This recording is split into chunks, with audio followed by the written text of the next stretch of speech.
Mia won a basketball game. Yes. Mia. Oh, nice. Getting the mom updates. High school or club? Oh, whoops.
Just to give everybody an update.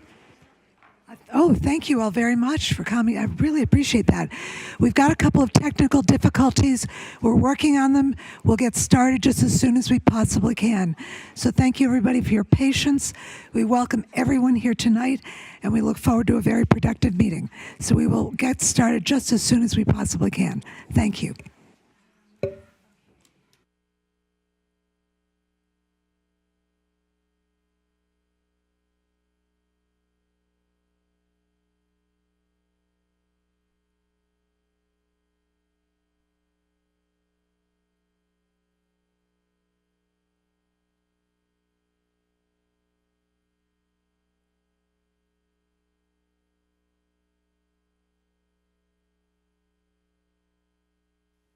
Hooray.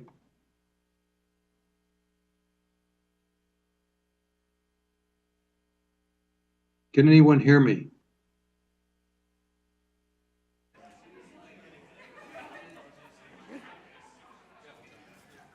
Okay. Glasses time. Recording in progress.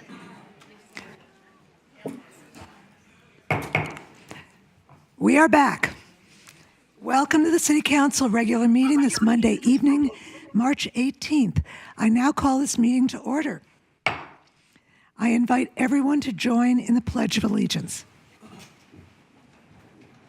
I pledge allegiance to the flag of the United States of America and to the republic for which it stands, one nation, under God, indivisible, with liberty and justice for all. Deputy Clerk, please call the roll. Councilmember Hedges. Here. Councilmember Lee. Here. Councilmember Lorraine. Here. Deputy Mayor Newsom. Here. Mayor Diaz-Nash. Here. At this time, I will ask our Deputy City Clerk if any notifications or requests for virtual meeting participation have been received from any members of the Council due to just cause or emergency circumstances. Thank you, Madam Mayor. We have received no such requests. All right, thank you. So we are excited to be here in person with options who choose not to be in person to participate virtually. There are several ways to participate.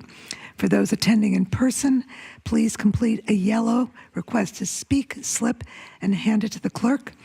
If participating remotely, use the raise your hand feature in Zoom and you will be called on at the appropriate time. If calling in via phone, press *9 to raise your hand, and when called upon, press *6 to unmute. If these options for public comment will remain available until I close the public comment period for each specific item. So now we are going to move into the ceremonial section of our meeting, which is a happy, happy time. And for the first item, I would love to call down Ms. Gloria Brown to receive the Mayor's Quarterly Hero Award.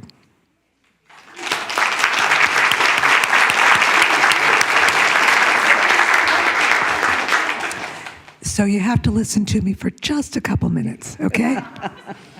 Okay, so tonight I am honored and delighted to present my first Mayor's Quarterly Hero Award to Gloria Brown, a longtime San Mateo resident, lifelong advocate of community and wellness, and one of the most generous people I know when it comes to sharing her wisdom and experience to help others achieve their goals. Gloria models herself after the late Congressman John Lewis, getting into lots of good trouble with a smile on her face and steel in her backbone. I could not agree more. This award was started by our former mayor and current assemblywoman, Diane Pappin, to honor a member of our San Mateo community who has made San Mateo a better place. That description fits Gloria perfectly. Gloria already has been honored before for a lifetime of community work. She has improved the health and well-being of so many, as well as ensuring the organizations she works with have solid foundations for the long term. That is a mark of Gloria's thoughtful and strategic mind, as well as her caring heart. Tonight, though, I want to focus on what she's done most recently for San Mateo. Gloria has worked closely with the San Mateo Police Department to improve their interactions with vulnerable people with special needs who may react differently when contacted. This has resulted in enhanced Alzheimer's awareness training for all peace officers and the creation of Project Guardian, a free, voluntary, and confidential database offered by the San Mateo Police Department. This registry gives the department quick access to critical information about a registered vulnerable person in the event of an emergency. This is, once again, an illustration of how Gloria thinks of all the aspects of a situation and all that is needed to solve the problem. Gloria, as we all know, loves her North Central neighborhood and always is looking to ensure that others do as well. When new bike lanes, as we were just talking about, were installed on North Humboldt Street, taking out many parking spots, the neighbors were up in arms. Rather than complain, Gloria worked with her neighbors to organize walking tours for City Council and city staff so we could see the impact of this action on her neighborhood. She kept up the good trouble pressure and persuaded our council last year to support the development of a North Central complete streets plan that we just heard about that would fully engage North Central residents in deciding the future of transportation in their neighborhood. Most recently, I also heard from Gloria about a seniors gentle aerobics class offered via the San Mateo Parks and Rec. Gloria's interests are from the most strategic to the most important. That class was being discontinued despite having several seniors enrolled and loving the program. Gloria reached out to Parks and Rec Director Joanne Magrini, who worked closely with her to extend the class and look for future funding. Gloria's calm but persistent approach makes everybody want to work with her, and I know Director Magrini would agree with that. Gloria may call herself a senior, but she is young at heart in mind and body. She is an active mentor to our diverse community of youth to set the future course for San Mateo. For all this and more, I am thrilled to present my first Mayor's Quarterly Hero Award to San Mateo's Queen of Good Trouble, Gloria Brown.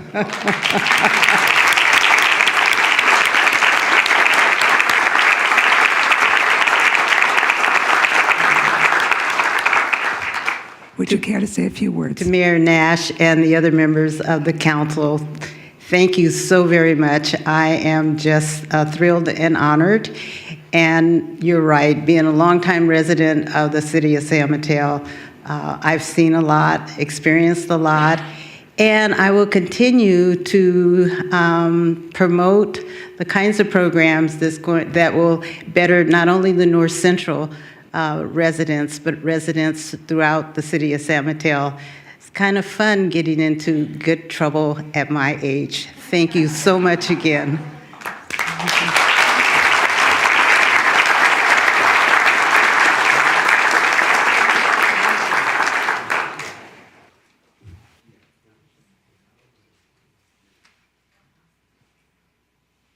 So we would like to present Ms. Brown with a certificate of recognition.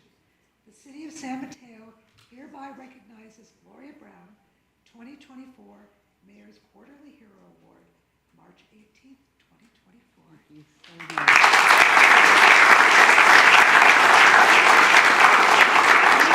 All the people that she's going through to make all the changes she does. A crystal paper break. There you go.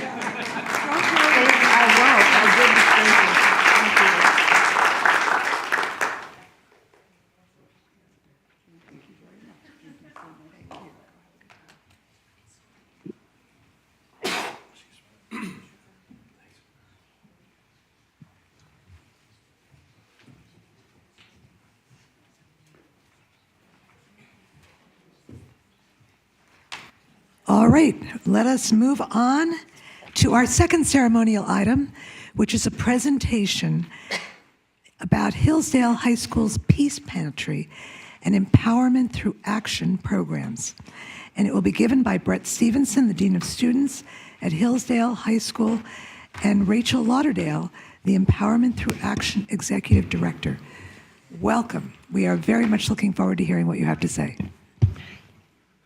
Good evening, Council. Thank you for having us tonight.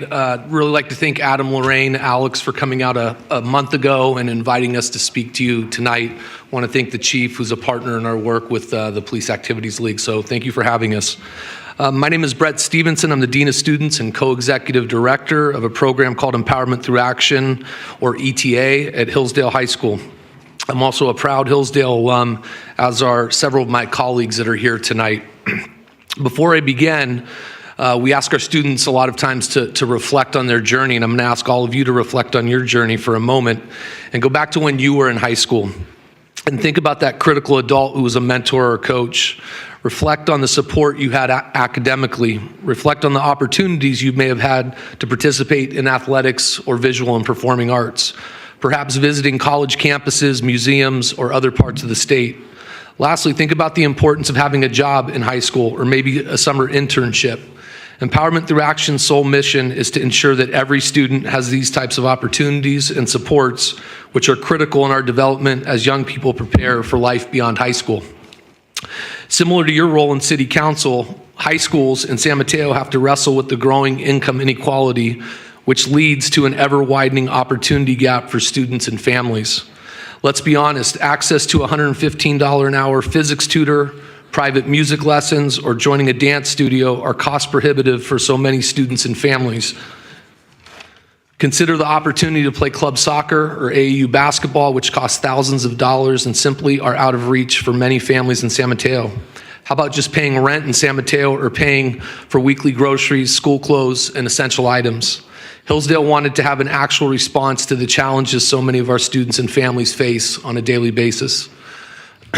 Empowerment Through Action at Hillsdale is a grassroots and community-based program that started at Hillsdale 6 years ago with 60 students and 12 adults and has grown to support over 250 Hillsdale students and families who are furthest from opportunity and who are living on the margins in San Mateo.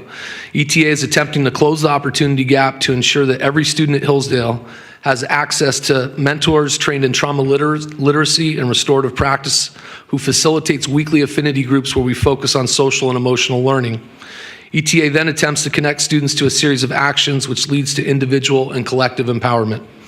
Actions like access to high-quality tutoring in a warm and welcoming environment after school, access to enrichment activities that bring joy and self-confidence, access to job opportunities and internships in a potential area of interest, access to weekly groceries, organic fruits and vegetables, and seasonal clothing and essential items. I'd like to turn this over to my colleague and dear friend, Ed Kanda. Good evening. Who are the kids we're trying to serve? 24% of them would be the first ones to graduate from high school. So of our group, 77% of them would be the first ones to graduate from college. I'm the ELD counselor for students at Hillsdale High School, so half of our students are also in this program. We have, back in 2018, there were 63, but because of the pandemic and all of the learning loss and all the needs that of our families have surfaced, we feel like we have to address them. So now we serve 276 students. Most of them, almost all of them, are of color, low socioeconomic, and they find themselves to be one of those marginalized groups. And so I don't know how many of you or our audience identify to be part of a marginalized group. They are seeking a place to have connection, community, and a space to be heard from people from our school. Hey everyone, I'm Rachel Lauderdale. I'm a teacher at Hillsdale and one of the co-executive directors and the only one of us who didn't graduate from Hillsdale, so I'm kind of the odd man out. The students in ETA deserve the same opportunities and supports as the rest of our student population, and we have high hopes and expectations for the 270 students currently in ETA. Through the empowering actions you'll hear about tonight, we hope our students will feel connected to a purposeful activity on campus. Through the supports in ETA, our students will develop skills to address the stress in their lives in healthy and healing ways. They will come to school more often, and they will graduate from high school. As our students become old enough, we will place them in a job and/or internship and support them through that journey. Our students build the right skills and connections to be prepared for their post-high school life, whether that is going to a 2-year or 4-year college, into a trade, a career, or into the military. Most importantly, empowerment through action creates hope. Hope that we can be, or they can be, whoever they want to be and everything we know they can be, no matter their circumstances. Next slide, please. How you doing? I'm Deshaun Mitchell. I'm the Student Success Coordinator at Hillsdale. I run the CRC, the Community Resource Center. This is our space where it's the hub of growth for our students, where they can come in and be their authentic selves. The value is one of our most important things is our infinity circles and the restorative work. It's being, again, an alumni. It's one of the greatest things I've ever had a chance. It's one of the greatest things I've ever been a part of, to be honest with you. In the CRC also, we have a ETA Rise where we work with study time forgive me, I'm a little nervous to be up here. Tuesday through Friday, and tutors come in and work with our students, and we try to close the gap because, tutors are $150 an hour, so we try to give our students all the resources they can have. Next slide. Enrichment activities, another dear thing to me. All of our enrichment activities are rooted in social and emotional growth. We have, as you see, we have our soccer team, basketball. We do entertainment where they get a chance to learn how to DJ or booking, and we have a dodgeball that just started this week, which is a lot of fun. They can get some of that aggression out. And what's incredible is we have our CRC Cafe where they learn their entrepreneurial skills and budgeting and everything that comes along with running a cafe. That is open Tuesday through Friday in the morning. So I'm inviting everyone in here to come get some incredible coffee by our baristas. Our students are incredible. So again, thank you guys. I'm very happy to be here. Just to add, for a lot of these programs, it's our first time our students actually part of a program, especially in sports. So a lot of them, they come from families that don't have the money to get them in the leagues before, so at high school level, they're unable to play on the team. So I know Dr. Shulman's back there too, who's a coach for our bridge team, and we get out there and we see, these are nice slides, but what you're not feeling is the joy that it brings and the connection that the kids feel about being connected to their school, and that brings something. It keeps them off the streets, and makes them feel proud of themselves, and makes them want to go to school, and we use it, right, Dr. Shulman, to motivate them to be part of school and do well, and it's part of, again, they're part of our school, part of our community. Forgive me, I want to say thank you so much to PAL for helping us be able to make this happen, so I didn't want to leave without that. Thank you. Hey everyone, I'm Savina Lopez and I'm the ETA Bridge to Bridge Program Coordinator, Job and Internship Coordinator, and one of the tutors at our after-school tutoring center. So in addition to all we've discussed, another empowering action that we like to provide our students is job and internship placement. Our goal in ETA is if by a student's junior year, if they're ready and willing to be in a job, that we can place them in one through partnerships that we've created with local companies and organizations that we've connected with and maintained connection with over the course of the year. Based on a student's individual needs, we provide support on all aspects of job and internship placement, from research to application completion to interview training and finally to any post-placement issues such as negotiating raises or management concerns. We know as well as you do how not only fulfilling it can be to get your first job and have that sense of accomplishment and independence, but also how important it can be for an adolescent's development and building that self-efficacy and preparedness as they head off into their next adventure once they leave our campus. Next slide. So in partnership with Police Activities League, we were fortunate enough last year to implement a pilot program that is officially starting its second year called ETA Bridge to Bridge, where our goal was to create a bridge from 8th grade first generation students to Hillsdale, and then a bridge for 12th grade bridge students to either a 2 or 4-year college and or career path. So this model focuses on an 8.5 and 12.5 structure and our goal is to help kind of navigate the social and educational transition post-pandemic that we've recognized more than ever have been severely impacted. So with Bridge 8.5, we've worked with Abbott Elementary to identify 32 students who have and will have begun affinity groups starting their spring semester of their last year in middle school, and continue to do so each week as well as into their 4 years of high school, so that will continue. They also will be visiting our campus once a month and participating in a summer bridge program in order to give them all the tools and resources that they need to thrive for their next 4 years here. One being that 16 out of the 32 will also be placed into a guided studies course to really work on that academics, building that academic muscle. For our 12.5 model, we have partnership with CSM to start to work and assist in providing them with the steps to really feel connected to their campus next year and starting to see all of those resources and opportunities that are available for them during their 2 years. And lastly, our goal is to sort of keep that momentum and can maintain connection with them all the way into their fall semester of whatever their post-high school plan is, and make sure that they get their questions answered and that they feel support all the way through and are happy and feeling great.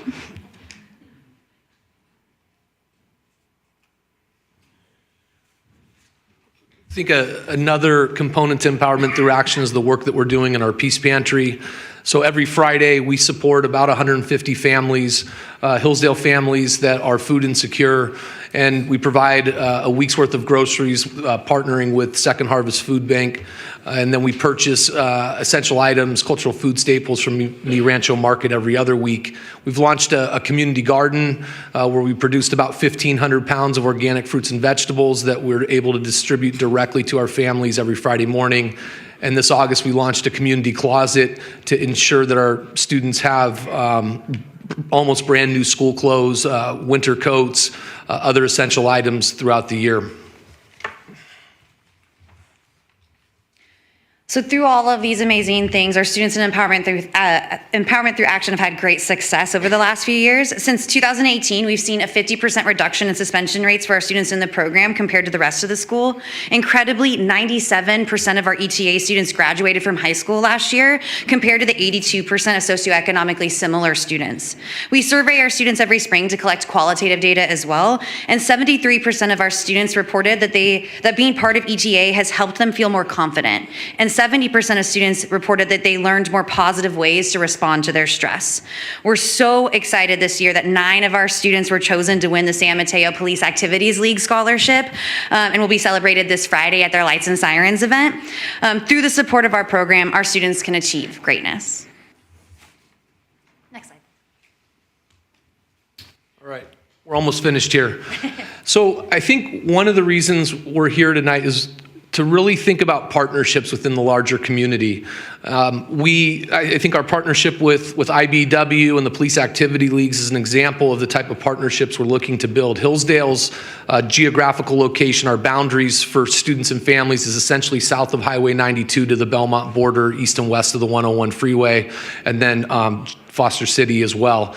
And so we're really looking for community members that are interested in helping join a volunteer committee to support placing our students in jobs and internships, community members that are interested in assisting with tutoring, academic support after school. We're building out a community liaison team to really provide outreach to the larger community. We have a lot of talented people in the Hillsdale community that could provide enrichment activities. And then we're always looking for folks that are willing to volunteer at our Peace Pantry, community garden, and our community closet. I think if we go to the next slide, the big one for us is that funding is always an issue. And so we are launching a donor fund for the next 3 school years. And our goal is to raise $1.5 million. We're 2/3 of the way there. And by December 31st, we need to raise about $500,000. And so we're hoping that in partnership with local leaders, local business owners, companies who are right here in our geographical boundary, how do we start to partner with these companies and align to their DEI philosophy, goals, and objectives, and support a program like this? This is a very unique program that was built from the ground up, and we're really looking for broader support from the larger community. Thank you for having us tonight, and thank you everyone in the audience for your patience. We appreciate it. Thank you.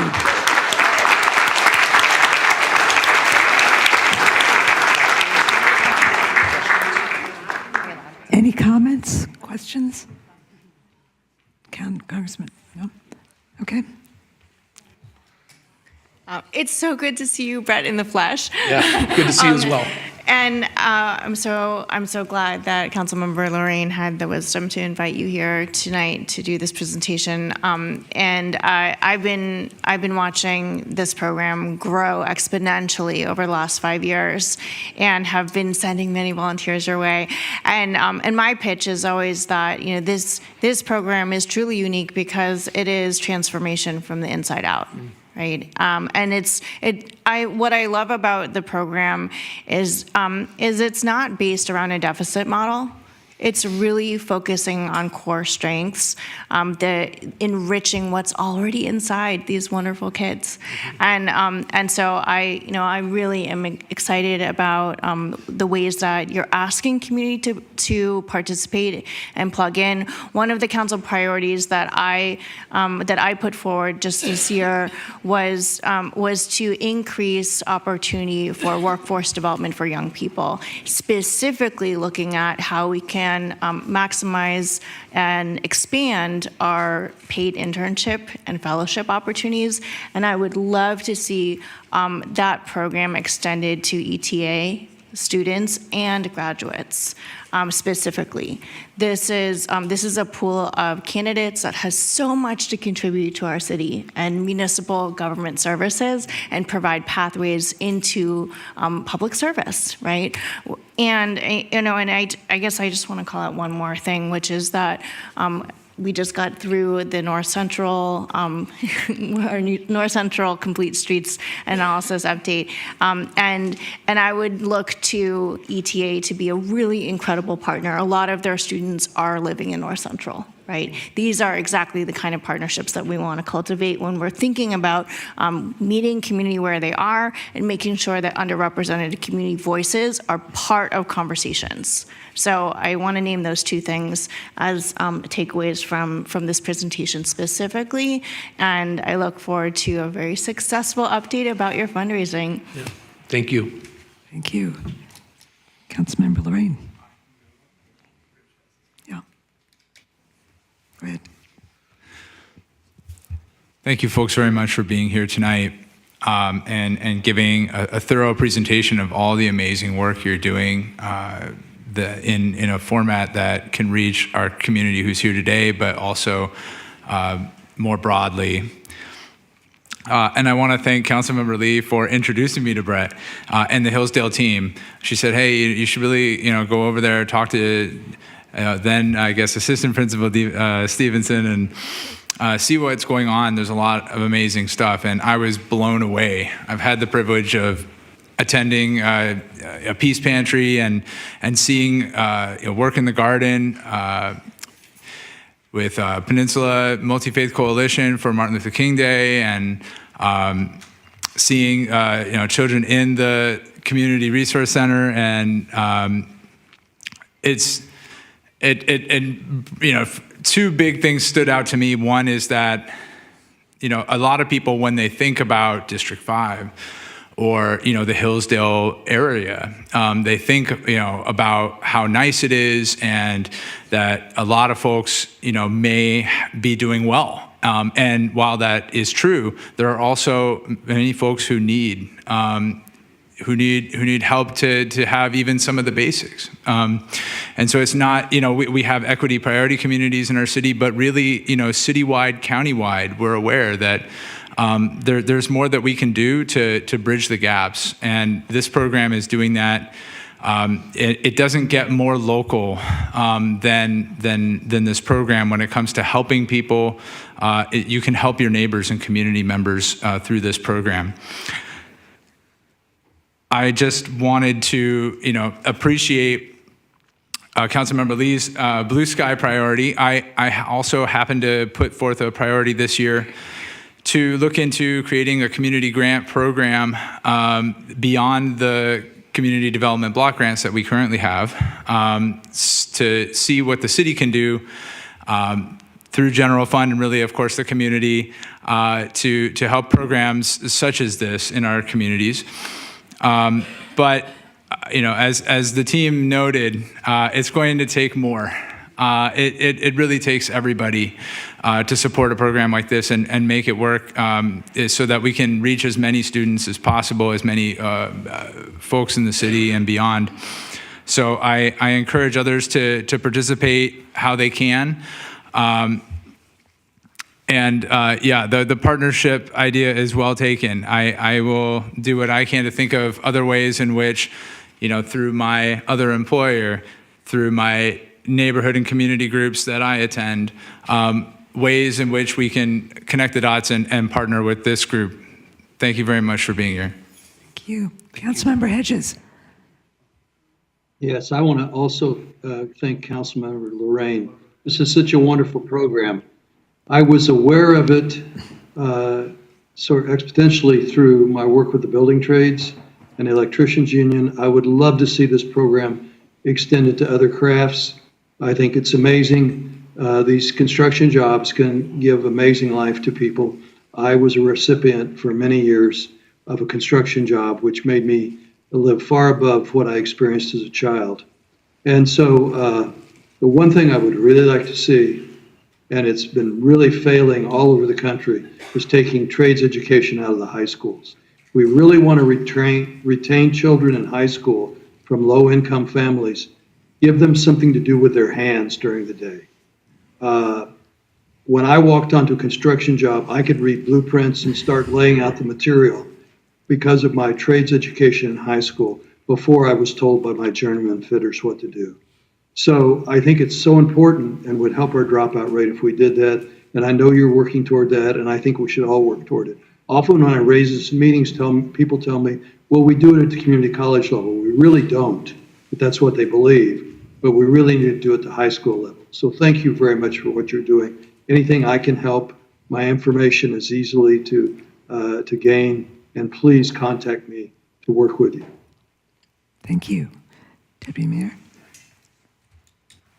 I don't have much to add other than keep up the great work. And if I can be of help in any way, you know how to find me. But also, I appreciate all you're doing. About a good portion of your district, or my district, are your students. And so anything that I can do, I'm happy to do so. And just keep up the great work. Great program. Thank you. And I will just add two quick things. Number one, turn around and look at all the people who you can partner with that are here today. These are community members of San Mateo, right?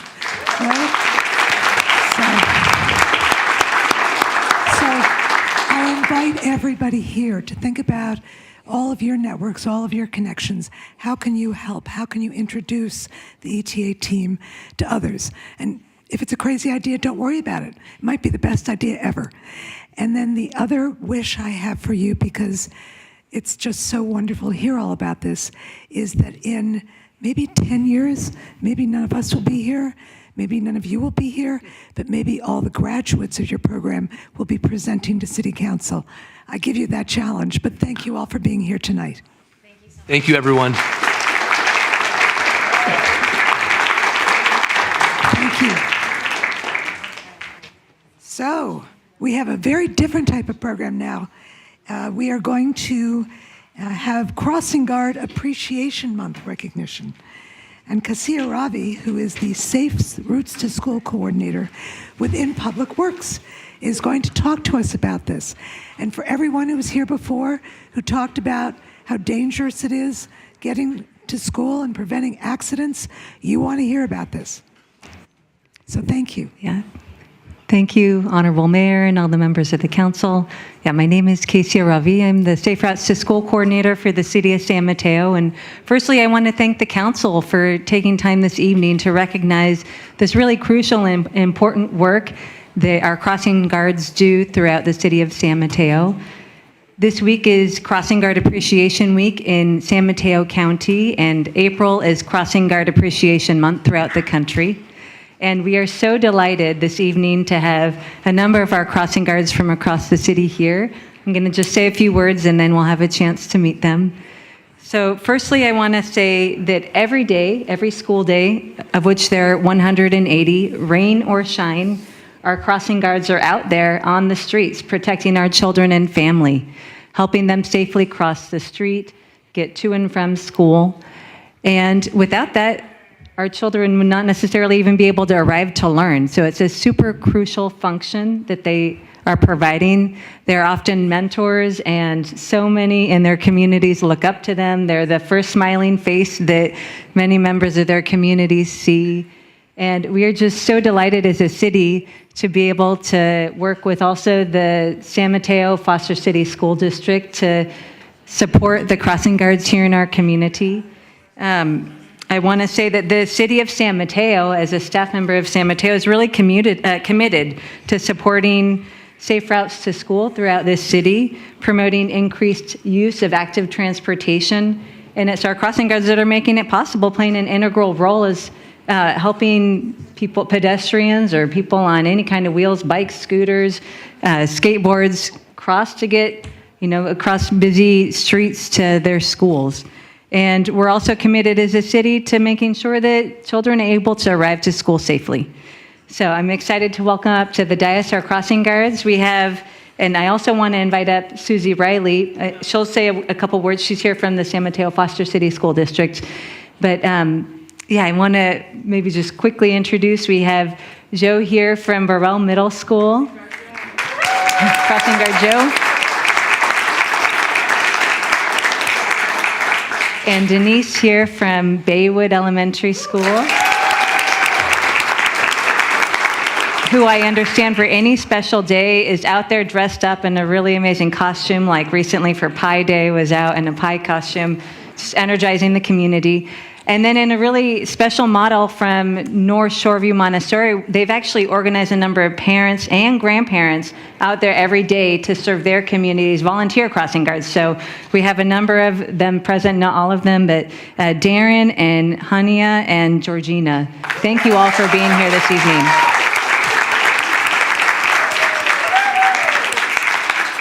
So if any of the crossing guards themselves would like to share a few words, you're welcome to take my place. Didn't expect this, but mine is more of an acknowledgement to the city of San Mateo Foster City School District, San Mateo Police Department, just to the staff and the teachers at Burrell who have been very supportive.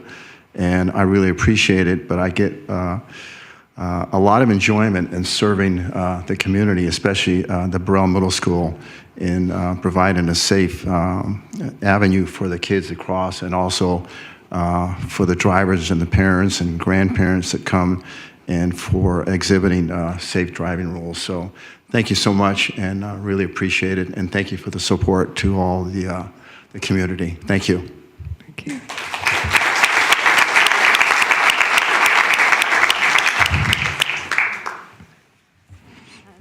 Denise Fournier, Baywood. I'd like to thank everyone for not hitting me every day. I'd like to thank the parents who wave when they drive by, and for the energy and for the opportunity to get to know the kids. I've worked at Baywood. This is my 9th year, and I see the kids that I've known when they were little, and I see them when they're going to high school, and we give each other the elbows, and it's kind of a great way for me to start my day, and I think for some of them to start their day, and I really enjoy being a crossing guard. And I'm grateful for the opportunity to do so. And for Principal Felix, for her leadership at Baywood, and for Jody, who works in the office and helps give the tardy slips to the people that I see. So yeah, it's a wonderful experience to be a crossing guard, and I'm really grateful to be one. Thank you. And Denise, I just want to commend you on your costume last Friday in honor of St. Patrick's Day. I walked by you. You were all in green, jumping all over. Yes, it was great. Yep. Okay, we have some wonderful certificates that I will wait until these lovely ladies say their piece. I just want to thank everybody, and especially our principal at North Shoreview Montessori. She's always out there helping us and guiding us and making sure there is all the kids are crossing safe. It's a job that we enjoy. It's a voluntary job that we enjoy, saying hello and bye to all the kids and the parents and keeping them safe. Thank you, San Mateo, City of San Mateo, for giving us the opportunity. Thank you.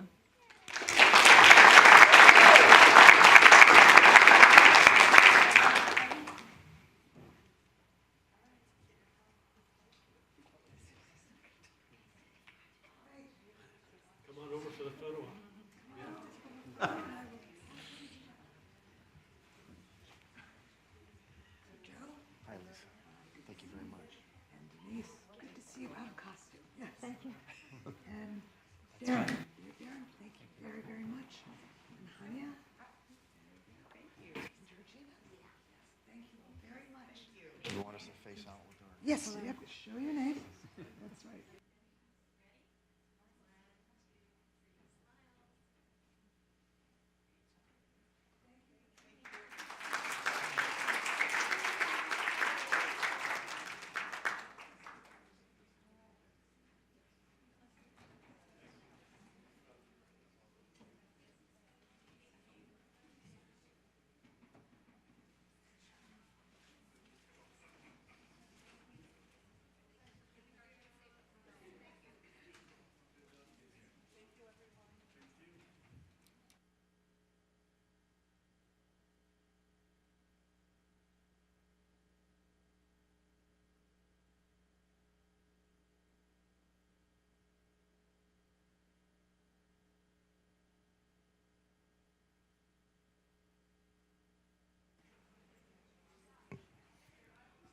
All right, we have a final resolution proclamation, which is very important for all of us.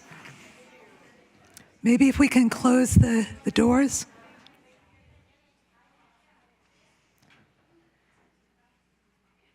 Because as we all know, we are now in Ramadan Mubarak observation, and I would like to read a proclamation.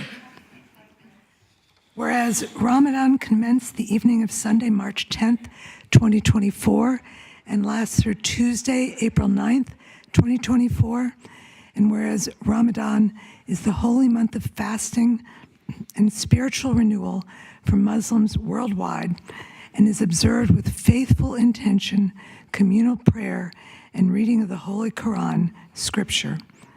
And whereas the observance of Ramadan is an opportunity for individuals of all backgrounds to deepen their understanding and appreciation of the values of tolerance, empathy, and mutual respect. And whereas Muslims are a part of the fabric of our community, and the city of San Mateo sends their warmest wishes to Muslims across the Bay Area.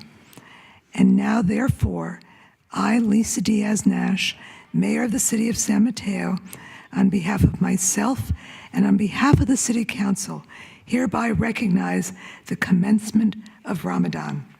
And be it further resolved that the City of San Mateo acknowledges the onset of Ramadan and expresses its deepest respect to Muslims across California and throughout the world on this significant occasion. Thank you all.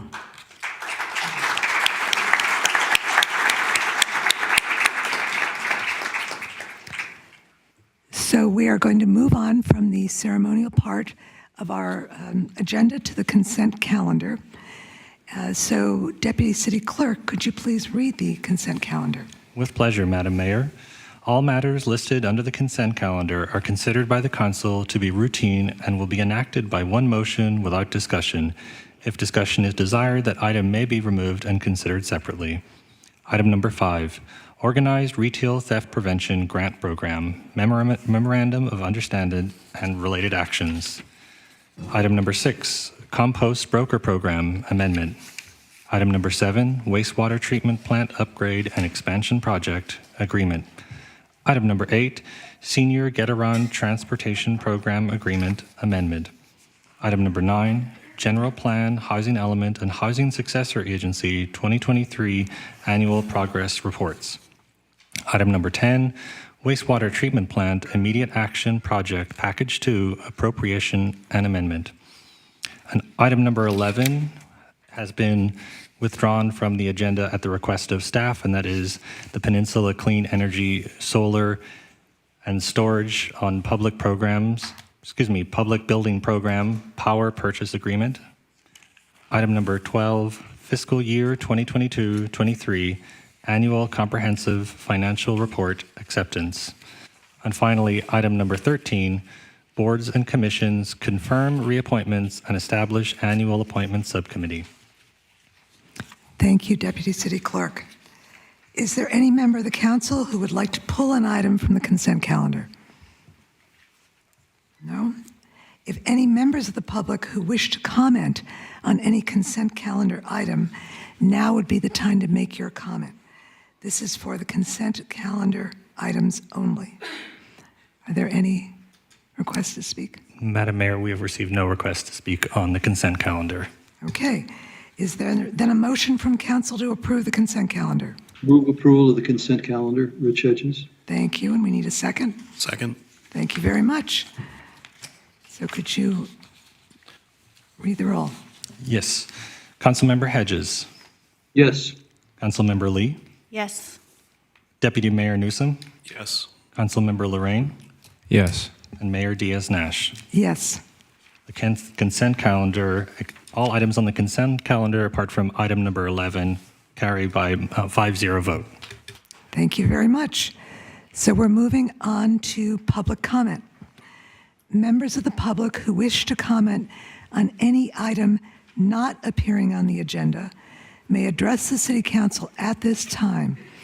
State law prevents the council from taking action on any item not on the agenda.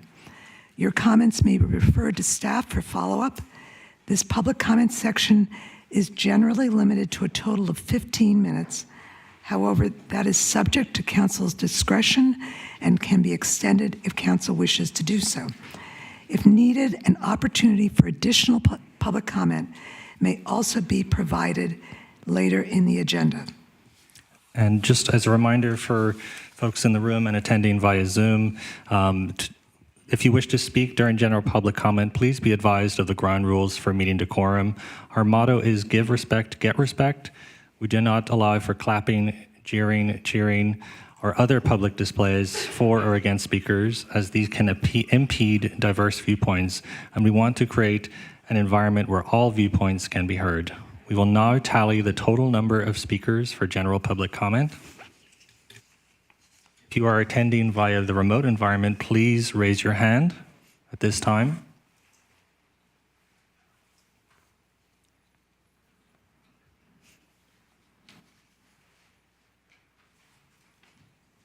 Madam Mayor, we have received a total of 22 requests to speak on general public comment. 22.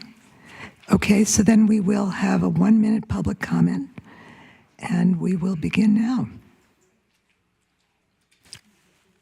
Thank you. And just as I'm calling the names, for those in chamber who request to speak on this item, our last speaker will be Zach Kleiman.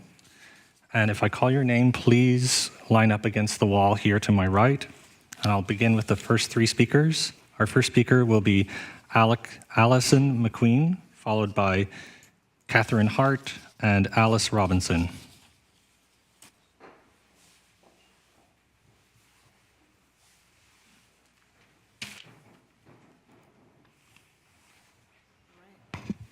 I'll try to do this in 1 minute. We need investment in pedestrian bicycle safety in San Mateo. We're largely not asking for $1 million projects. One of the things we are asking for is paint. Paint is powerful. Paint tells motorists where to be and where not to be, as well as for pedestrians and cyclists. Paint helps motorists, pedestrians, and cyclists make better decisions.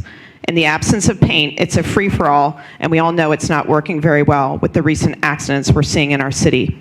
So we need red paint for daylighting, yellow and white paint for crosswalks, and green paint for bike lanes. Paint protects people.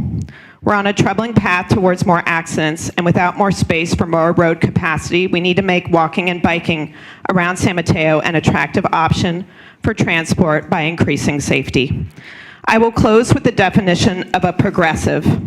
favoring or advocating progress, change, improvement, or reform, as opposed to wishing to maintain things as they are. Thank you. Let's do this, San Mateo. Thank you. Our next speaker will be Catherine Hart, followed by Alice Robinson and Frank Elliott. Do the Cliff Notes version. I just ask that the council be very careful and do the research when it comes to bike lanes. I pulled these articles from San Francisco regarding Valencia Street. It is an abomination. It is the worst infrastructure I've ever seen anywhere in the world. Said Mikhail Colvin Anderson, a designer and founder of the Copenhagen Design Company. You save lives, you keep people safe by using tried and tested techniques. Valencia business owners protest center bike lane. Eddie Duran, owner of Taqueria La Cumbra, great burritos, protesting the bike lane. We've been in business for 33 years, and this is the worst 6 months we've ever seen, said Nikki DeWald, owner of Blondie's Bar and a director of the Valencia Quarter Merchants Association. We love bikes, but not this bike lane. Business owners such as Elliot Eltawal of Yasmin Restaurant attributes a 30 to 40% decrease in business business due to the bike lanes. There Thank are you. 0 tourists coming here. Thank you. Thank you. Yes.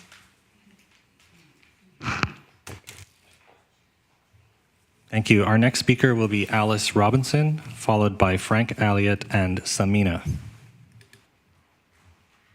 Good evening, everyone. My name is Alice, and I have lived on the peninsula since 2018. I'm asking you to add the ceasefire resolution proposed by community members to the agenda for a vote as soon as possible. The proposed resolution will unite our diverse community around one of the core values I know we share, respect for human life. I myself am a Jewish American, and I have met community members from a wide variety of backgrounds through efforts to end the genocide and save lives in Gaza. I'm heartbroken every day as I see footage of Gazan civilians dying in indiscriminate bombing attacks, suffering from hunger and preventable disease, and even being fired upon while trying to access humanitarian aid. In my horror over the genocide in Gaza, I also draw comfort that so many of my neighbors are also mourning the loss of both Israeli and Palestinian lives and working for a more just future. While some have claimed that ceasefire resolutions are divisive, I hope that you will see how many of us from all walks of life have already united to ask you to send a message that San Mateo believes that all our children should grow up in peace and dignity. Thank you. Thank you. Our next speaker will be Frank Elliott, followed by Samina and Inas. Good evening. I'm here to talk about the application to make Baywood historic. Lack of consensus regarding this issue has led to acrimony in our beloved community. We need you, our leaders, to put us on a better track. Simply said, we want to vote. And that's the title of a resolution I'm proposing tonight for inclusion in your next council meeting. Let Baywood vote. The resolution calls for the city to make sure 2/3 of homeowners consent to this designation. Because of the limit of time, I'm not going to cover everything here, but we're just simply asking for a vote for Baywood, and I would ask Mayor Nash that you not recuse yourself from this vote. This is not this is not about whether it's going to be historic or not, but we just want a voice. So we'd like everybody to let us know whether they're in favor of democracy or not. I'm going to pass around a proposed resolution that has been reviewed by city legal experts. Thank you.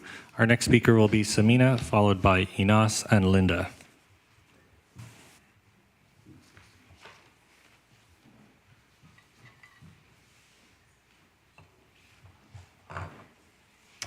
Good evening, Council. My name is Samiha. I live in District 5. On March 4th, the City Council voted against agendizing a drafted ceasefire resolution. Over 40 of our community members, majority of whom were from San Mateo, made an earnest appeal to the Council to recognize the resolution as a symbol of peace and humanity. The community members present at that last meeting were lifelong residents, business owners, and students enrolled in the San Mateo School District. We are your constituents. And all we ask is that this council recognize and listen to the people that live here. Councilmember Hedges, you stated, "I just don't think we should be dealing with it. Something like this just adds to the divide. Staying silent will only add to the divide our community is experiencing. Since we last met 2 weeks ago, the number of Palestinians killed has increased, over 30,000 dead, over 13,000 children gone. Thank you. Thank you. Our next speaker will be Inas, followed by Linda and Lena. Good evening, council members. My name is Inas. I live in District 1. The proposed ceasefire resolution will not ask the council to recognize Palestinian liberation or sovereignty. The resolution would instead ask the city to acknowledge the inherent injustice of the indiscriminate killing of civilians and deprivation of food, water, electricity, and medical aid. This is about principle. Councilmember Lorraine, you said, I agree that the degree of displacement and the loss of thousands of innocent Palestinian lives in Gaza is alarming and tragic. And I agree that there is some local element to this discussion and clearly is affecting so many of us in our community. Councilmember Lorraine, it truly is affecting your community members at a scale that is indescribable. You mentioned the term loss. Let's talk about what the innocent victims in Gaza have lost. They have lost their homes, their mothers, fathers, children, siblings, their jobs, education, body parts, limbs, their futures, their right to exist. And they have lost the acknowledgement for basic human rights. Thank you. Our next speaker is Linda, followed by Lena and Amina. Good morning, council members. My name is Linda. I live in District 3. So, Councilmember Lee, at the last meeting, you said that you welcome dialogue and we need our leaders to be moral guides and mirrors. Well, here we are, asking you to allow for a dialogue to take place by agendizing a ceasefire resolution. And we are asking our local leaders to be moral guides by standing against genocide. Israel, like Nazi Germany during World War II, is an occupying power. Like Germany, Israel has created the conditions for starvation and disease in Gaza the way that the Nazis did by creating Jewish ghettos in Europe. To quote journalist Max Blumenthal, this is the Holocaust of our time. Council members, if you were alive during the Holocaust, would you have expected local city councils in the US at the very minimum to take a moral stand? If the statistics were reversed and it was 30,000 plus Jews who were killed with US tax dollars, would this be a difficult choice? Please agendize a ceasefire. Thank you. Thank you. Our next speaker will be Lena, followed by Amina and Heba. Good evening, City Council members. My name is Lena, and I'm a resident of District 2. Mayor Nash, at the last City Council meeting, you approached us during the break and thanked us for participating. You asked us to come back. Well, here we are. We are disappointed that you did not feel the need to even weigh in on our request for a ceasefire resolution, despite waiting several hours for the meeting to be over. Mayor Nash, when you ran for City Council, you stated the following: I will take on tough issues for you, I will be transparent for you, I will be accountable to you. I will give you all my energy, creativity, and consideration every day. I will be your independent advocate. Mayor Nash, we are now asking you to be accountable to us, to give us consideration, and to be our independent advocate. San Mateo wants a ceasefire. To put it into perspective for you on how horrific the genocide on Gaza is, since the last time we showed up, over 200 Palestinians were murdered in what is known as the Flower Massacre. Human beings trying to get flour to feed their starving families. Thank you. That is their only crime. Is there a divisiveness in saying this is wrong? Please agendize a ceasefire resolution and listen to your fellow San Mateans. Thank you. Our next speaker is Amina, followed by Heba and Samia. My name is Amina. I have family in District 1. Deputy Newsom, your words truly shocked me the most in all of the city council meetings I have attended. You stated, I personally will and do support a ceasefire, and I encourage everything in our power to end what some people are calling a humanitarian aid, but I don't think that you cannot call it a genocide. This was all great until you followed it up with being against a symbolic ceasefire resolution in the city of San Mateo. You also happen to state that your wife is Palestinian and so are your children. That was the most shocking part of the speech. I'm not sure how you went home that night to your family knowing that you stood against their community. What was the point of building up all that empathy to follow it up with inaction? It is especially shameful after seeing photos on your public social media account of having a blast at Palestine Day. Our people and culture are not a cloak for you to wear when it's fun, but abandoned when times get tough. Thank you. Palestinians are facing genocide. Do not be neutral. Thank you. Agendize a resolution now. Thank you. Our next speaker will be Heba, followed by Samia and Besan Zaro.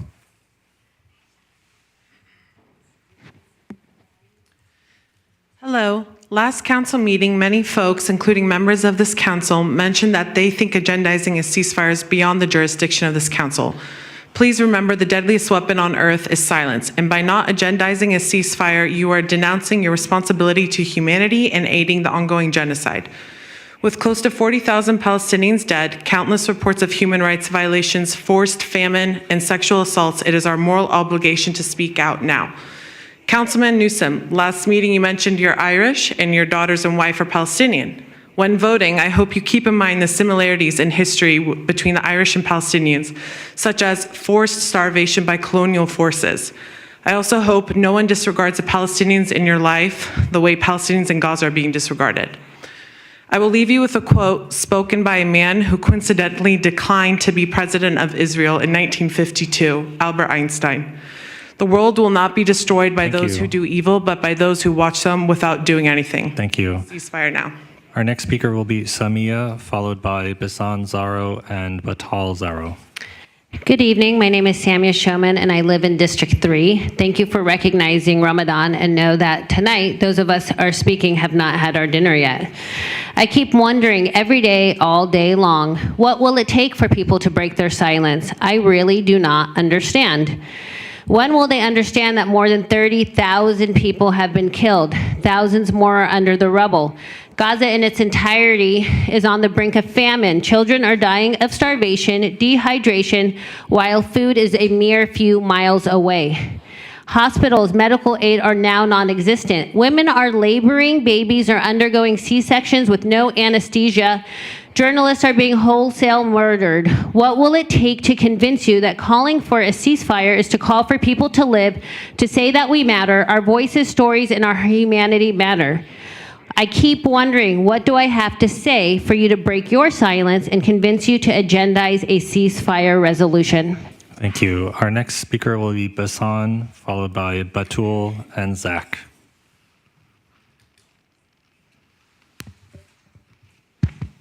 My name is Bisan. I'm a District 2 resident. Though I would rather be at home with my family to break my fast, I'm here to fulfill my moral obligations. I'm here again to ask you to agendize a ceasefire resolution. I was really upset with some of the things that I witnessed last month at the City Council meeting. To start, the over-policing was unnecessary. Are you afraid of your constituents or your neighbors? Just a question. Another was that there was no objection when a racist comment was made. Straight Islamophobia and anti-Arab sentiments. I have sent an email to some of you, and I'm still waiting to be acknowledged. I hope you look through your inbox and respond to me when you get a chance. I've heard your words of sympathy, and although well-intended, we demand action. A ceasefire resolution is the bare minimum. Thank you. Thank you. Our next speaker will be Batul, followed by Zach and Noble Mushtaq. Good evening, members of the council. My name is Batul, and I live in District 2. Last meeting, I was deeply disturbed by a lot of ignorant comments made by my fellow community members, and I wanted to directly address a few of them. The first one being the commenters stating that the council should focus on items like parking or traffic. I'm a civil engineer who works for a public agency, and I've been having a really hard time thinking about parking ordinance when my immediate family is experiencing an increase in aggression from the Israeli occupation forces. I'm having a really hard time focusing on addressing congestion in the mobility plan when Palestinians are dying in the tens of thousands. I can't focus on our water system master plan when kids in Gaza are losing their limbs. It's my job to be a civil engineer, but it's my moral obligation to speak up against genocide.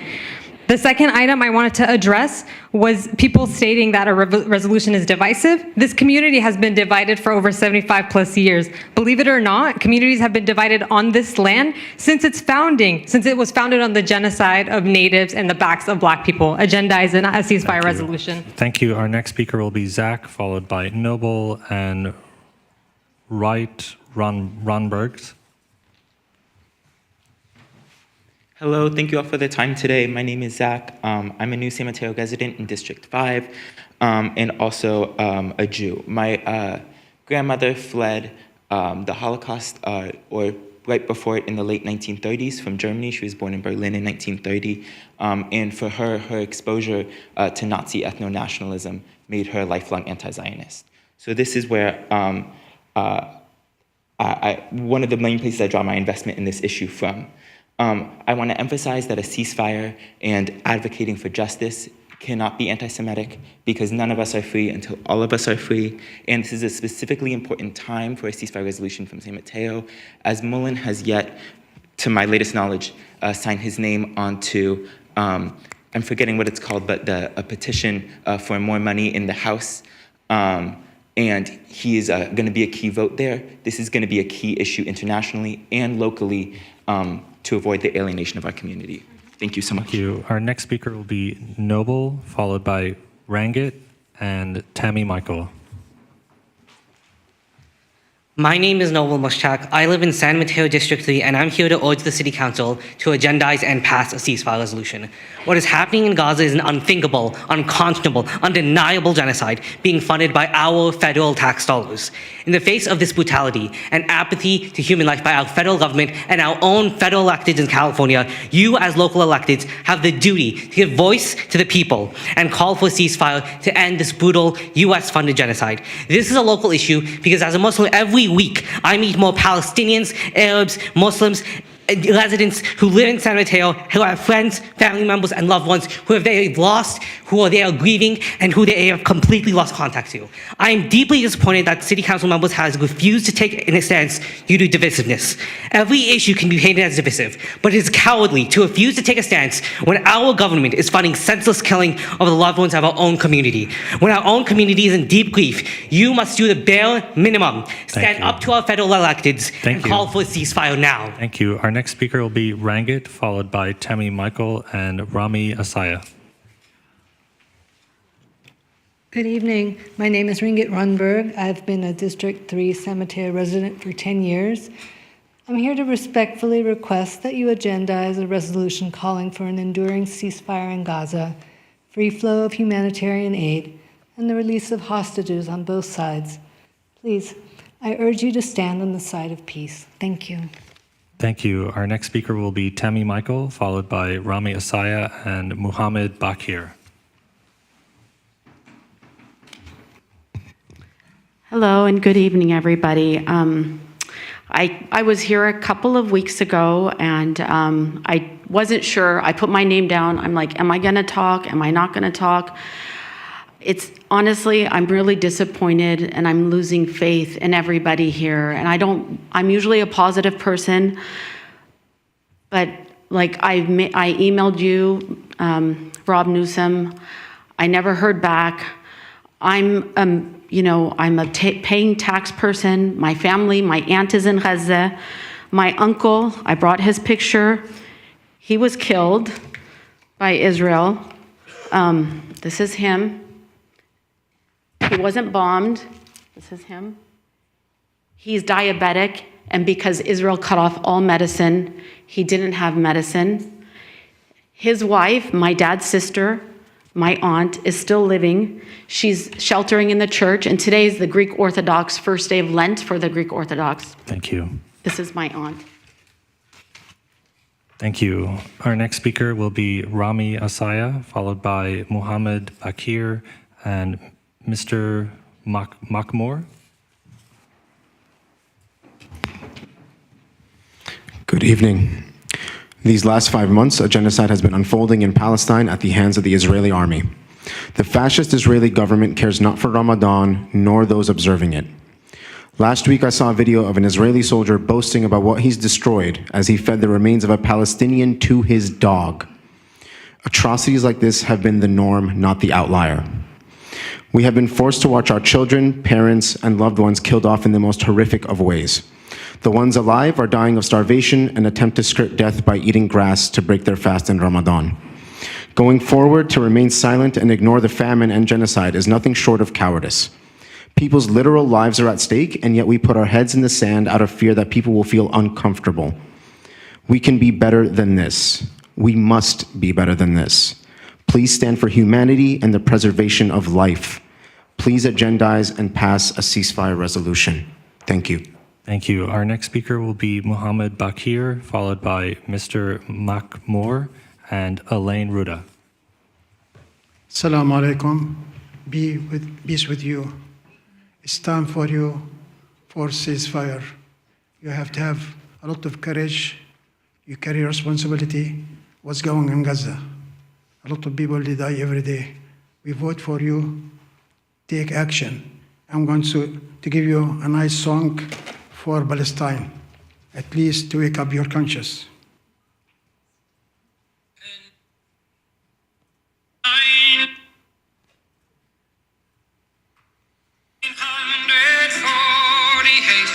The natives were expelled from the land of their ancestors, their homes and cities shelled.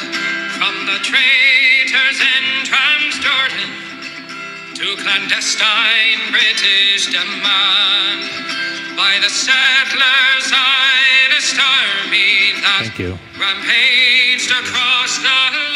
Thank you. Long live Palestine. Thank you. Our next speaker will be Mr. Makmour, followed by Elaine Ruda and Zach Kleiman.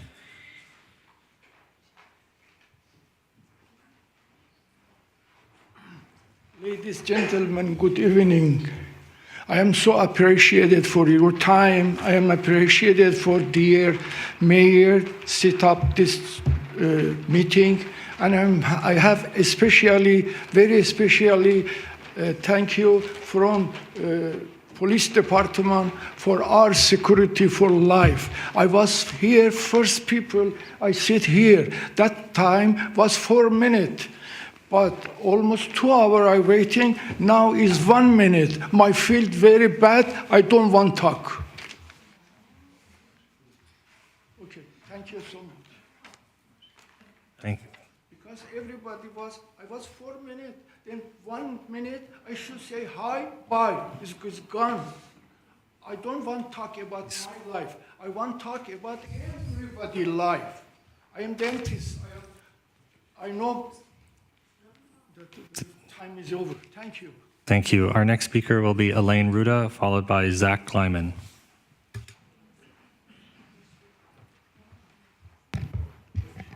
Hi, my name is Elaine, and I live in District 5. I'm here to ask you to agendize a resolution for an immediate and permanent ceasefire in Gaza.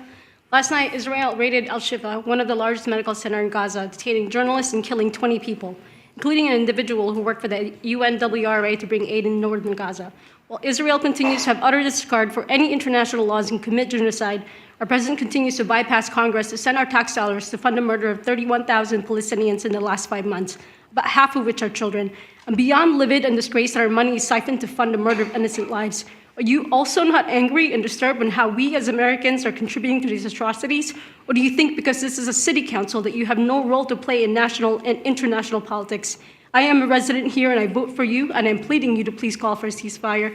Your government officials and the buck of political responsibility has to stop with you. Own it. If you are fretting over elections, I hope you also fret over and lose sleep over the 31,000 lives lost.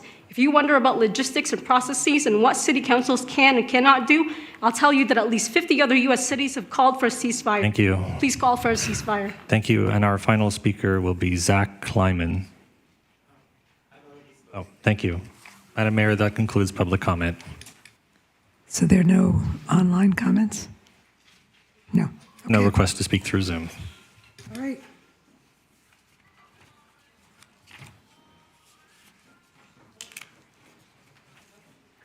Then I will close public comment and we'll move on to a public hearing.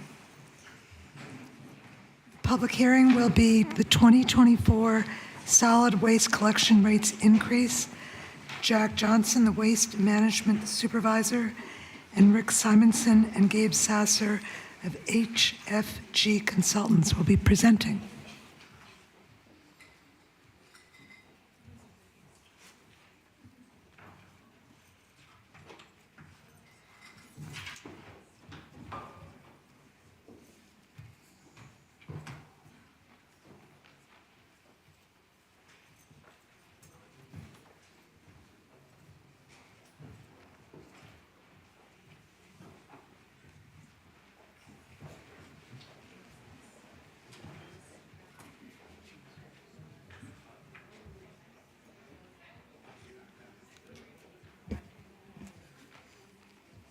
Hi, my name is Jack Johnson. I'm the Waste Management Supervisor for the City of San Mateo.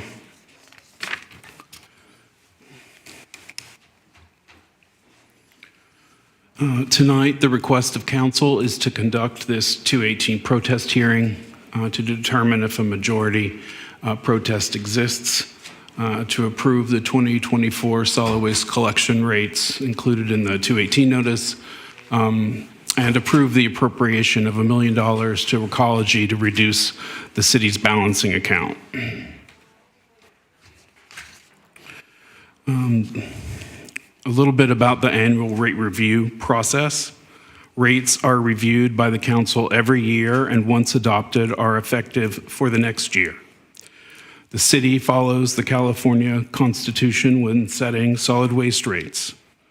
Currently, residential rates do not cover their cost of service, and there are 20,721 residential accounts in San Mateo. Commercial rates do generally cover their costs, and there are approximately 2,674 commercial accounts in the city. And before we discuss the 2024 rates or the protest letters, I want to remind everyone about the solid waste process and what services the rates actually cover. Other than illegal dumping, most of the work of the solid waste team is managing waste diversion, keeping things out of the landfill, and recycling valuable resources such as paper, glass, metal, cardboard, and organics.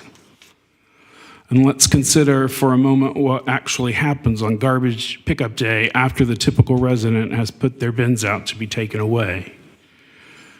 3 trucks, 1 each for garbage, recycling, and organics, picking up from each service location, and then going to a series of places, some of them far away, garbage to Ox Mountain in Half Moon Bay, recycling to locations all over the region, and organics to Newbie Island near Milpitas and Blossom Valley in Vernalis. This is expensive. So while there is no extra charge on your Recology bill for recycling and organics collection and processing, these services aren't free, but they are very important. Nor does our garbage bill include all of the city's efforts to keep San Mateo clean and reduce waste. Our anti-litter programs, the trash capture, maintenance costs of preventing trash going into the bay, all of the city street sweeping, and the public outreach and education we do, our e-waste collection and shredding events, hazardous materials collection, construction and demolition recycling, and illegal dumping. None of that is called out on our garbage bill. So remember, what we refer to as the solid waste rate or the garbage bill actually includes many more services. Some background on how we got here. We have received a good bit of public comment that the proposed rate increases are designed to punish those who produce the least amount of waste. The fact is that city has long been and remains committed to waste reduction, but regrettably, because of state laws, we are no longer able to fund our waste recycling and composting programs in the way we had been. So we have to make up for that. How did we get here? In 2006, in order to promote recycling and reduce waste going to the landfill, San Mateo, like many progressive communities, adopted a pay-as-you-throw system. But in the intervening years, California didn't meet its landfill reduction targets established by law. So in 2016 and 2022, new regulations from the state came into effect mandating recycling and composting. Neither is voluntary for anyone in the state any longer. And because the California Constitution through Prop 218 requires rates to be proportional to the cost of the service to the parcel, we can no longer use the pay-as-you-throw model and must transition to a true cost of service model. And unfortunately, the 20 and 32-gallon cart sizes are the ones that must transition over the next several years the most, because they are the sizes that have received the largest subsidy since 2006. I'm going to turn this over to Rick Simonson and Gabe Sasser from HF&H Engineers, our consultants for solid waste rate setting. They will walk us through the proposed rates. Good evening. I'm Gabe Sasser, project manager with HF&H Consultants. We were asked by the city to evaluate the current rates, and the first step in doing so was establishing the 2024 revenue requirement, which is composed of 3 parts. The Recology collection costs, which are increasing 9% from 2023 to 2024, and that's attributable to high inflationary increases, which are allowed as part of the city's franchise agreement with Recology. The second component are the disposal and processing costs, which are increasing 25%, and that is due to a new operator agreement with South Bayside Industries, which SBWMA reached agreement with through a competitive procurement process, and SBI took over site operations in January of this year. And finally, the city fees, which include the solid waste program funding, street sweeping funding, franchise fee, and other solid waste related fees. And those have decreased more than $933,000 from 2023, and we'll get into why. Let's go to the next slide, please. The city was facing more than a $3.8 million shortfall based on revenues at current rates and 2024 cost projections. However, they worked to reduce costs in 3 manners. 1, a 1-year deferral of Recology increases through the cap carry forward deferral. This allows for increases exceeding the 5% threshold of Recology's costs to be deferred for 1 year. The second component was the 2024 temporary reduction in tipping fees by utilizing the rate stabilization funds from the SBWMA, which the city is a member of the SBWMA, benefits from. And this reduction will go away in 2025, but provides a temporary relief. And third is a reduction in the city expenses, which were made possible by reducing street sweeping funding, as well as a temporary pause on the collection of the landfill closure fee because the city currently has sufficient reserves to meet its obligation. Let's go to the next slide, please. So the city is currently facing a $1.7 million shortfall despite those savings. However, reserves are not directly responsible for incurring that shortfall, as Recology maintains a balancing account payable to or from the city at the expiration of the franchise agreement, which happens to be in 2035. The way it works is that when Recology collects revenue on an annual basis and that revenue exceeds the approved cost of service, then the balancing account increases. And conversely, when the revenue is less than the approved cost of service, the balancing account decreases. Interest is charged to the city if the cumulative balance goes negative. And as you'll see on the next slide, the city is currently carrying a negative balance. That deficit of $1 million can be factored into the $1.7 million shortfall for 2024. So what we are recommending in the path forward is through rate adjustments, which is why we're here tonight. Let's move to the next slide, please. So the Proposition 218 notice following the January 16th meeting, council meeting, included increases to the commercial customers as follows. A $2.85 per month increase to the 20-gallon commercial and multifamily customer solid waste rates that you see in the left-hand table, and removal of the commercial organics rates discount, which previously was 25%. This discount was originally in place to incentivize commercial organic subscription. However, with the passage of SB 1383, that incentive is no longer necessary. Therefore, moving forward, commercial organics rates would be the same as the same level of container size for a solid waste container for those commercial and multifamily customers. Let's go to the next slide.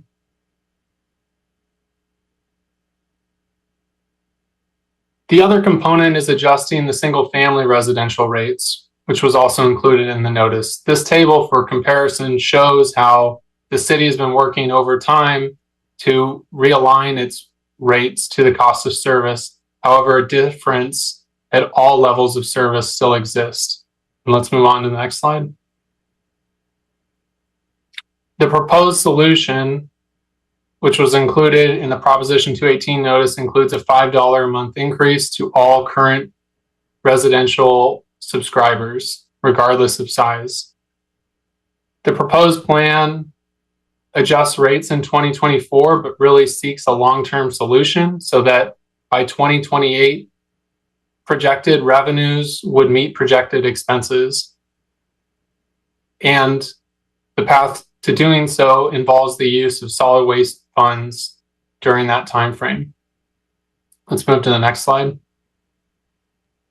The way that the city can achieve this is because the reason the city can achieve this is because the solid waste fund has $6.2 million in reserves as of last fiscal year end, and the city can make plans to use up to $1 million in reserves in this calendar year to reduce that historical balancing account deficit previously touched upon.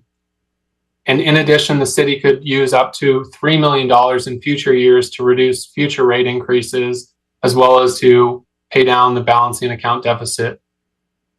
It's recommended at the same time the city keep a prudent level of reserves to fund such assets, including the replacement of the current street sweepers, as well as to maintain 6 months of solid waste expenses for cash flow purposes.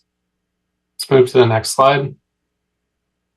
So again, this is why we're recommending this $5 per month increase and why this was included as part of the Proposition 218 notice. And these rates would also use solid waste reserves to reduce increases to ratepayers so that ratepayers are not bearing the cost of these large increases on their own. It would align rates closer to the cost of service. It would allow the city to generate revenues to meet expenses over a longer term period. And it would also help reduce the balancing account deficit. Let's move to the next slide. The city, as a member of SBWMA, is not alone in facing these costs. And so the next 4 slides, including this one, include a comparison of all member agencies' residential cart rates for 20-gallon, 32-gallon, 64-gallon, and 96-gallon customers. And with the exception of Belmont and San Carlos, who did not have updated rates at the time this was put together, all other member agencies have looked at increasing their rates, and despite those increases, San Mateo rates remain some of the lowest. For example, the 20-gallon customers, and then if we show on the next slide the 32-gallon customers, the position remains unchanged.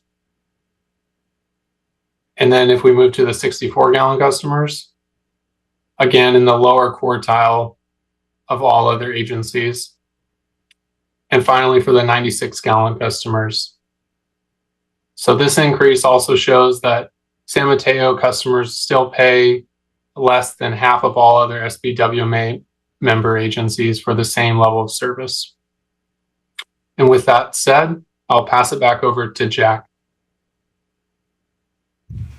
So to reiterate, rates must cover the cost of solid waste services, including garbage, recycling, and compost collection and disposal, and city fees. And while in prior years rates were structured progressively pay as you throw, we can no longer do that per California law. And the rate structure proposed moves the city closer to accurately charging the cost of service for each customer base.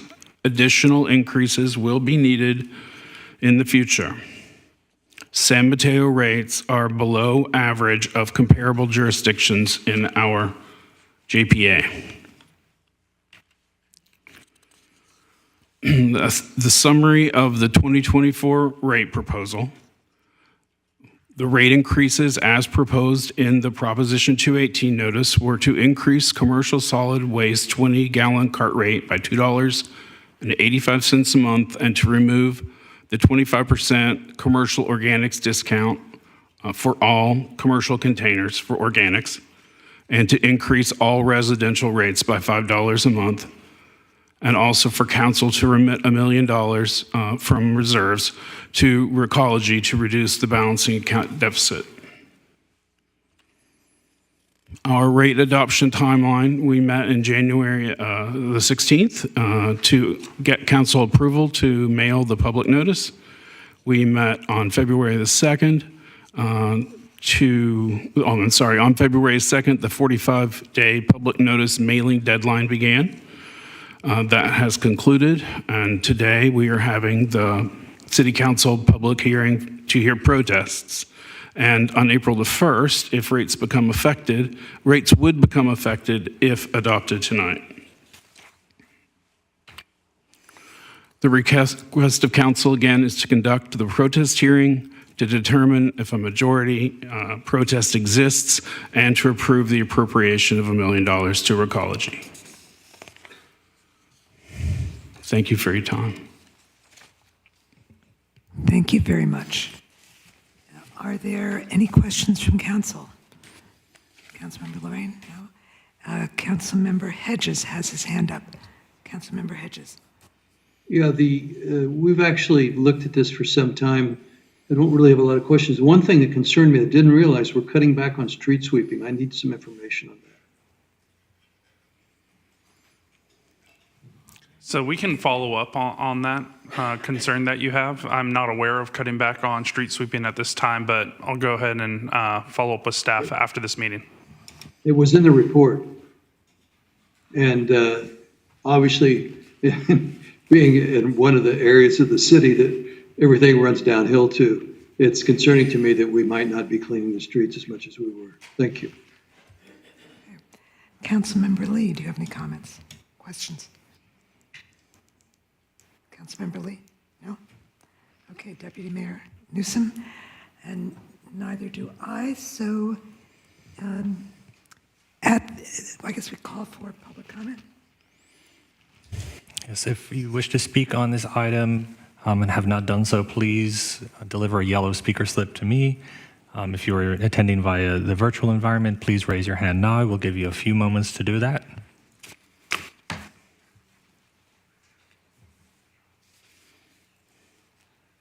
Madam Mayor, we have a total of 3 public comment requests. Okay, so that would be 3 minutes apiece. 3 minutes. So we will call the next 3 speakers. Our first speaker will be Mr. Mahkood, followed by Diane Whitaker and Marty Dewey.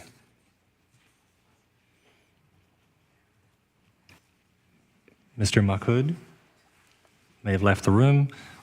We'll move on to our next speaker, Diane Whitaker, followed by Marty Dewey.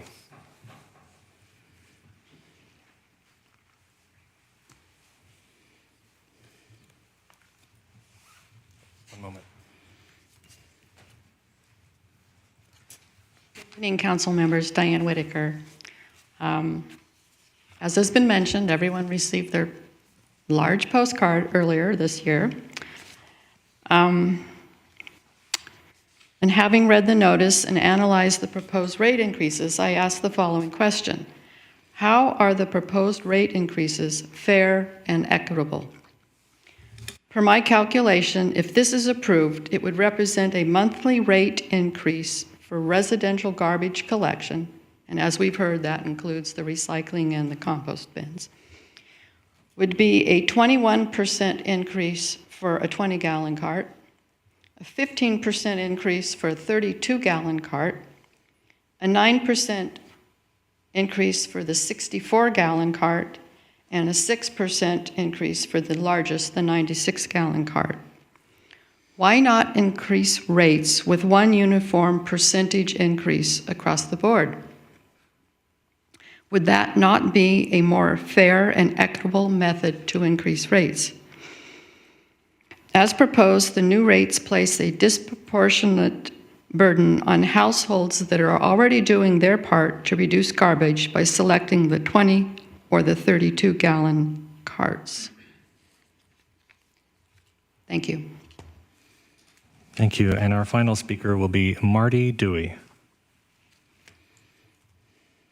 Looks like Marty is not in the room, thus concluding public comment. All right, then we will close public comment.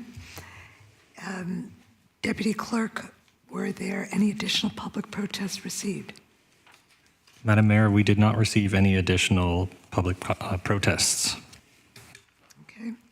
Since we have determined there are no more public protests coming in, I am now closing the public hearing. Deputy Clerk, have you determined whether a majority protest exists? We have tallied all of the written protests to the proposed increase in the solid waste recycling and organic collection for the 2024 rate year, and there were 31,687 notices mailed to property owners on the tax roll, and a majority would require one more than half that number. The number of valid protests received is 22 as of March 18, 2024. Based on that, it is clear that a majority of owners have not protested the fee increase, and the council is free to take action to increase or otherwise modify the fee. Thank you. Then I would like to call for the motion to adopt a resolution to establish maximum rates for solid waste, recycling, and organics collection for rate year 2024, and adopt a resolution authorizing the finance director to appropriate $1 million from the Solid Waste Fund unassigned fund balance and remit to Recology to reduce the city's balancing account deficit by September 30th, 2024. Do I have a motion? I'll move that. Thank you. A second? Second. Thank you. Could you please take the roll? Councilmember Hedges. Yes.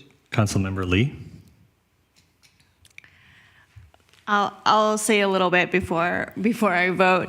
I actually wanted to assuage any concerns. My read of this process is that we are contemplating, a very tough decision to increase rates, but doing so with the expectation that we're maintaining existing quality service as well. So I think Councilmember Hedges, respectfully, perhaps that was a misunderstanding, because I don't see anywhere in the staff report that there was a reduction in street sweeping. And if that were the case, then I think that we would need to address that. But that's, I don't see that, or that's not my interpretation of. It's not in the resolution, and I didn't see it in the report either, and confirmed with our public works director, we're not reducing Great. street sweeping service in the city. I think it's helpful just to make sure that we're all clear about what we're voting on and that this is not a reduction of any service quality. And I've been on council now 5 years, many of which were during the pandemic. And we used this enterprise fund very judiciously to not increase rates for 2 straight years to help community members and ratepayers. And now we are looking at how we can ensure that this enterprise fund remains solvent. And we're digging into our healthy reserves to help smooth out costs increases for ratepayers. And that cost savings goes directly to community. And as somebody who cares a lot about recycling and composting, I asked every possible way, can we structure some kind of subsidy to maintain the pay-as-you-go or pay-as-you-throw model? And Jack Johnson can attest that I asked. And unfortunately, sometimes we got to play by the rules that we don't like. And these are rules coming directly from the state. And so I really appreciated the way that you helped make that very explicitly clear in this presentation. We are operating within the rules and the guidelines that we have, and this decision we don't take lightly. And so I hope to join my council in supporting this increase and telegraphing to community that we do so very thoughtfully and in a well-considered way that I believe will actually, in the long term, bring back savings to our ratepayers. And my vote is yes. Councilmember Lorraine. Yes. Deputy Mayor Newsom. Yes. Mayor Diaz-Nash. Yes. Motion carries 5-0. Thank you very much. Mayor Nash, I have my hand up. Yes. Councilmember Hedges. I also did not see it in the staff report. I heard a statement. I don't know whether it's a reduction in the street sweeping, but a reduction that was a spoken report in funding for street sweeping. And I'll work that out with the city manager later. I'm not against the resolution because of that. Okay. Thank you. And Rick Simon, I guess all hands are down. Okay. Well, that. I would like to request a bio break if possible after this item. I think that's a great idea. All right, so since we have finished this, why don't we take a 5-minute break, and then we'll move on to the general plan amendment.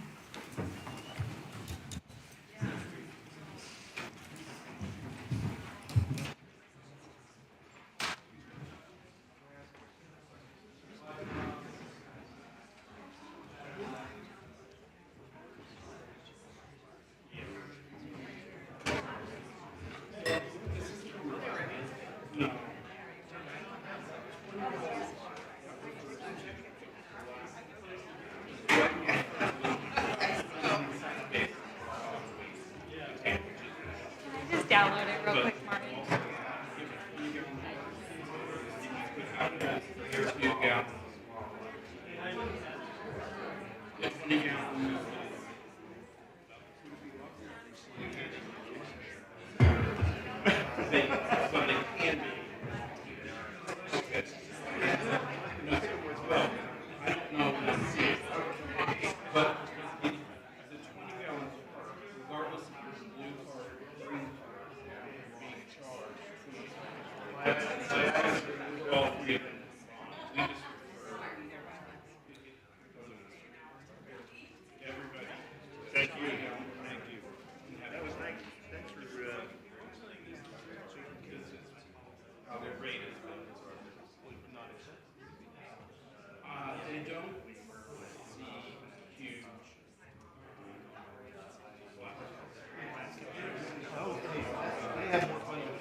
hear about our trip? Yeah, it was great. All spots along the coast.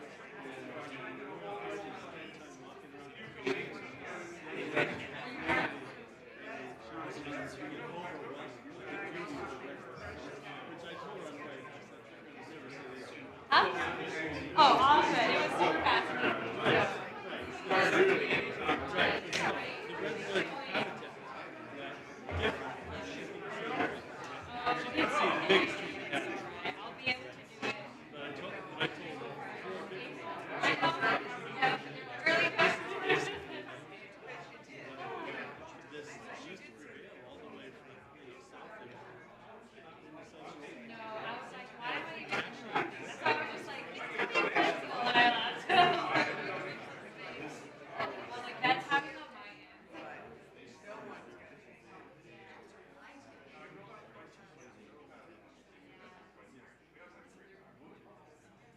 And they would just bring them down and these little inlets along the coast.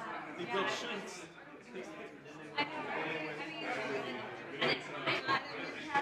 Come on. I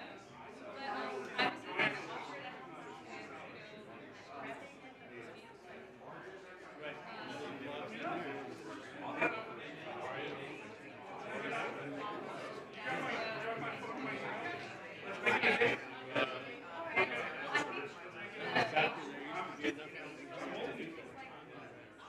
But I was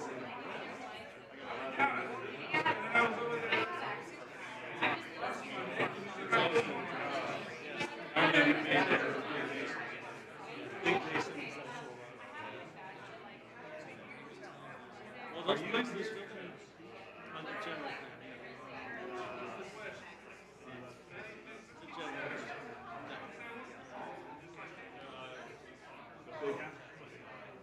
Where does she get? Oh, yeah, I'm gonna be bonus. I need it.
All right, so I think we're ready to begin. All right, thank you everyone for that short break, and we are going to move on to item number 15, the General Plan Amendment to adopt Strive San Mateo General Plan 2040. And the presentation will be led by Zachary Dahl, our Interim Community Development Director, assisted by Joanna Jansen, Principal of PlaceWorks. Thank you very much. Good evening, Madam Mayor, members of the City Council. Zach Dahl, Interim Community Development Director, and I'm joined here this evening by Joanna Jansen, Principal with PlaceWorks, the lead consultant for the city's general plan update. So for tonight's agenda, this is our second public hearing before the City Council to consider adoption of General Plan 2040. We'll start with a presentation, move to clarifying questions, receive public comment, and then have council discussion and ultimately, actually not direction tonight, it will be action.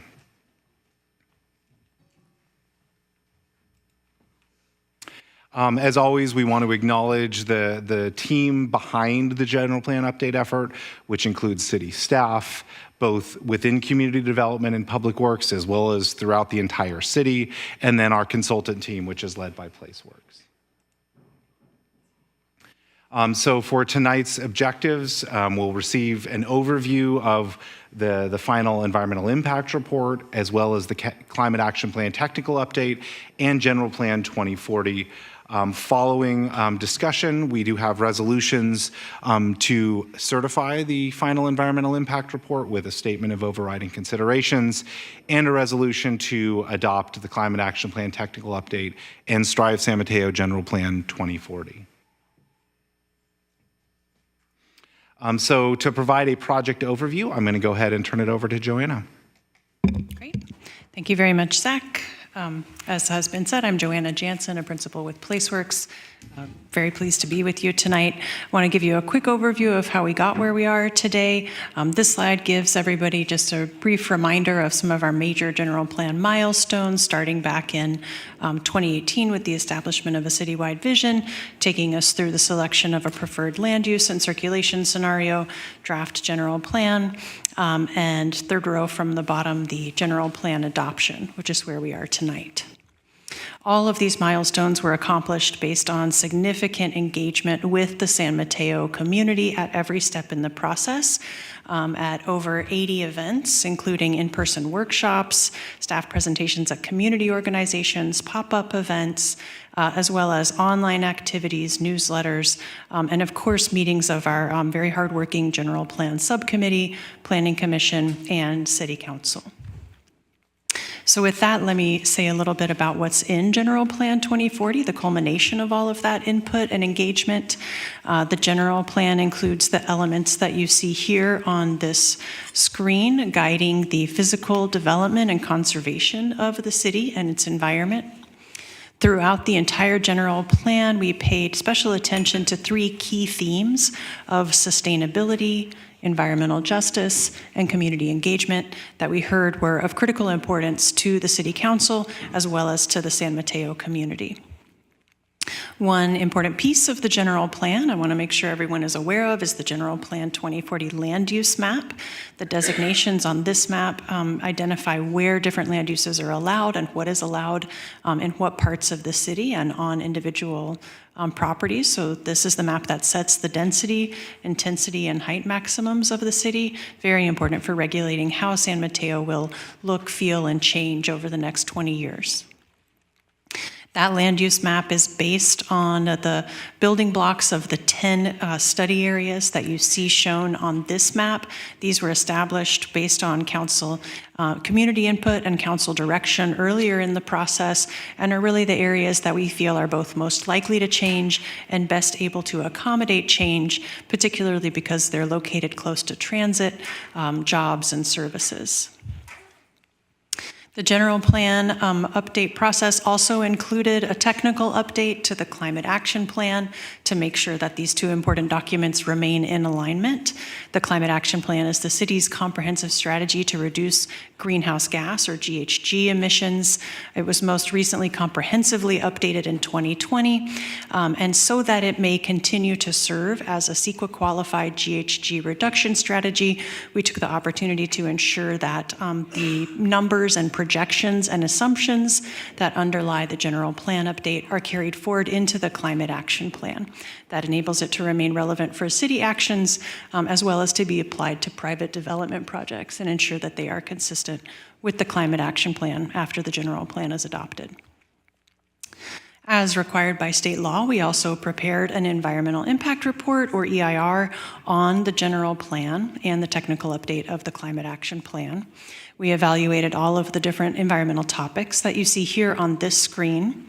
For the majority of these topics, everything with an asterisk, we concluded that the impacts would be less than significant because the combination of the general plan policies, as well as other state and federal and other regulations, avoid or lessen the impact to a less than significant level.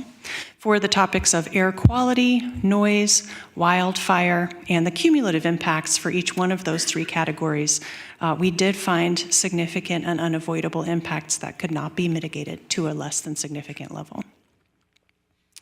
Because the EIR found those significant and unavoidable impacts, we have to consider whether there might be overriding considerations that would outweigh the potential environmental impacts from the adoption of the general plan.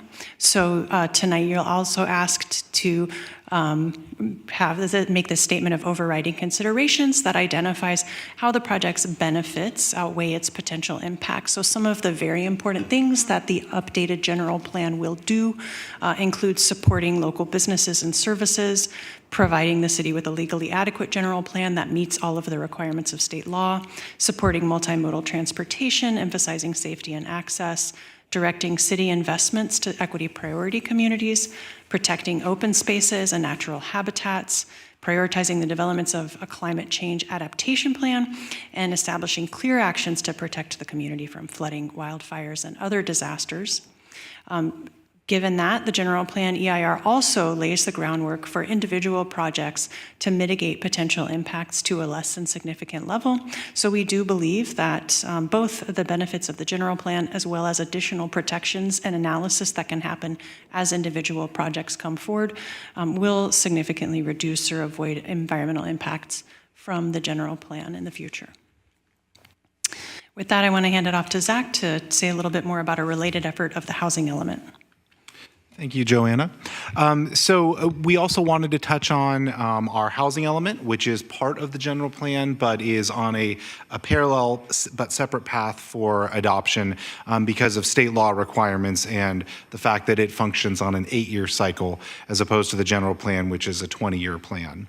Earlier this evening on your consent calendar, we did provide our first annual progress report for the housing element, and it was a little bit unique in that we are reporting on a housing element that has not yet been the updated version of which has not been adopted by council or fully certified by the State Department of Housing and Community Development.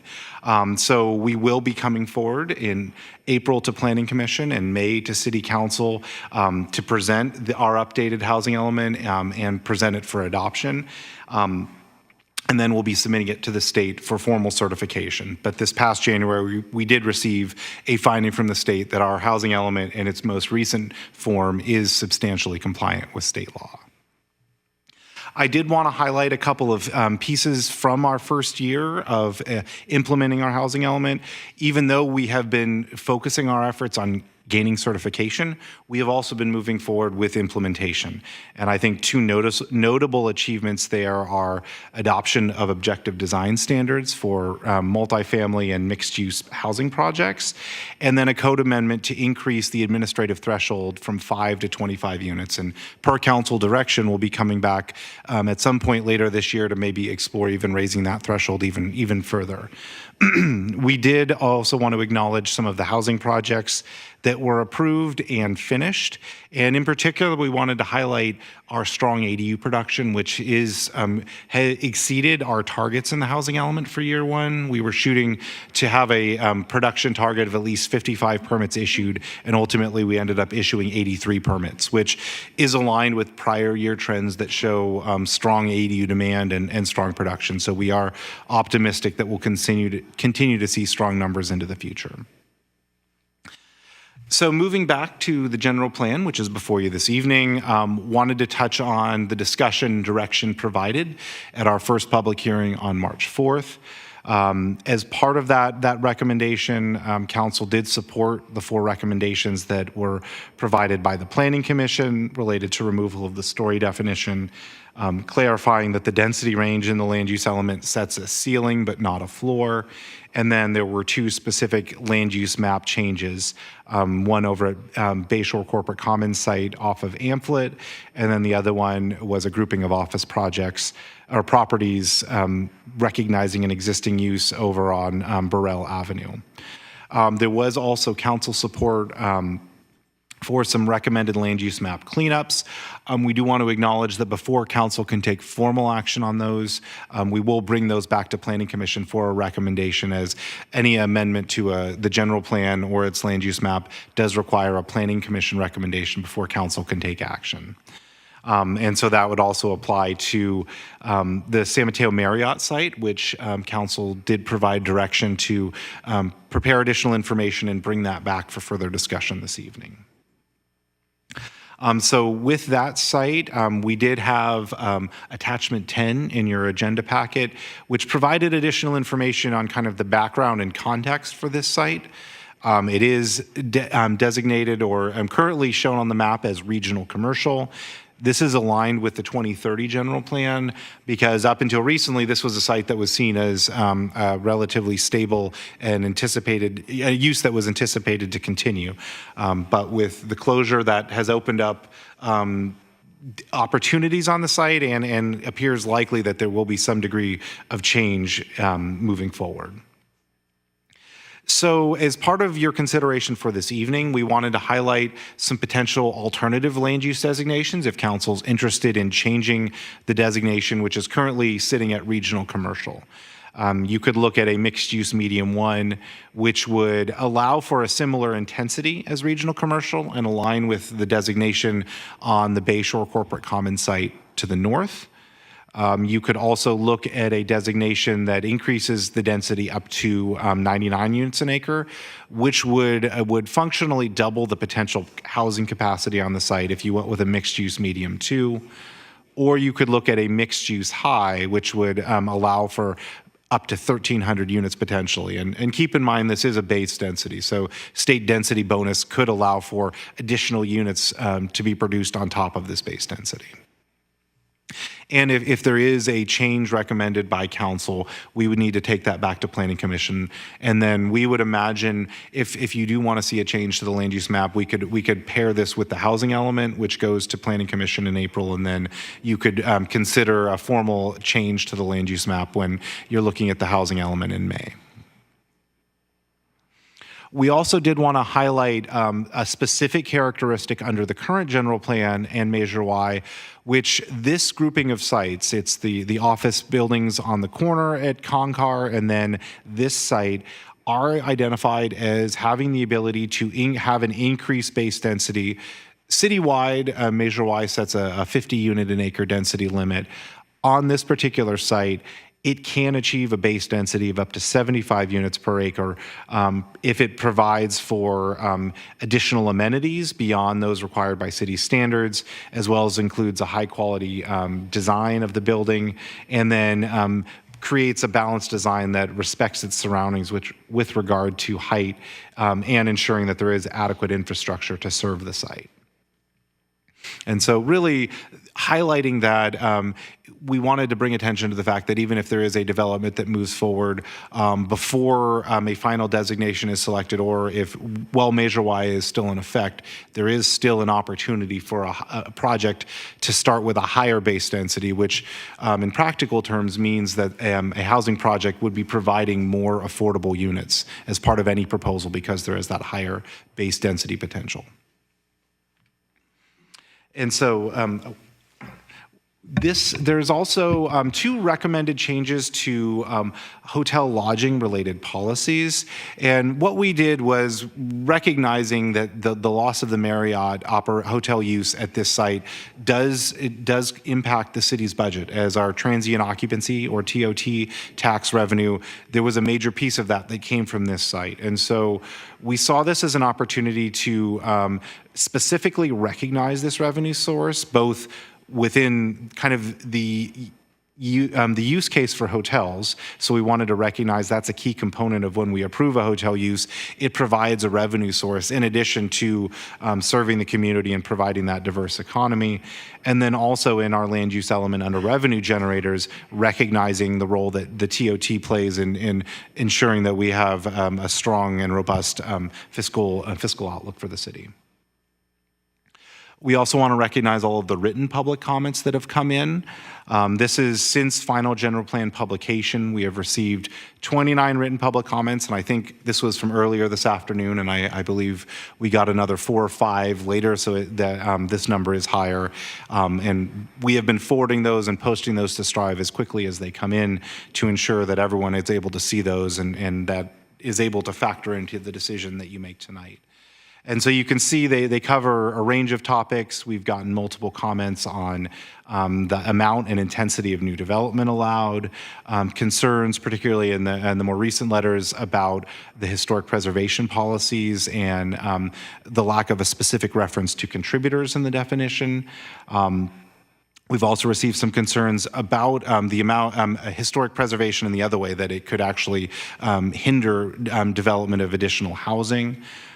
We've heard comments about the street classification, in particular on 5th and 9th, comments about reinstituting the High 2 land use designation, and various other ones, some of which have already been acknowledged or accounted for in prior council direction related to the story definition, specific property requests for land use designation changes, and then other comments relating to downtown, use of office space, and making sure that we're managing for and planning for flooding and sea level rise.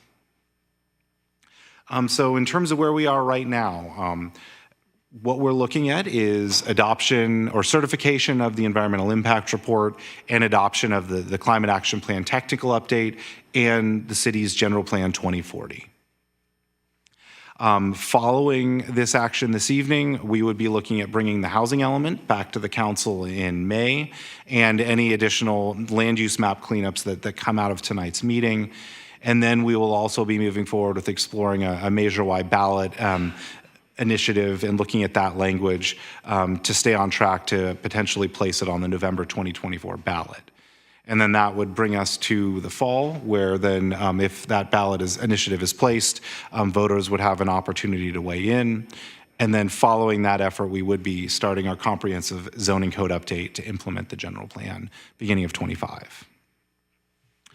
So the recommendation before you this evening is to adopt a resolution to certify the final environmental impact report and adopt a resolution adopting Strive San Mateo General Plan 2040.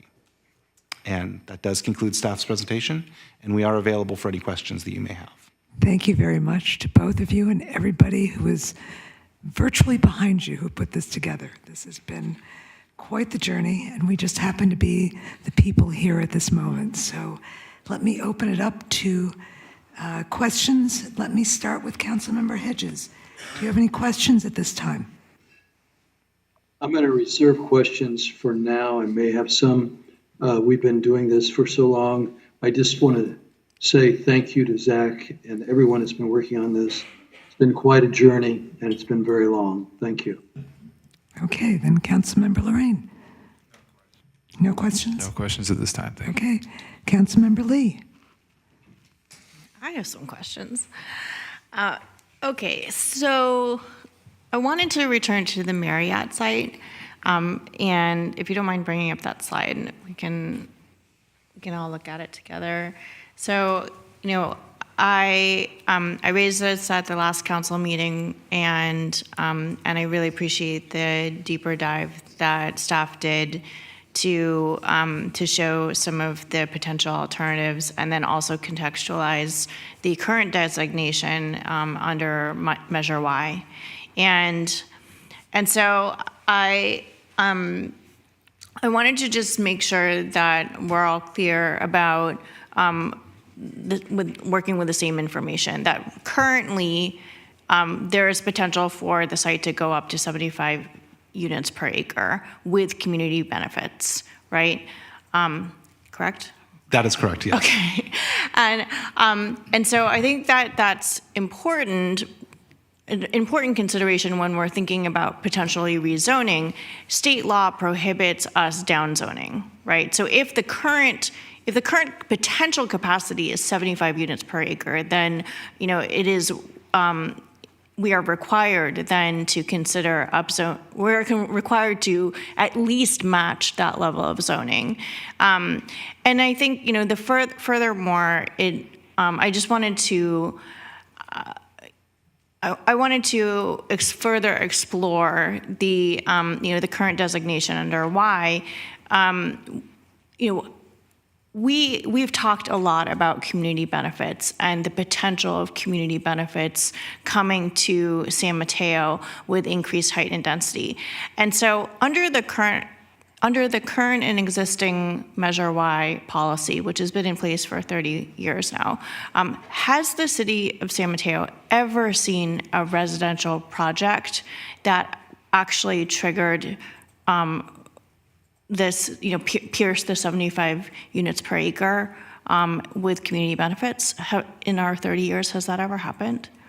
Not under the Measure Y provisions, no. It's the hotel use that's there, and there's been some office uses that have exercised it, but not a residential project that we're aware of.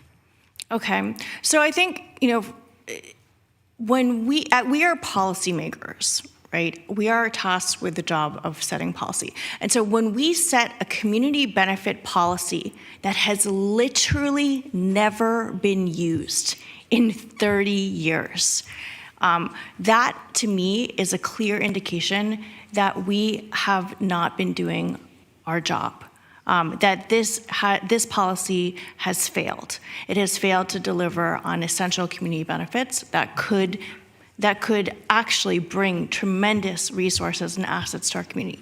And so I raised that because in this conversation about wanting to look at how this site can play a key part in our future, in the future of San Mateo, and with the closure of the Marriott, I wanted to surface these two questions. One, has community benefits ever been triggered? The answer is no. And two, are we allowed to downzone under the current law, state law? And the answer is also no. So those are my questions on that. And then I guess my other question, Councilmember Hedges had raised the issue of Burrell Square, and I thought that at the time I wasn't completely tracking with what the implications were, and so I'm glad you brought it up. But I think it's actually worth digging into a little bit. So, and Councilmember Hedges, if you want to jump in and clarify what your questions were at any time, that would be great. But my understanding was the original question from Councilmember Hedges was under the current designation, does that little finger that's outside of the 0.5 mile radius boundary, does that little finger that is currently designated Office High allow for and support residential development? It does. Right now, we do identify a density that can be achieved there, which would be up to 130 units an acre. And as a commitment in our housing element, within the next year, we will be allowing housing as a permitted use. We're bringing forward a code amendment to allow housing as a permitted use within office designations. Great. And so I think it's interesting to look at this site comprehensively. And it strikes me that there's office high and mixed use high sandwiching office medium. And I think that might deserve some conversation. This is one of those things where, like, we're here, we might as well get it right because we're doing this, right? It's 9:30. It's only 9:30. So, Councilmember Hedges, did you want to jump in? Before With Councilmember, permission from the mayor, I will. I'm sorry. Before through the mayor, if I can interject. Just 1 second, Rich. Hold on 1 second. Very briefly, just on the downzoning issue, so I wouldn't characterize it as a flat-out prohibition. There are restrictions on downzoning under state law where the city cannot reduce the residential capacity of a site unless it makes other adjustments to other areas of the city. So I just wanted to clarify that point, that, in other words, the city can't change, say, the general plan or the zoning ordinance to look at an individual site and individually reduce that site's residential development capacity unless the city changes other standards to ensure there's no net loss in residential capacity. So there's a bit of a caveat, but I understand what you're driving at. And I understand and I appreciate that distinction for state law, but we also have a city policy that specifically prohibited downzoning. No? I'm not specifically aware of one. Would it be in this general plan or? No, is it's in the housing element. Remember the site, it's Gustavo and then Jessica's site at Motion Arts Center. This issue came up where they were concerned about potentially getting downzoned. And we specifically codified in the housing element a rule that and a guideline that we would not downzone.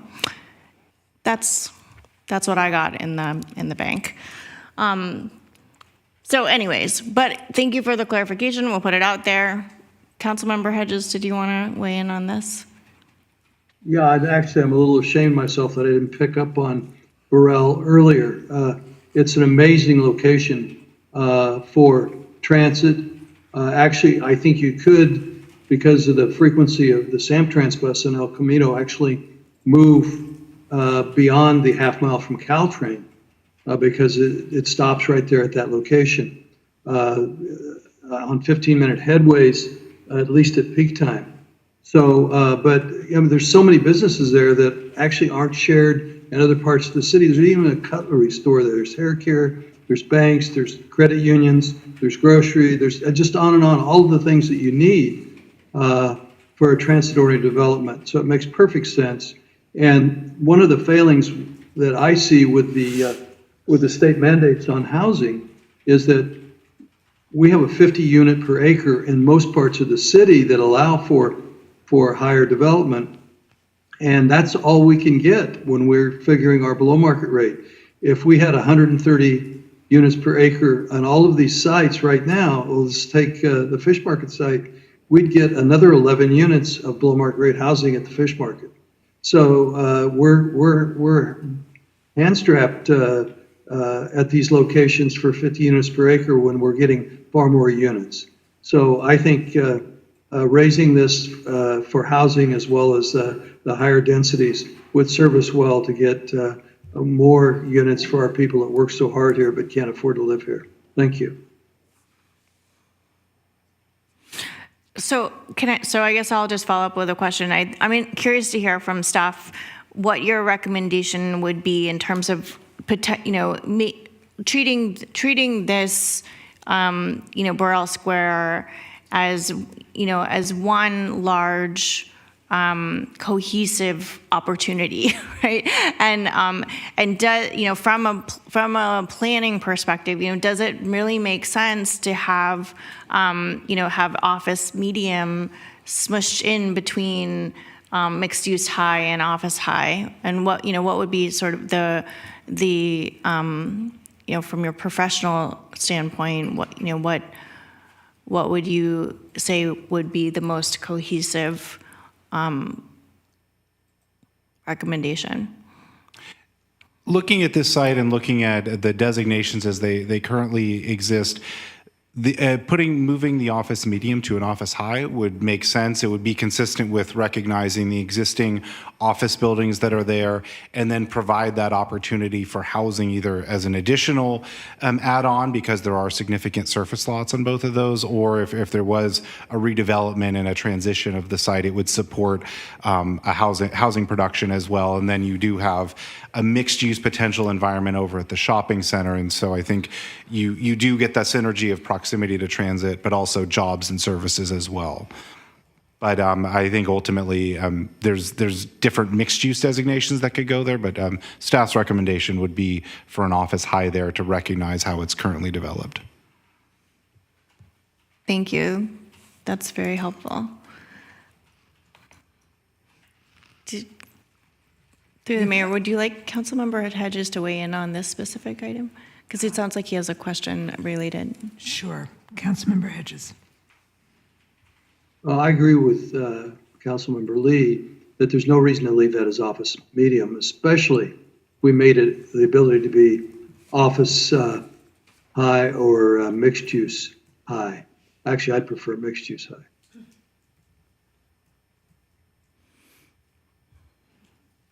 That's all I have to say. Okay. Do you have any other questions?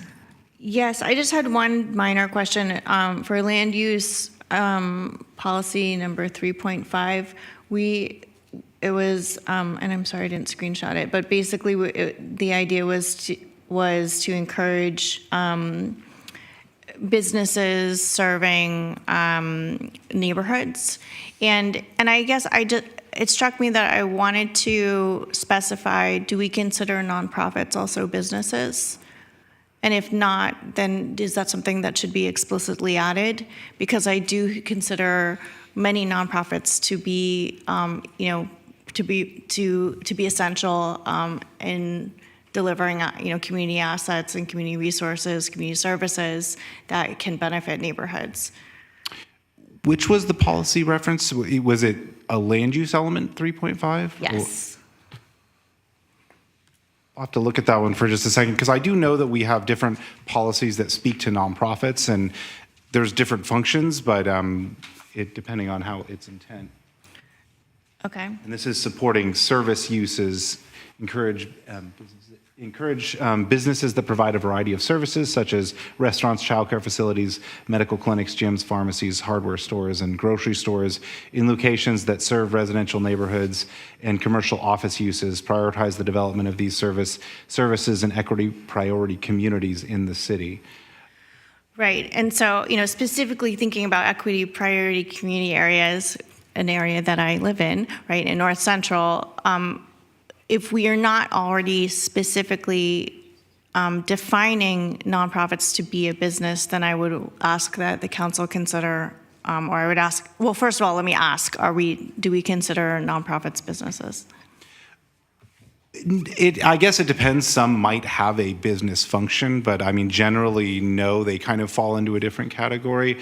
When you look at where this policy is placed, it is under the goal of supporting a diverse range of land uses. So a nonprofit isn't necessarily a land use category. It fits probably most likely under the quasi-public designation.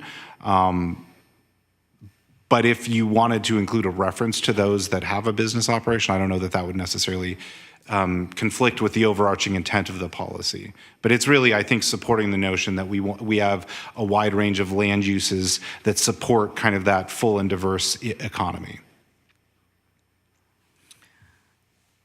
Okay, that's helpful. Those are my questions.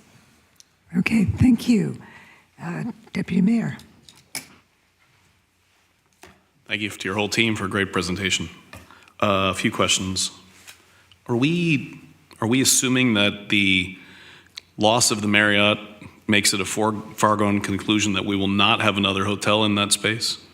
Because I've been looking at, it's only a few blocks from my house. I've been driving by it a lot lately, and I keep looking at it. And what occurs to me is if you look at like the New Hampton hotel that was built in Los Prados, we could put a hotel on that's significantly higher and that has a 2-level or parking structure, and then still get a significant amount of parking lot converted to housing. So do we have to decide tonight what we're doing with this, or is this something that we can adapt or adopt later because it's a living document? And honestly, I don't even know that we're there yet, right? We don't really know entirely what's going to happen of this, other than we know the intent is to sell the hotel, but does that necessarily mean that the hotel is going to be demolished and not replaced with another hotel? No, absolutely. I mean, I think what we know is we don't know the future of the site at this point. And I think part of why we recommended strengthening 2 policies related to hotel uses is recognizing the importance of it. And so I think any proposed development, we would want to look at, is there an opportunity to have a hotel use as a component of whatever goes in there, both because it meets a community need, it provides an important revenue service, and it could be part of a mixed use development there. So no, reestablishing a hotel use is definitely something that's feasible and we would want to support for what was just outlined. So if we were to split, I don't even know why this term exists, but split the baby, meaning we were to put a bigger hotel there and housing, do we have to zone it differently? And if so, what does that look like? So to look at a mixed-use project like that, the most appropriate land use designation would be one of those mixed-use designations. But within that regional commercial designation, that is also a district that within the next year will allow housing as a permitted use. So in theory, you could have regional commercial uses, which includes a hotel, and housing uses, and that would support both of them. So you could envision a project that includes both of those pieces under that current designation. Okay. I was talking to another city person outside of our city, and what she suggested, and I wasn't sure if we'd done anything like this, is that could the city put a statement out of what our desire is to have the lot look like going forward? Meaning we desire it to be a higher rise hotel with parking and, X amount of units of 75 unit or higher density housing units. Is that something that we can do to try to communicate to future developers and buyers, like signal what we'd like to have there? I'll kind of look to our city attorney to weigh in on. Well, I think you're signaling your interest. You, the council, are signaling your interest in what kind of uses you want on the site through adoption of the general plan, through adoption of the land use map in the general plan, showing which in turn indicates what kinds of uses are allowed on the site. And this conversation, is also, I think, can be of some guidance to future developers on the site. And to answer one of your earlier questions in terms of does the council need to make a decision tonight? No, you don't. I mean, you can simply adopt what's in front of you, and the land use map can be changed at a later time. There's, depending on the type of change, or I should say, a change to something other than what's proposed tonight would need to go back to the Planning Commission for recommendation under state law before it comes to the City Council. But there's no final decision that'll happen tonight for that site because, again, it's a living document, as you indicate. Right. Okay, great information. Thank you. To follow up on Councilmember Lee's Burrell question, and Rich Hedges actually alluded to this too. If we look at the map, if we go from the El Camino Real, which is definitely a transit corridor in and of itself because of the frequency of the ECR bus lines, where does that put the line of housing? I mean, obviously the perimeter gets bigger, but if the entire site that was moved from office to housing, as long as some of the site is within the perimeter, does it count as transit corridor, or does the entire build area have to be within that perimeter? I think it's important to understand what would be reason for the transit corridor designation? Is it for parking relief? Is it to be part of so I think part of it would be, I'm assuming your question's related to AB 2097 and parking relief. As long as a portion of the site is within that half-mile radius of transit, the site does qualify for potential to have that reduced parking provision. The El Camino Real, based on our current interpretation, because it does not have two routes, because the Caltrain stations clearly meet it, so you've got your half-mile radius around each of those.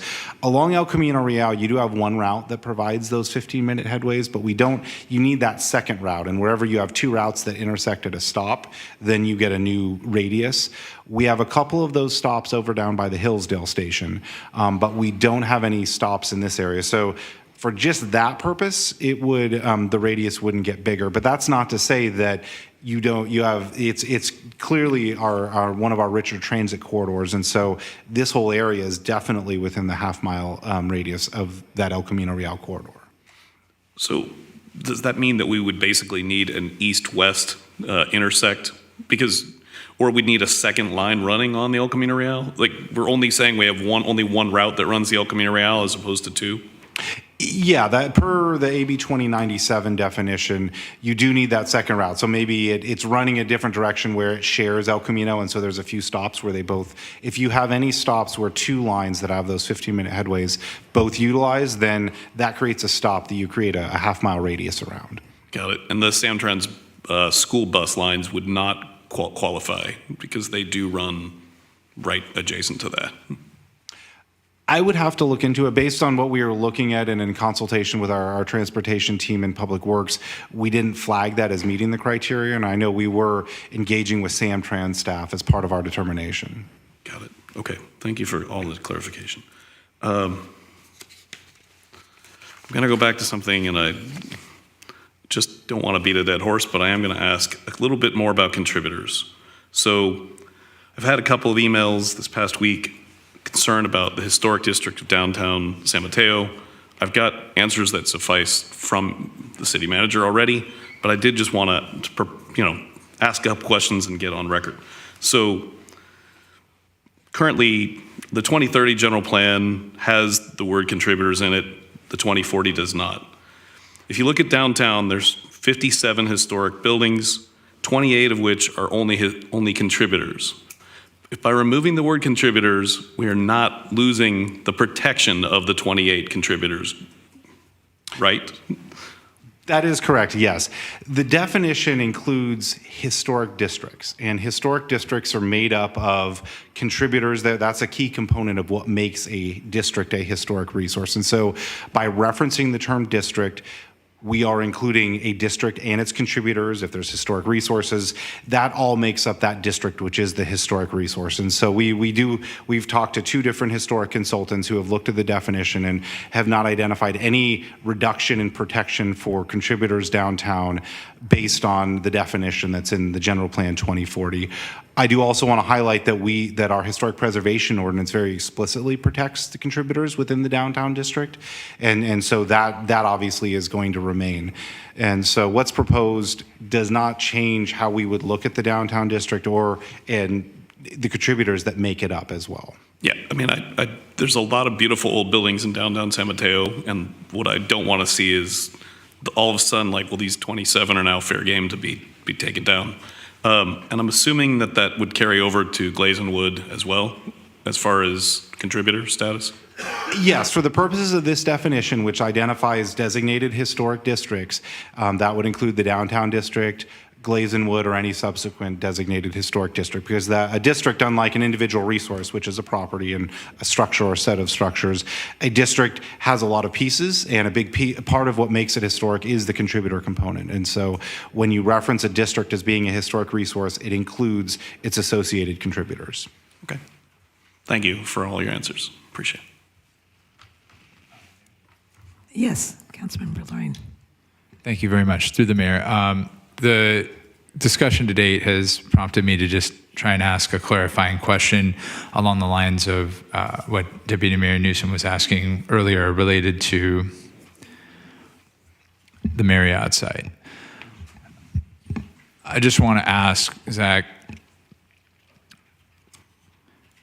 is it fair to say that a mixed-use land use designation at medium, 2, or high on that site, one that allows for flexibility to,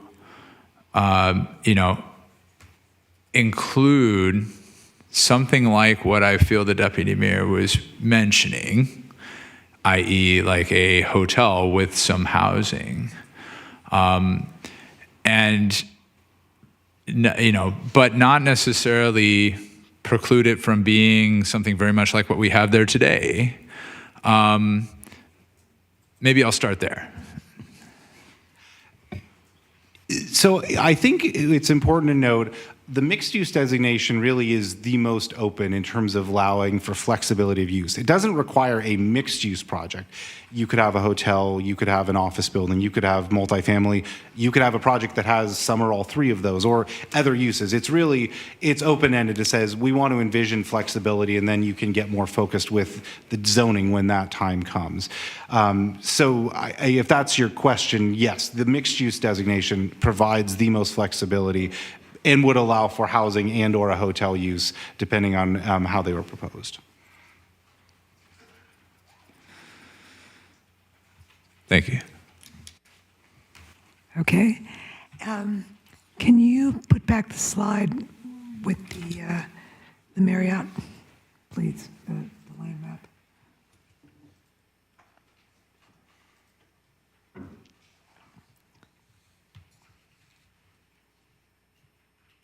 Great. Is that the one you were looking for? That's it. Okay, great. So my question, I think I'm hearing a lot of consensus among the council that we all want TOT revenue. I mean, that this is a very important part of our city, and right now without this property, there's a hole in our TOT revenue that we're going to have to figure out what to do about. We also want housing, and that would be a potentially very interesting combination. But we also want to provide flexibility for anyone who wants to develop there. The one thing that we're not talking about is what about the traffic impact? And that's what I would love to ask you, because if I recall correctly, South Amplet there, it's a dead end at one end, and it comes on out. And if you had a hotel, like your model with the higher rise hotel, and you had the housing, what does that mean in terms of circulation? So obviously we don't know the specifics, but we do know this area, there's circulation challenges here, and this would probably be the biggest issue that any project on this site would have to address. It would start with the transportation impact analysis, and we need to look at these streets, where they feed in. I mean, in one sense, you do have direct connectivity to Highway 92, but you have limited points in and out, so you're really looking at Concar, you're looking at the intersection with Delaware. Obviously, the 19th corridor has circulation challenges as well. So yes, this would definitely be a piece that would really require some analysis and would probably be the most challenging component to account for and design for as part of any project that move forward here. So you're hearing us all say we want TOT, we want housing, we want the flexibility that if, what might come up, but we already have so many traffic issues there. What would be the way forward, or the zoning designation, to be able to not give us the flexibility, but also recognize that my concern with the mixed use, I understand that it is flexible, but if we've got a real problem with traffic there already, are we just digging ourselves into a hole? Well, the land use designation is a piece, and every designation has its ceiling. A project still has to be designed to work on the site that it's proposed on, and so not every project is going to be able to hit its ceiling, because you still have to get through your environmental review and make sure that all of the associated pieces work, and you're not creating any significant unavoidable impacts that can't be mitigated. And so I don't know that we would need to worry regardless of the designation, because ultimately when we have a project, we're going to need to do that site-specific analysis, and that's going to drive what intensity could be feasible here, or if it needs to go higher, what those trade-offs would be. So I guess we don't need to necessarily have that answer right now. And you can also look at where council wants to go with this site in terms of intensity, density, and those other pieces. Okay, well, for right now, I think that those are my questions. So shall we open it up to public comment? Can I ask a follow-up? Sure, absolutely. So I've been at this for 7 years now and learned a couple of things along the way. I just wanted to ask a clarifying question. My understanding is that commercial designations actually typically have higher trip counts and are more of traffic generators than residential projects. So, I know that there's a lot that goes into, considering any one project and all of the mitigations that will be required for each site. But overall, is that not the case that commercial is actually more of a traffic generator and trip count generator than residential? At a basic level, yes, but I think obviously there's nuance, the type of commercial use that's going in there. You have different kind of peak trip generation points, depending on if it's office or commercial or residential. So yeah, there's a lot of different pieces that go into a kind of a final outcome. But yes, if you're looking at per square foot, per 1,000 square feet, a commercial use will typically generate more traffic than, say, a multifamily or a housing use. So you could theoretically make the case that maintaining the existing commercial zoning actually could potentially reap more traffic than changing the use. So I'm just speaking aloud here, but that's, some of my learning along the way, 7 years into it. All right, well then I think we are ready for public comment. Yes, Madam Mayor. If you wish to speak on this item, and if you haven't done so already, please deliver a yellow speaker slip to me. If you are attending remotely, please raise your hand. We'll give you a few moments to do so, and then we'll tally up the number of speakers we have and announce the last speaker. All right, Madam Mayor, we have a total of 9 speakers, and the last speaker will be Lisa Van de Voorde. Apologies, we got one more, just came up. Our last speaker will be Tasso Zagrafos. Okay, so that's 10, so that's 3 minutes apiece. Yes, that's correct. All right, we'll begin with the speakers in council chambers. If I call your name, please line up to the right of me. Our first speaker will be Lori Watanuki, followed by David Light and Rick Bonilla.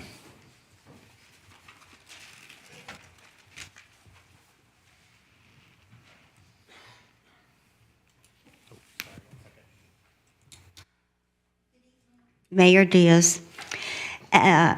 Diaz-Nash, and City Council members. My name is Lori Watanuki. The 2040 General Plan EIR has reclassified 5th Avenue, which was a local street, and 9th Avenue, which was a collector, and these have been reclassified to minor arterials.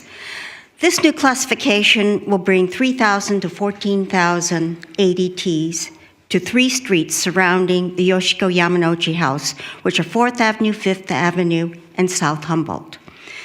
This will bring more traffic to the new historic resources on all 3 sides of the site. And this new classification of major collectors, minor arterials, are not recognized in the current Neighborhood Traffic Management Plan, which is called the NTMP, for traffic calming devices to reduce cut-through traffic on these streets. The 24 General Plan recommendation to upgrade 5th and 9th is flawed, since more traffic will be pushed through a street if it has been reclassified to a major collector or a minor arterial. There's insufficient evidence supporting this reclassification today to minor arterials for either of these streets. Street classifications is a long process. The minor arterials, major collectors, and emergency routes need to be added to the current NTMP, and a faster methodology needs to be developed to reduce cut-through traffic, and that plan is not identified or analyzed in the current 2040 general plan. There's a lack of analysis in the general plan to explain these street classification and what the process is and how the Yoshiko-Yamanochi district would be protected from future traffic. The reclassification of 5th and 9th will happen, and 19 new development projects are proposed in this downtown. They're in various stages. There's also 6th grade separations that are being proposed between 1st and 9th Avenue. So, therefore, the traffic calming should be installed today on 5th and 9th Avenue along with South Humboldt. Now, I just want to also comment on community benefits. When the Marriott Hotel was given this increase in height, the mayor at that time, Sue Lempert, negotiated with the Marriott, and they got about $100,000 to upgrade their park, and they got $1 million for the 19th Avenue Park Association. So I want to make it very clear that community benefits do exist, and they have been applied to neighborhoods. Also, the Hines project gave community benefits of lights to the Concar area when they had an extension of time on the development plan. Thank you, Lori. Please keep that in mind. Thank you. Our next speaker will be David Light, followed by Rick Bonilla and Ken Abreu. Good evening, Mayor Diaz-Nash and members of the San Mateo City Council. My name is David Light. The Yoshiko Yamanochi House Historic Resource is now on both the national and the California registers. It has 9 contributors. It is important to add contributors to the historic districts back into the general plan definition of historic resources. The environmental impact report fails to identify, analyze, and mitigate significant impacts to the Yamanochi House Historic District from the general plan's increases in traffic noise, vibration, and particulate emissions. These traffic impacts have affected and will continue to significantly impact the 3 physical structures and the 3 gardens on this historic site. The city did not consider or analyze the feasibility of mitigating traffic impacts by designating R2 housing instead of the more impactful service commercial light manufacturing in the adjacent area to the Yamanochi House. The city should consider the following additional mitigation measures to reduce the effects to this historic district. Construct a sound wall with thick plantings along South Humboldt, where the turn lane has been extended by the city of San Mateo. Install traffic circles and speed humps on 5th and 9th Avenues between South Delaware and Amplet, and on South Humboldt to reduce the current and future cut-through traffic surrounding the Yamanochi Historic Resource, and install 5-ton load limit signs to limit the size of trucks making deliveries to South Amplet and cutting through our neighborhood. Reroute construction traffic west of the railroad to use El Camino Real or Interstate 92 or Interstate 101 to reduce increased dust, particulates, noise, vibrations to the equity priority neighborhoods and the Yamanochi Historic Resource. And finally, designation of R2 or another non-truck land use to the adjacent area along South Amplet from 5th Avenue to Folkestone to reduce the impacts of diesel particulates, truck noise, current tree damage, and surrounding this historic site. And I just want to point out that housing is already being planned for the Fish Market and Concord Passage, which is adjacent to Highway 92, and the 1650 to 1750 South Amplet, which is along Highway 101. So I recommend not approving the of environmental impact report until there's mitigation for this Yamanouchi House historic resource. Thank you. Thank you. Our next speaker will be Rick Bonilla, followed by Ken Abreu and Diane Whitaker. Good evening, Mayor, Council members, and all of you staff. Rick Bonilla, I've been looking at this thing since probably 6 years ago and thinking about it and devoted a lot of thought. So I'm happy to be here tonight. I do recommend approval of the environmental impact report and going forward with some form of this plan after we consider the recommendations that I'm about to make. First, bring back the High 2 designation. I don't know what happened to it, but it's going to hurt us. We have a housing element which was somehow termed, substantially compliant. I'm not sure how that happened because we didn't make many changes or any changes practically. And suddenly HCD decided we qualified for that pronouncement. So I think that we need to be aware of the fact that when we're able to build higher, we're able to leave more open space and create more walkable, open, airy, sunlit areas around buildings where people can walk, they can bike. We can have nice, manageable streets. We'll have room to do those things if we allow taller and denser developments or, more higher office spaces where those are called for. That said, I have a list of some other things I'd like to talk about. We do need to fix the community benefit policy. It's been broken for quite a while.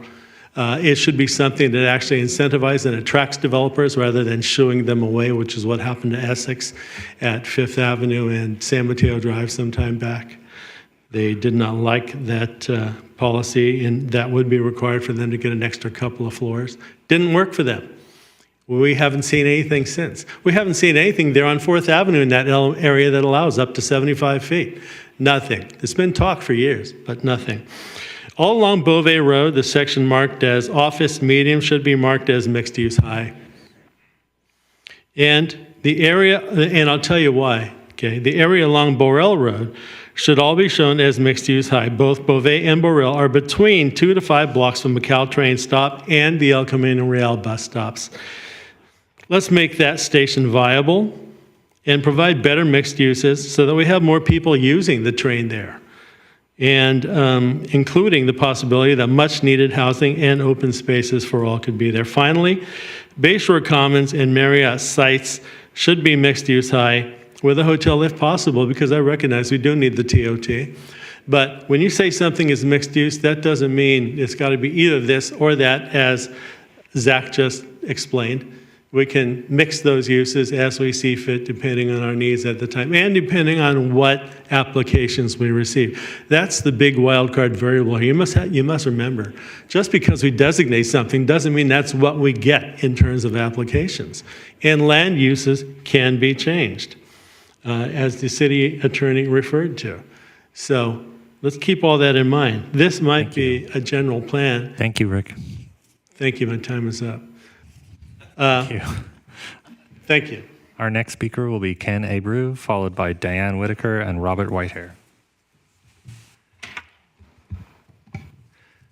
Thank you. And after 6 years, it's kind of nice to be here on this day. But I think that the plan that we've come up with is a whole lot better than what we have today. But it's still lacking a little bit. And with all that time and all that effort, we want to make sure we don't miss. We don't miss the opportunity to address the housing, that we don't miss the opportunity to get the open space and parks and really make this general plan in this city world-class, something people can look at from all around the Bay Area and all around the region and the world and say, hey, that's the way to do it. The one key thing is that high 2, the designation. I think that being able to, in some specific areas, being able to go to that higher density, being able to go to higher height, where that height is linked to be able to provide open space that can be used for, bike lanes, parks, riparian corridors and stuff like that, is a big plus.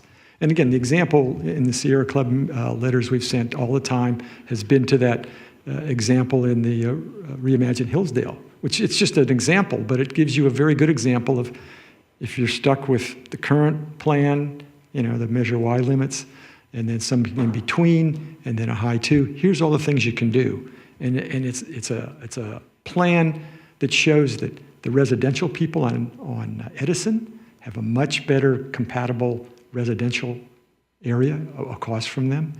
And you have much better amenities for everybody in the city in terms of open space, parks, sidewalks, bike access, and so forth.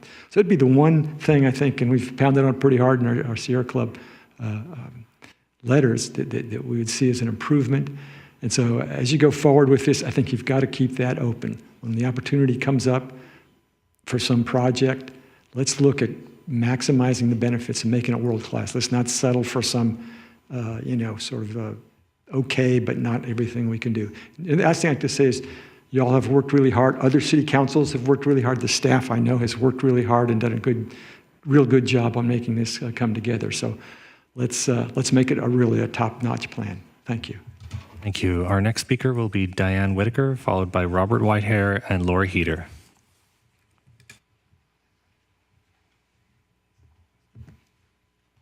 Good evening, Mayor, Deputy Mayor, and council members. Diane Whitaker. Per the California Register of Historical Resources and the National Register of Historic Places, historic districts are defined as a composition and/or a collection of eligible, potentially eligible contributors and non-contributor structures. The California State Office of Historic Preservation and the National Historic Preservation Act both recognize contributors as important components of an historic district. Staff has opined on more than one occasion that contributors do not need to be included or referenced in General Plan Chapter 5, Policy CD 5.3, because contributors are in the glossary section. The definition of a glossary is, and I'm quoting, a collection of textual glosses or of terms limited to a special area of knowledge or usage. That's from the Webster's New Collegiate Dictionary. No one reads a glossary. It is generally used as a reference when a term in the main body of the document is not clear to the reader. To be consistent with state and federal documents, please revise proposed Chapter 5, Community Design and Historic Resources element of the Strive San Mateo General Plan 2040 to include the word contributors and non-contributors to Policy CD 5.3. Thank you. Thank you. Our next speaker will be Robert Whitehair, followed by Lori Heater and Jordan Grimes. Good evening, Madam Mayor, members of the council, Deputy Mayor Newsom. Thank you for the opportunity to be here. I want to congratulate staff and the council for 6 long, good, hard years of work on the general plan. I, like a lot of the other people in this room, were there when we started this, sat through a lot of the really important meetings that you all have held. I appreciate and congratulate you on that. I'm speaking here tonight and now as the Vice President of Burrell Neighborhood Association. And we support the mixed-use high designation, the change in the general plan. The reason we do that is for the flexibility. I live 4 blocks from that property, and we see that all the time. We see 2 huge empty parking lots, and we see the Burrell Center, and we've had some indirect contact with some of the owners of the property. Some of the buildings there probably could be turned over pretty easily. There are a couple of stucco buildings, only 2 stories high. They're near my house. It's time to think bold, think about something we could do better with that property. Mixed use high, flexibility is absolutely the right word.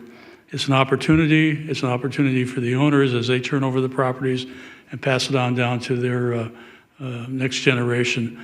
We support it because we think it's something that the neighborhood could benefit from. I'm going to throw out the word rec center. San Mateo could really use a very big rec center like Burlingame has, like San Bruno has, like Millbrae has, like a lot of the other cities. That would be an opportunity to have a combined use there of housing, rec center, and some other things. I know it's a big thing to ask. I know it's a lot of hard work, but the Burrell Neighborhood Association is really in favor of doing the hard work that it's going to take to do something like that. So thank you for your time, and thank you for all of you've done.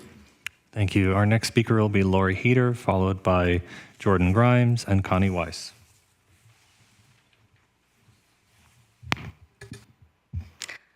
Good evening, Mayor Nash and the council. I appreciate the opportunity to speak. I'm Lori Heater, and I've been an environmental consultant for over 40 years now, conducting NEPA and CEQA analyses, and I'm proud to say that none of our documents were ever challenged or required to be recirculated based on an error that we made. I'd like to start with two questions. One, if contributors are no big deal, why were they taken out? And number two, why is there so much resistance to including them in the definitions? I'd love to have an answer to that. I was going to talk about something else, but given that there is misinformation, I don't know which consultants Mr. Dahl spoke with, but the State Historic Preservation Office told me specifically that the historic district is the historic resource. It's not the contributors, and contributors are not protected as historic resources. It's the district. And what that means is if you have an historic district of 28 properties, you can pick off contributor by contributor. Yes, you have to do a CEQA analysis, but the city would likely make the finding that losing 1 out of 28 contributors would not have a significant adverse effect on what makes the downtown historic district historic. I've tried to explain this many times. It's a complicated issue. I can also send you this in the state and federal documentation that clearly states the historic district is the resource, not the contributors. So I respectfully disagree with Mr. Dahl's conclusion. So please take that. I'd appreciate it if you could put contributors back in to the definition, since it's no big deal. I agree with the statement that we need more community benefits. All these huge projects that stress our infrastructure, they should be giving back. Most cities do that. And I'd like to end with, you've got a general plan that half the city feels will really deteriorate our quality of life. You've got an EIR that is significantly flawed and should be recirculated. This council is the steward of our community, and we hope that you won't be the council that is responsible for the deterioration of our downtown historic district. Thank you. Thank you. Our next speaker will be Jordan Grimes, followed by Connie Weiss and Lisa Van de Voorde. Good evening, staff and council. Jordan Grimes, lifelong San Mateo resident. In the 1940s, San Mateo approved a new apartment project on West 3rd known as Ryan Tower. It stands 11 stories tall. Should the GPU move forward as written, 100 years later, the highest one could build is 8. A century will have passed, and our land use intensities will somehow have regressed. Which is why, after spending 6 years and countless hours of my life in these meetings, I feel such profound disappointment with the document that we're discussing tonight. Policy should be crafted with two things in mind: effectiveness and what will have the greatest positive impact for those most in need. The High 2 designation meets all of these criteria. It will produce significantly more housing, which we need, and will benefit those most in need. And we know, based on community surveying, that 59% of likely voters who, I would once again remind the council, are disproportionately whiter and more affluent than the city average, support up to 10 stories in the general plan. A general plan update that only includes High 1 is woefully insufficient to meet the needs of both current and future residents. Critically, it also stands a significant chance of failing at the ballot box. Already, groups like San Mateans for Responsive Government are mobilizing against the GPU, and at the same time, Housing advocates, including myself, view the plan with extreme ambivalence. It is safe to say that after more than half a decade of advocacy, and in spite of polling showing strong community support for much higher heights and densities than are included, to see only minuscule increases in extremely limited areas in the city has left many of us wondering why we participated at all. 4 years ago, when the council unanimously opposed Measure Y, pro-housing advocates mobilized to help. We knocked on doors, made calls, sent texts, mailed postcards, thousands of them, leading to one of the closest elections in San Mateo history. But the enthusiasm this time around is non-existent. If council wants residents to support the GPU, we need all of you to do more. Reinstitute HI-2 and give people a strong, effective plan to rally around. Give us a plan that ensures we have a future here, that ensures that your children have a future here. Give us a plan that moves us forward, not one that keeps us stuck in the past.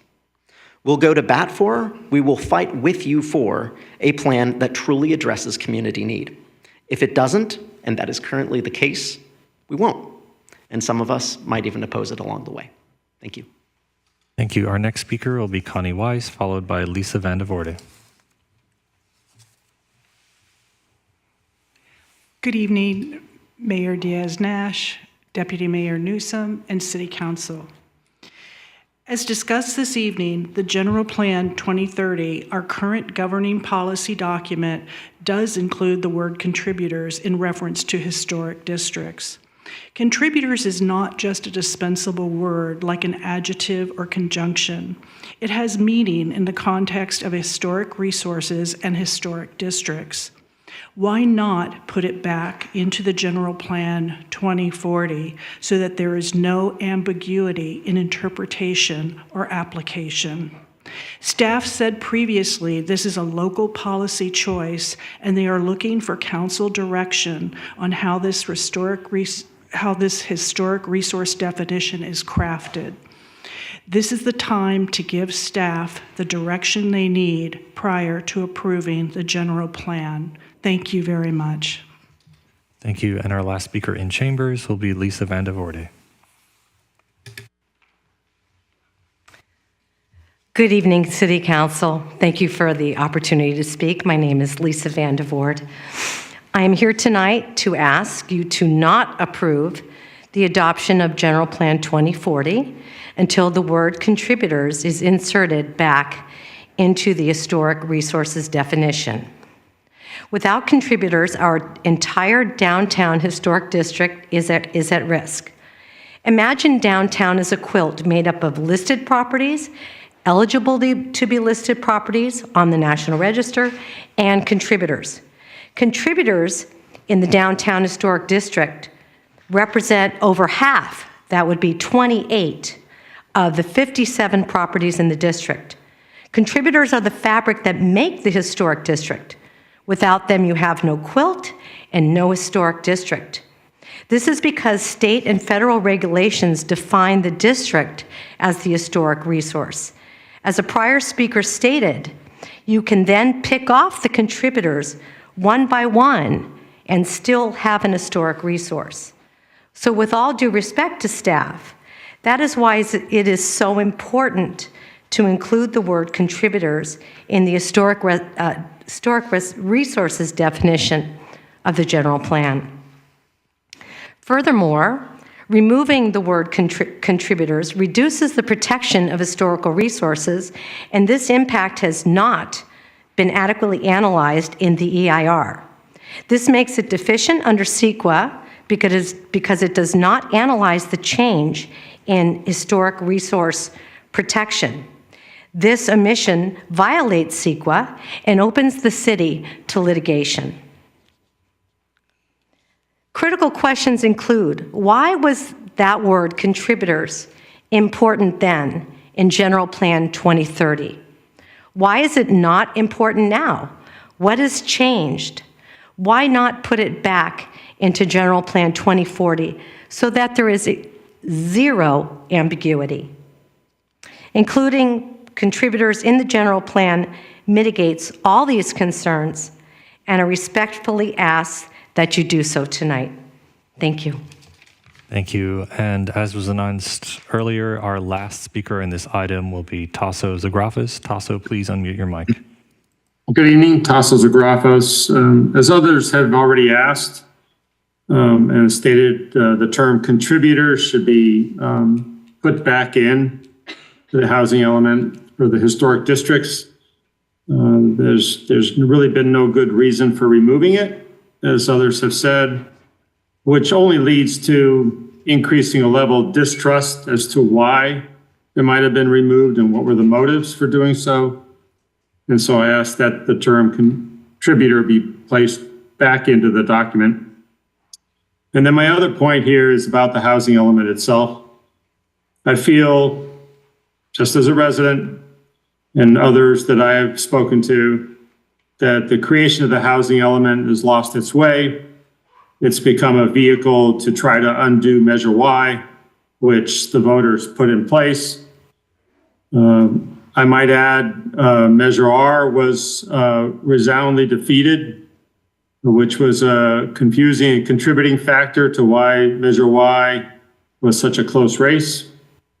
And I think a 3D model of visualization of what San Mateo would look like if the buildings or structures were put in place to the extent of what this housing element would allow, would shock residents, and they would oppose this housing element, and it would go down in defeat. So I think it warrants putting together a 3D model. I think the residents deserve to see what they would be voting for or against. If they could see what the build out and the amount of development would be visually, I think it would help to really educate them. I know a lot of outreach has been done, paid outreach, but I think it hasn't really resonated with residents. I don't think many of them really understand what's in the housing element and what the impact would be, let alone the impact to our infrastructure and our traffic and other elements of the city. So with that, I'm opposed to this housing element, and I would fight to reject it as is. Thank you. Have a good evening. Thank you. Madam Mayor, that concludes public comment. All right, then we will bring it back, close public comment, bring it back for comments and any additional questions by council. Councilmember Hedges, do you want to start for us? Sure. I'm satisfied generally with the general plan. There might be some minor things that would change. I don't think it's important to bring up now, except for the things I've already brought up. One of the things, though, that I am concerned about, and I agree with the Central Neighborhood Association, I was very perplexed when 9th and 5th were made a minor arterial. And speaking with planning, my understanding is that we have to abide by it because the state has put it in their documents. Zach can talk about that when I get finished. But I would like to really pressure the state to change that. So I just don't think it makes any sense. It's a minor arterial to nowhere. And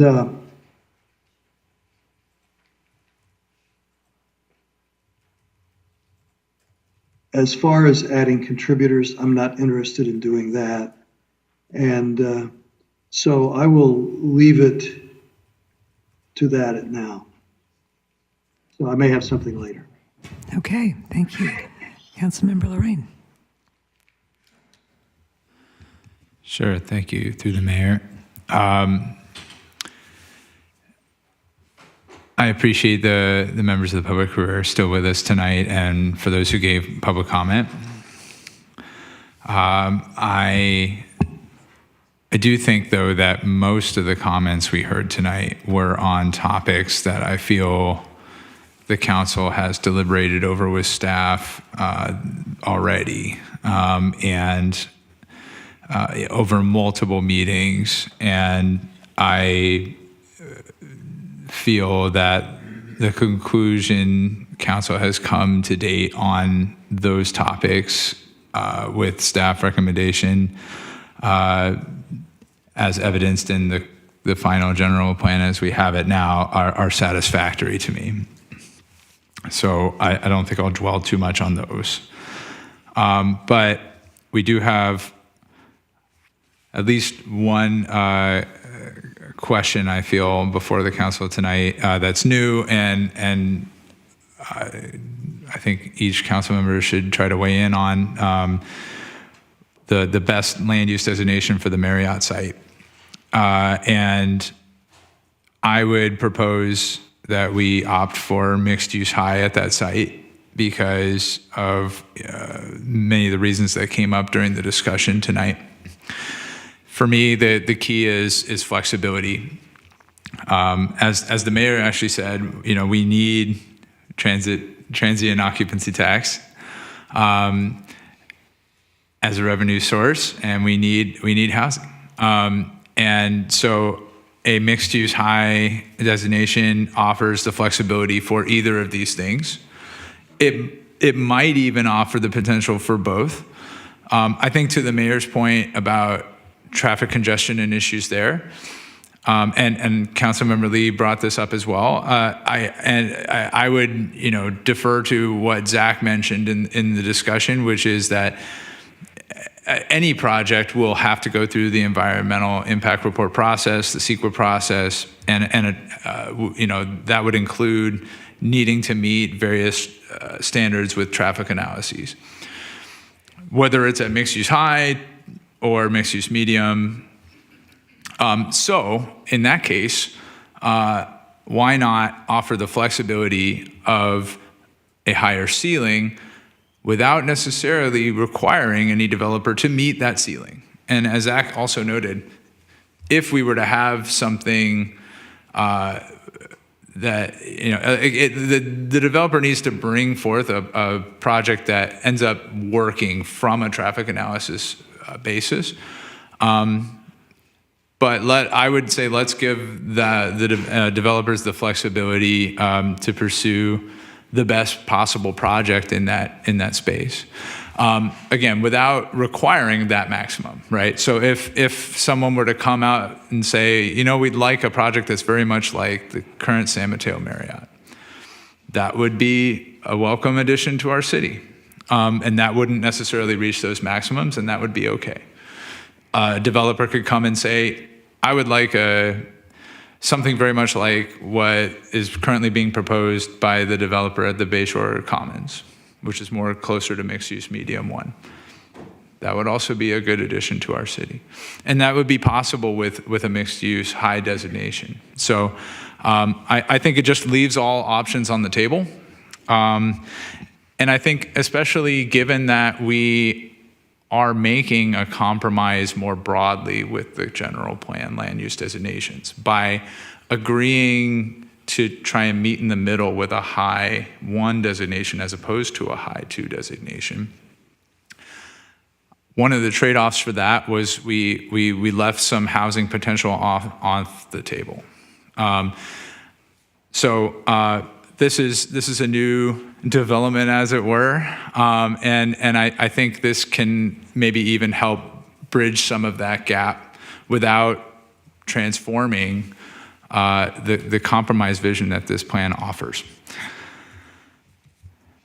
With regard to Burrell, I guess I'll jump in and say I could see changing that piece that's office medium to office high, as was suggested by staff. I think that provides, again, kind of a balance in that it seems to reflect what we have on the site today, which is office. But our office high definition has been tweaked along the way through this process, such that the maximum height and density of such a project is reduced from a mixed use high, for example. And so that plus the possibility of allowing for housing on that site as was discussed, I think allows for a good mix. And it, as was shown in the picture, we do have a number of high uses all around it. So I think I would be comfortable with that. I would also be comfortable with leaving it alone. I think those are the main, my main thoughts on I think new developments that have been brought forth, particularly since March 4th. But I'll also just take one brief moment to really just say it's a privilege to be here tonight. This is in some respects the culmination of just thousands of hours of work from hundreds of folks, scores of staff and consultants, city employees, council members, planning commissioners, but also a large number of members of the public who have been coming to meeting after meeting, community organizations, so many who have contributed to this plan over years. It's been a distinct honor to be at the first general plan subcommittee meeting in 2018 and to be here tonight with you here in City Hall. I do think we've come a long way. I think we've been able to gather a ton of input from the residents of San Mateo to help envision a future that will allow both those who currently live here to still enjoy what they love about the city and also allow for more housing opportunities for those who may work here but currently can't afford to live here. People such as myself who grew up here but now find themselves renting based on economic pressures and the price of housing today. I believe that overall this plan is worth adopting. I'm going to support adopting it tonight, and I hope that those who participated in the process felt like they got an opportunity to shape it a bit with their voice. And those are my comments. Thank you. Thank you very much. Councilmember Lee.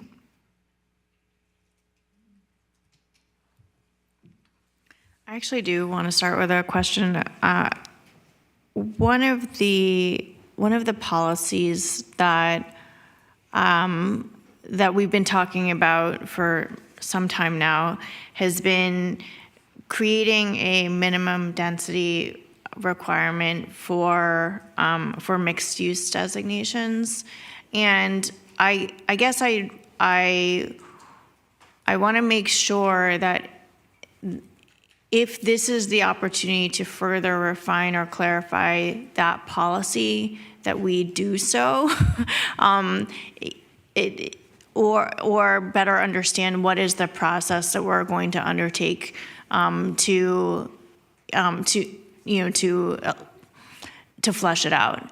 And I say that because I think that there's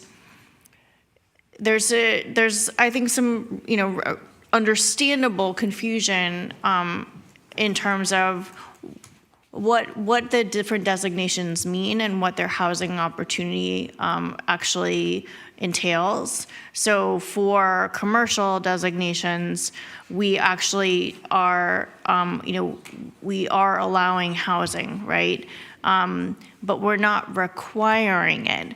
Whereas mixed use, we've been talking, at length about how do we ensure that in this mixed use designation, which is the vast majority of rezoning that's occurring through this process, that we actually do get housing there. And so I want to service that question because I think it's really important to get very explicit about differentiating these two, these two definitions and their housing potential, and then where we are and where we're going in terms of refining that policy. So yes, I can try to provide some clarification or additional information to answer your question there. last year, council did provide direction to staff, and it's part of a program within the housing element to bring back options for council consideration on how we might look at setting minimum densities for a mixed-use project. Right now, we're looking more at a project type and not necessarily limiting it to a land use designation. It's open, so ultimately, council will have the opportunity to weigh in, and you might want to set a parameter like that. But the goal is really to look at, is there an opportunity? Is there economic feasibility to set requirements like that? So we are moving forward. We are working with a consultant right now, looking at a number of questions, including this minimum density question and how we might set policy around it. And we will be bringing back options to council later this year.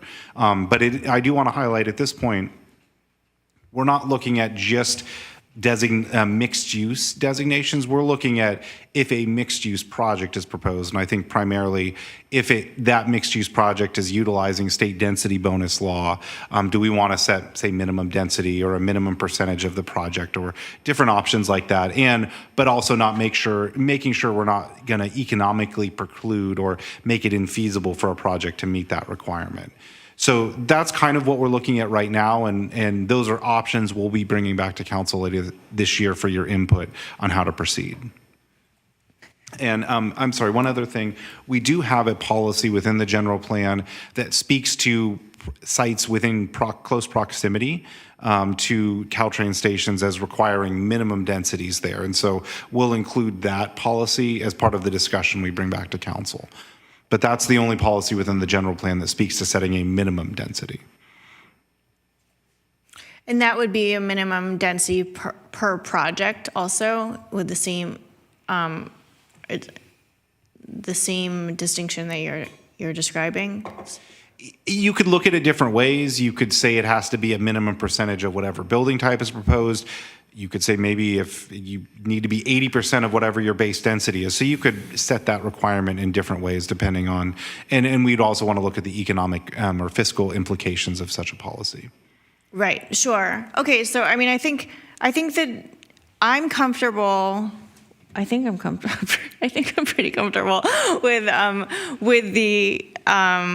that clarification that at this point the framing is around setting a policy that would apply to projects and wouldn't beholden us to some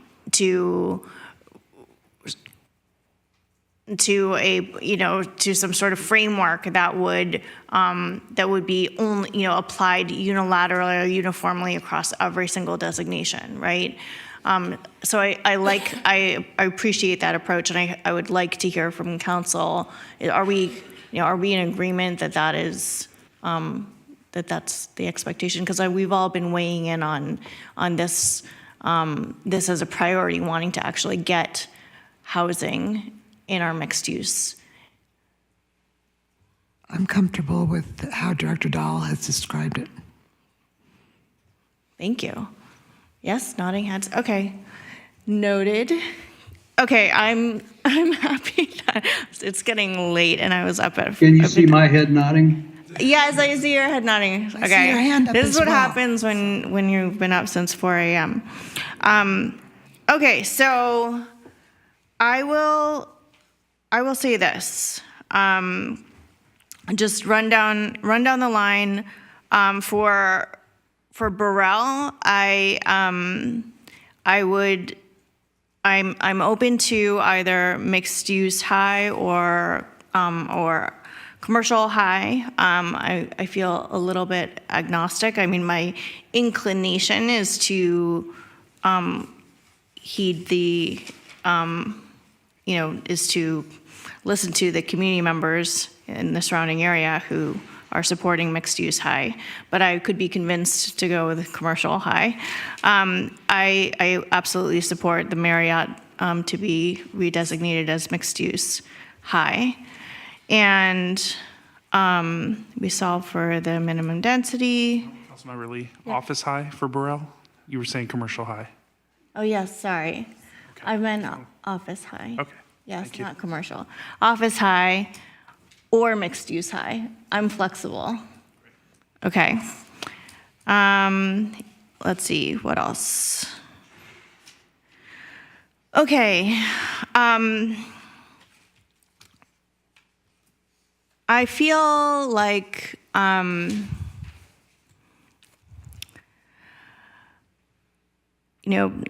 don't know if it's been 6 years or 7 years.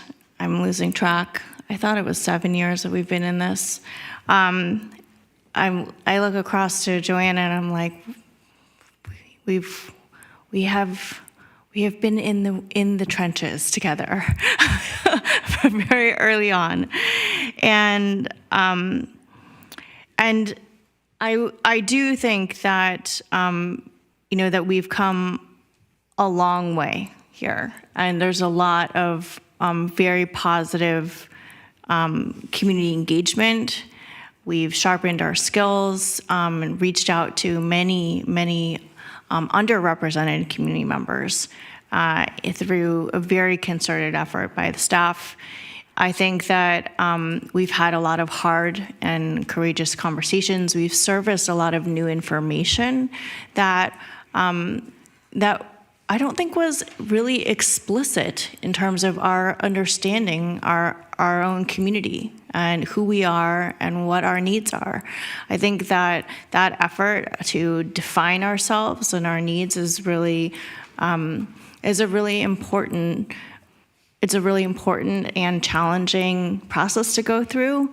And I would like to say that that I think this plan sets us up for future success. But frankly, I feel like it still is falling very short. And the area that it falls short for me is the most important and highest priority for our community, which is affordable housing. And where I see alignment from two very different and opposing sides from our community is the strong desire to bring forth community benefits. And I think that there should be still a conversation and a moment for us to consider right now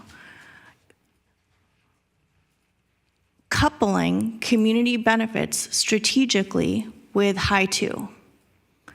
And I see a way forward that would help us get support from both sides and bring us into focus about what we really care about. We care about bringing childcare online to working families. We care about open space and creating new parks and bringing rec centers to San Mateo and aquatic facilities and road repairs. Those are the things that are chronically underfunded that we have to continually go out and ask taxpayers to burden the costs. When in fact, if we set a policy that allows for those conversations to happen where we extract community benefit from development, because we are zoning with the highest possibility of opportunity potential. That is where I think we all win. And that is why I keep on beating this drum, that we have a chance to bring both sides together and show direct community benefits and reopen the conversation for High 2 in strategic places. You all know me. I'm not going to let one moment and one opportunity go by without fighting to the very last breath that this is possible. We can make this decision and we can correct course and do what is warranted and what this community frankly desires and deserves, which is to directly take on the affordable housing crisis, to bring up our density levels to a place where we'll maximize affordable housing production. That is how you win. What we are trying to overcome is a 34-year policy that reaped 2 community benefit projects that never included 1 unit of housing. We have a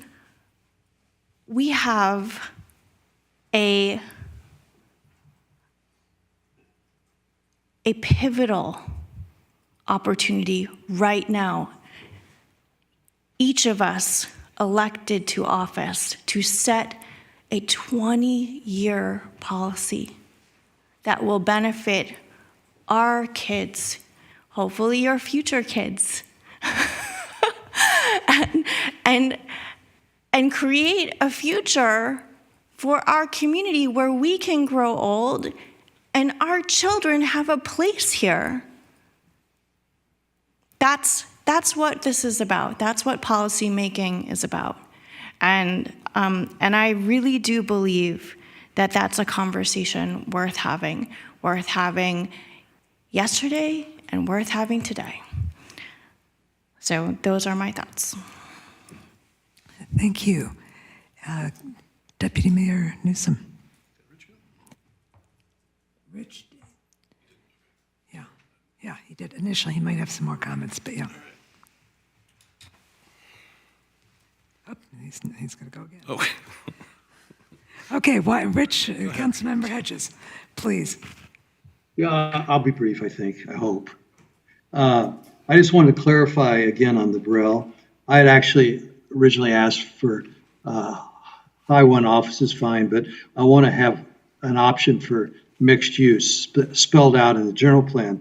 And that gains other advantages. For instance, different types of uses that serve the community, whether it's restaurants, daycare, whatever. So that would be one issue. On the Marriott, I'm also, if I wasn't clear before, good with mixed use. The question on community benefits, I've always fought for community benefits and used and attempted and sometimes succeeded in getting them from development in my neighborhood. It's my understanding, Zach, that the state has really dumbed down on housing what we can demand as community benefits, but still can't for office. Is that correct?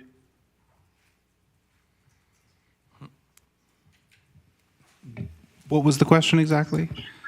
So my understanding is because of trying to shortcut the costs and the items that are attached to development for housing, the state has dumbed down what kind of community benefits we can get if housing's built. Is that correct?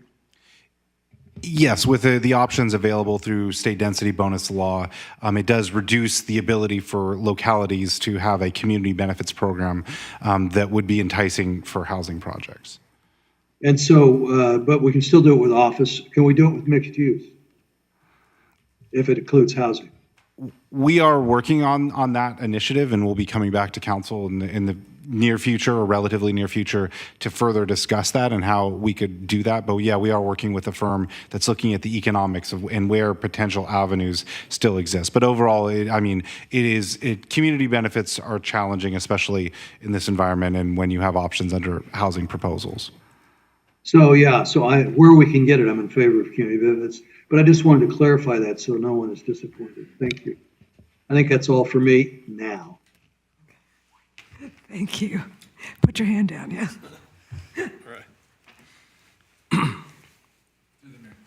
Yes. I just think I'm not sure. I would wanted to ask Councilmember Hedges if it would be okay to just clarify your thoughts on the Marriott site, because I feel like I'm not sure we've heard it. Yeah, I'm in favor of mixed use. I would like to see some housing there. I think I remember years ago when I first came here that there was actually, 101 was 4 lanes, 2 in each direction. That there was actually an on-ramp off of Concar onto Highway 101 going south. So that's out of the picture now. But yeah, housing is something that would be okay with me, mixed use. And I would even do High 1 there. So on mixed use. Thank So you. yeah, I'm good, and I'm good with the hotel as well. Okay. Deputy Mayor Newsom. On the Burrell site, I am for mixed-use high. I think the neighborhood support is there. As far as the Marriott site, I'm leaning towards mixed-use high, but I don't want to commit to that until I see more information about what traffic patterns are going to look like. I don't want to commit that the neighborhood, which is right in the heart of my district, until I get a little more information. And I don't think we have to make that commitment tonight. But I am on record as definitely medium and potentially high mixed use for that site.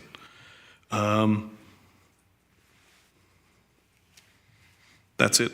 That's all I got. I think it's a great work on everybody's part. Everybody's covered so many things. I don't think I need to reiterate anything else. Thank you for all the hard work, and I'm looking forward to moving this measure forward. Thank you very much. Before my sort of final question or comments, I had a couple questions about when Ms. Watanuki spoke and asked for specific changes to help the Yoshito Yamanouchi Historic District. A sound wall, traffic circles, 5-ton load limit signs, and rerouting construction. We're all saying we want to apply to the state to change those arterials. How do we put this in, understanding that we're going to eventually apply to the state to change it from arterial to where we are now? Because we should be trying to support this, our newest historic resource. So how do we do that? So really quick, Mayor, for a point of clarity, the house that you're describing, it's not a district, it's a site, it's a historical site. And that was through, I just want to, there's a difference between the district and a site, so I just want to be. That, yeah. So it's a collection of historic resources. It's a historic site.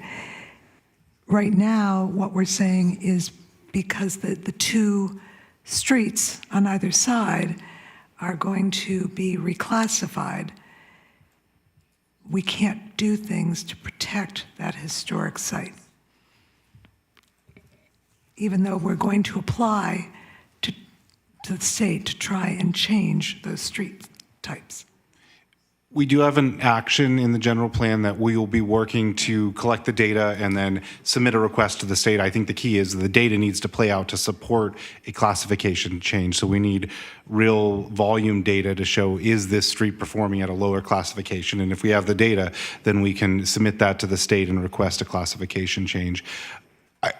I do think it's worth highlighting that traffic on a street is not a significant impact to an adjacent historic site. We did review that with our historic consultant, and we haven't found any examples under CEQA where traffic or noise or air quality would be considered as something that is significantly impacting a historic resource based on its designation. So we didn't see a correlation between traffic volume and an impact to a historic resource on that street. But with regard to the classification, we do have an action to proceed in looking at that. And if the data supports it, we would make that request to the state. And if we make that request to the state and the classification is changed, we will have data about what's going on that street. And that might be in a year, but we could come back at that time and say, okay, here are, in conjunction with other things, here are changes we would like to make to try and protect the historic site. It would just be a general plan amendment, basically. Yeah. So once the state, not to protect the historic site, but just to, Caltrans, working with the state, if they go ahead and delabel them not being arterials anymore, we'd come back and have a general plan amendment, period. To clarify that they're not arterials. Right, but then I'm saying these things that have been suggested, like the sound walls or 5-ton load limit signs or things like that, that's different than the arterial. That is a whole different, my understanding, that'd be completely different. Right, so I guess the question, at what point could we be discussing it with some data in mind? I'm trying, go ahead, Christine. I don't know that I have an answer for you, because typically when we're looking at impacts to historic resources, it's the historic resource that's being modified, not the surrounding environments around it that are impacting the resource. So in my mind, this is sort of a reverse argument for an impact to a resource. And I don't know if our attorney has a different way of looking at that. But this is an argument I haven't seen before for an impact to a resource. So I don't know that we would be taking up something like that. And we wouldn't be undergoing a project. So we don't have a project. Usually it's a project that triggers CEQA.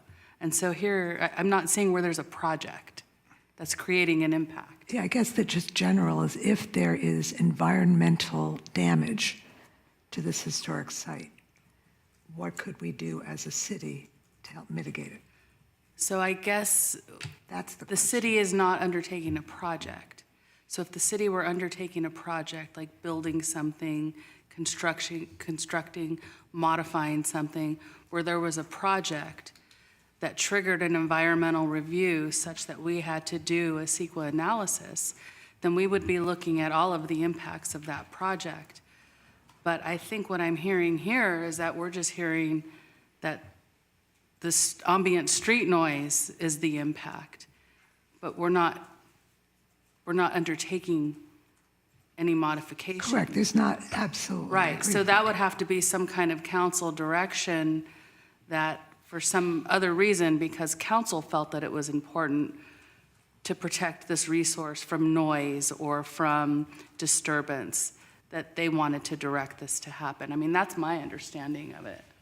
Yeah, the only thing I would add there is that if there is a specific development project that would occur in the vicinity of that particular historic resource, then the CEQA impacts of that specific development project would need to be evaluated, including all of its potential impacts. I mean, in this case, like the project right now is the general plan itself. And that's been evaluated. And there are significant unavoidable impacts that have been identified, including such things as air quality and noise. And that's set forth in the statement of overriding considerations. But getting back to the original question, if there is a development project that's in the area, it would be individually analyzed at that time. Okay. Well, yeah, sure. I just wanted to see if I could add like a note related to this, which is I do think part of the idea is that if the city is successful in getting the state to reclassify these streets to something that it relates to lower traffic, then I think the city could potentially look into traffic calming on those streets. And I think the combination of that lower classification and the traffic calming, which I think is part of what was asked in the public comment, would, I think, help in the preservation of the historic resource. I'll just throw that in. Yeah, no, it's a tactical way in which order, so. Through the mayor? Yeah. That's some historical background. Is I worked with Lori, I think in the 90s, to get public benefit out of Prometheus for some lighting in the area. And this has always been an issue, not just as a historic resource issue, but the trucks which come off of Humboldt to 5th Street and make a left turn and actually go out almost the same way of tramping through the neighborhood of residential housing onto Amplet for the businesses there. I think if we, and I have no problem with putting a limit on tonnage, but I think if we do it, we ought to be checking with the businesses along there to make sure that we're not precluding their operation as well. But it's been a long-term thing for the Central Neighborhood District. Yeah. It's they've requested this for a long, long time, and maybe this is a time when we might be able to help them. So maybe what I'll think is I'll put a pin in it right now, but once we complete that application and persuade the state to change the name of the style of the street, then I would like to come back and look, as you say, at noise, at traffic, at all these things, which we've been talking about for a while. But that would be a future action. So, okay, then going on to the questions at hand. I'm fine with Burrell being office high. Marriott, I really do want that TOT revenue. I really, really do. But mixed use high, I could be okay with. So then, I think those were the two questions at hand. And I think what I'd just like to say is a little bit of summation for me, having been on both sides of the dais and in the audience, that this really has been an incredible experience, and to thank everybody involved, as we all have. And that the milestone belongs to everyone who's been involved for several years, certainly not just the people in this room. But I do think some people have said this is a plan that is status quo. I think this plan is far from status quo. It's a vision for the next 20 years based on our values that we've talked a lot about and what we want the city to be. And we've all made, each one of us, past, present, have made serious compromises to get here. There are parts of the plan that each one of us really are excited about, and there are parts of the plan that we would love to change. But it represents a big change to where we are now, and the fact that we are going to be having a ballot initiative about it, if it passes in November, we will have to put the ballot on. That itself states that this is a big change. But it's also a living document, and I think that's what I've come to understand, that if we see the conditions or opportunities change, we can amend the plan. And we're already talking about amending the plan in the next month. So I believe finally that this general plan is a strong foundation for San Mateo's future. I'm excited to approve it with the notations that we've made and move on to developing a detailed implementation plan and start to create the exciting future that we all want for San Mateo. So I will vote to approve the general plan with the changes that we've talked about. Mayor? Yes. Just for a point of clarity, so that staff knows the direction of the council, just on the two items for Burrell specifically, if we heard some, so I saw, or I have down a majority of the council willing to move forward with mixed use high at the site. Office high, for the site. If we go with office high for the site, then this evening that action can be taken because the planning commission took up office high. But if you wanted to do mixed use high for Burrell, it would have to go back to the planning commission because they did not discuss mixed use high at the site. And I heard kind of going back and forth as I look at all my notes here, I heard office high and mixed use high. Okay, well, why don't we go down the line? Yeah. Councilmember Lorraine. So I initially said office high. And I think I'm similar to Councilmember Lee in that I could go either way. I feel that office high is closer to what was it feels like a better fit based on what we have there. So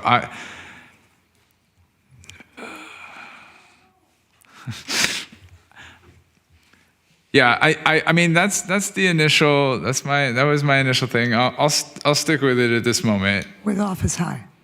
Okay. Councilmember Hedges. Mixed use high, I don't have a problem including office high in that. I think we could do both. Okay. It's just, he's saying either basically. Okay. Councilmember Lee. No, I'm not. I want mixed use high in there. I said, I don't mind if you also include office high. If you, You can't it do has to be both. one or the other, though, Rich. Yeah. Okay, then mixed use high. Okay, thank you. Councilmember Lee? I have a slight preference for mixed use because of the flexibility and the neighbors' support for it. So, so if you're forcing a choice, I would say mixed use high. And there's also an opportunity to go back to planning commission. It wouldn't be adding another meeting. There's already a meeting to go back to them for the housing element. And I think that's appropriate. I will stick with mixed use high. Okay, I will stick with office high. So I have a majority majority. for mixed use high. Okay, thank you. So we'll bring that back to the planning commission at their discussion with the housing element. And I believe we had a majority saying mixed use high for the Marriott. That's what I have down. So Yep, we're and I just- see nodding heads too all We're around here. super clear. Yes, that was clear. Right. So we'd have to bring that back to you.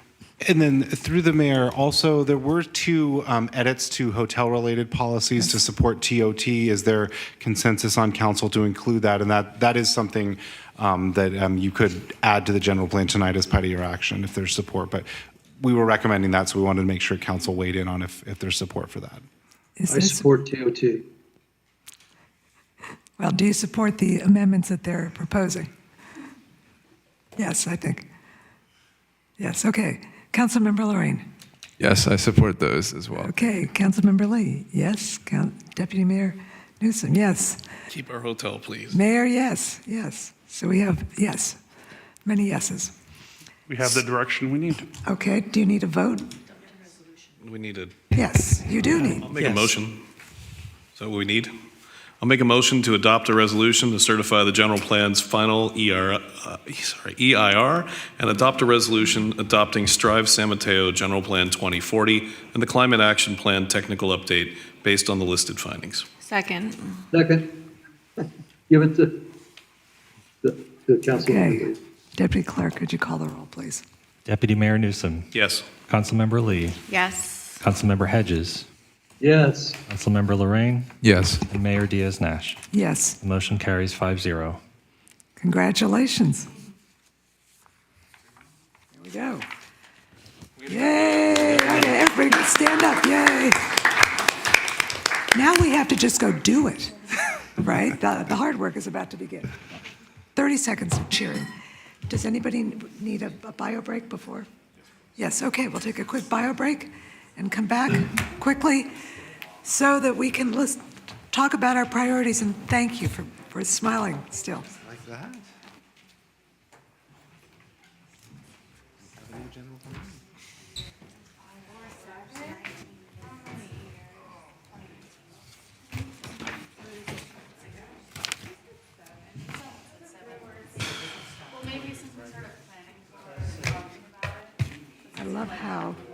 I love how we have neighborhood input.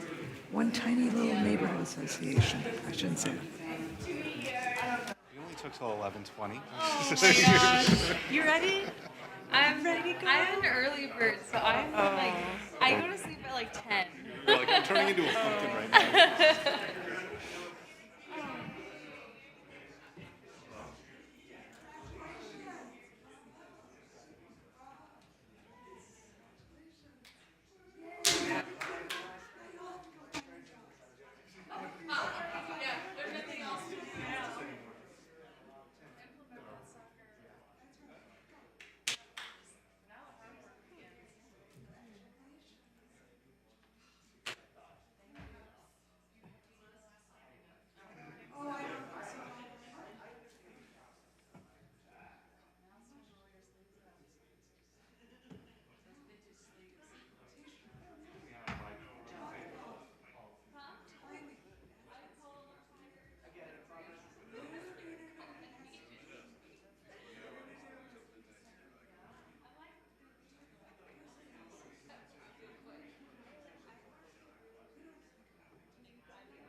Don't stay too late the rest of the night. I know, good luck. Well, yeah.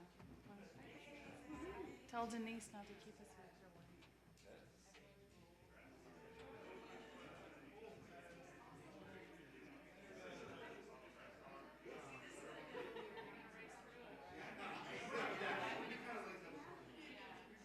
There's still some celebration somewhere.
Okay, we are back.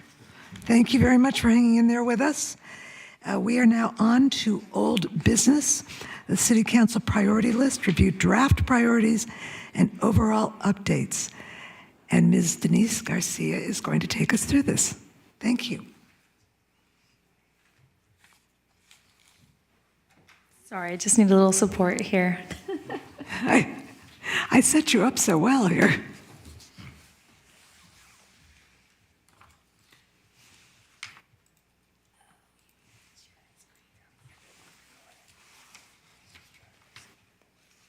Thank you to the lovely Martin. And thank you everyone for being here. We have a crowd, so I'll try to get through this as quickly as possible. Good evening, Mayor and Council members. My name is Denise Garcia, Management Analyst in the City Manager's Office, and I'm here to present a draft review of the City Council priority list. The next steps for the City Council are to review the priorities and the proposed work plans for fiscal year 2024 to 2025 to see if they adequately address the Council's original intentions and expectations. I'd also ask for you to review additional resources required, the resource intensity, and lastly, recommend adjustments to any of the columns reviewed in this draft priority list. Here's a timeline of the City Council goal setting process. The first step of the process took place on February 3rd, where City Council reviewed the current list of priorities, proposed new ones, and removed completed and operationalized items. The second step is today, March 18th. City Council is going to review the draft priority list and the proposed work plan items. The third step in the process is the approval of the priority list for 2024 to 2025 fiscal year, which will take place on April 15th as a council consent calendar approval. The final step is a progress report that typically takes place in around between September or October. Today's review is going to consist of the following sections, which is proposed priorities review, modified existing priorities, and lastly, proposed modifications by staff. So following the Blue Sky workshop, staff made adjustments to the wording of several items based on your feedback. This was staff's best attempt to word City Council's intention and create a work plan for the upcoming fiscal year. Staff is requesting your review at this time, and this is an opportunity to provide comments or suggestions on the wording of each of the priorities and the proposed work plans. We want to ensure that the priorities and work plan reflect your original intention and address any of your expectations. The last two items we'd like you to review are the additional resources and resource intensity for each priority. The additional resources are estimates of additional resources that we'll need, and most of them are actually included in the upcoming budget request. Many of the priorities also don't actually indicate any additional resources, and that's probably for two reasons that I have up here. The first is that resources are already included in this current budget, and the next one is that the initial step is typically a study session followed by options for you all to consider on how we move forward. So until direction is provided, we won't really have resources identified for implementation. In most cases, just because it doesn't have any additional resources listed doesn't necessarily mean there are no additional resources needed to complete the item. It's important to note that the additional resource column only identifies the need for this upcoming fiscal year. And it's also important to note that the resource intensity level provides a high-level estimate of the intensity of resources needed to commit to a full implementation of each item, which may go beyond the upcoming fiscal year. So there's a lot here. So I hope you have your handy spreadsheet available so that I can move a little bit swiftly through this. These are all the items that are actually highlighted in yellow on your spreadsheet. So I'll just name them. I'll name the proposed priorities, and I hope that you had a chance to review the work plan and the resource intensity and the resources required. So the first was to create a comprehensive, ongoing city-wide communication, outreach, and engagement program. The second one is to create a capital infrastructure plan or process for reinvesting in infrastructure to allow the city to evaluate city facilities and assess and assets when upgrades are needed. And the third is provide greater support to business development centers or mixed-use development areas to increase economic vitality. The next ones include explore adopting a gardening waste ordinance, explore a resolution affirming the city's commitment to integrate new technologies such as artificial intelligence without displacing workforce, expand youth and senior workforce development and civic leadership opportunities, increase organizational capacity to support Toyonaka Sister City program within the Parks and Rec and City Clerk Department, conduct an annual transportation review, and I have an asterisk here that symbolizes this is a strategy towards achieving the Vision Zero policy. The next one is explore piloting a city grant fund, improve and strengthen democratic systems and decrease polarization, implement a robust year-round downtown activation program as part of our core city services. And lastly, one more to go over, is enable more quick-build bicycle micro-mobility pedestrian projects. Again, I have an asterisk here symbolizing that it's a strategy towards achieving Vision Zero. I do have a note on this one that our city staff have proposed a modification to the written priority, which is to prioritize planning, design, construction, and maintenance of rapid safety improvement projects citywide and ensure there is a reliable city fund for long-term success.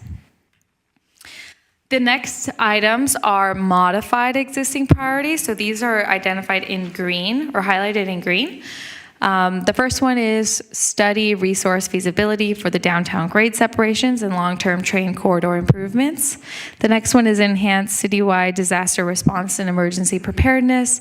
And the last one is establish policies to decarbonize existing buildings and infrastructure and eliminate methane gas by 2030.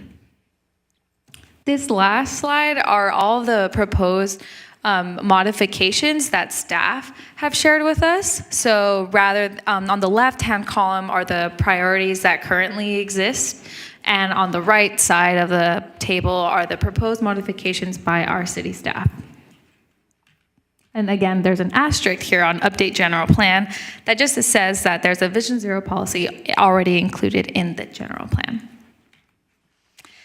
So the next steps for you all are to review the priorities and propose work plans for this upcoming fiscal year and to ensure that we adequately addressed your intentions and expectations.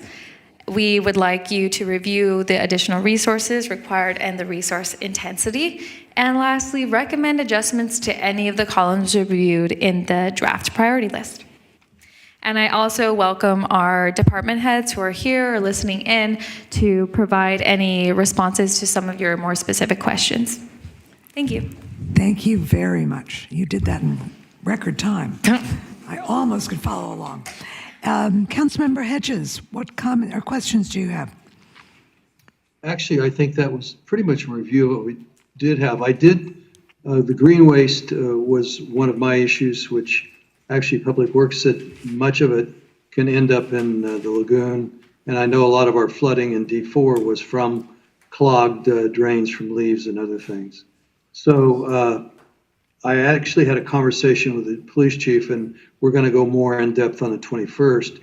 But he told me that they didn't see it as a real problem for him if we got to the point where it was an ordinance, because they treat it just like they did with the smoking ordinance.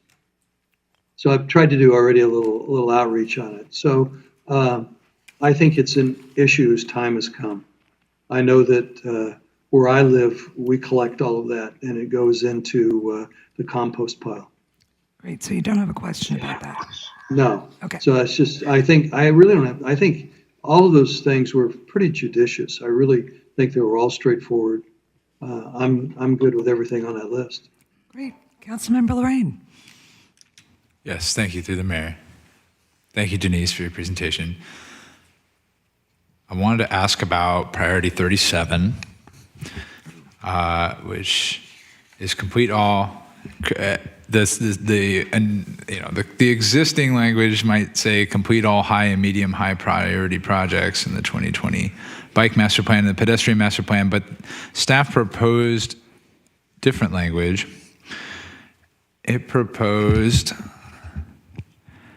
changing it to continue implementation of all high and medium high projects, priority projects in the 2020 bicycle master plan and pedestrian master plan with the goal of prioritizing quick build projects where feasible. And I just wanted to ask if staff could talk a little more about what that effectively changes and the impetus behind the proposal. I'll ask our Public Works Director to come on up.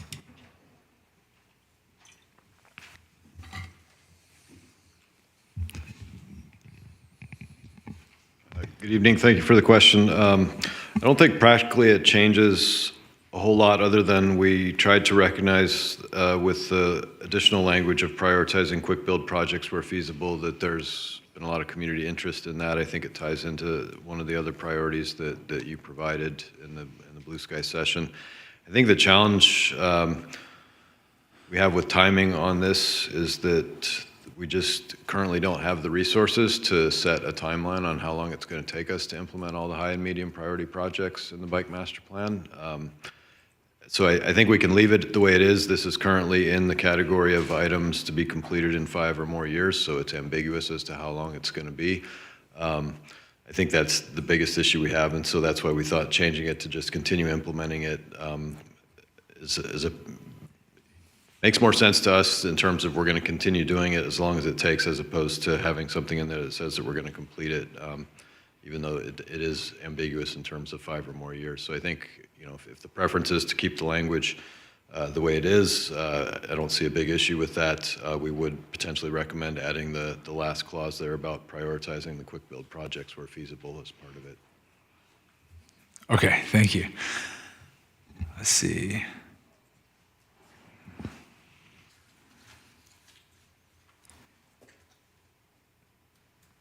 And I see, Denise, in the presentation, there were some asterisks to highlight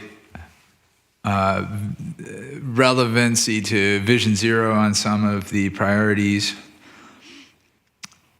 I think I just want to quickly confirm on priority 9 about conducting an annual transportation review that I kind of had tried to put an asterisk of my own on that earlier that sort of allowed for the first review to explore opportunities and options to expedite a Vision Zero action plan. And is that still something we can do in our first review as currently written?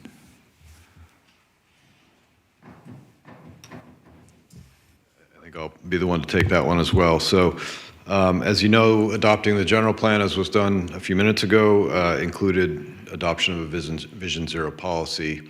And one of the actions in the general plan is to develop a Vision Zero action plan. So I think the good thing is that the plans that we're currently working on in terms of the local roadway safety plan and the complete streets plan are going to get us probably 80% there towards a Vision Zero action plan. There's still some more work that would need to be done.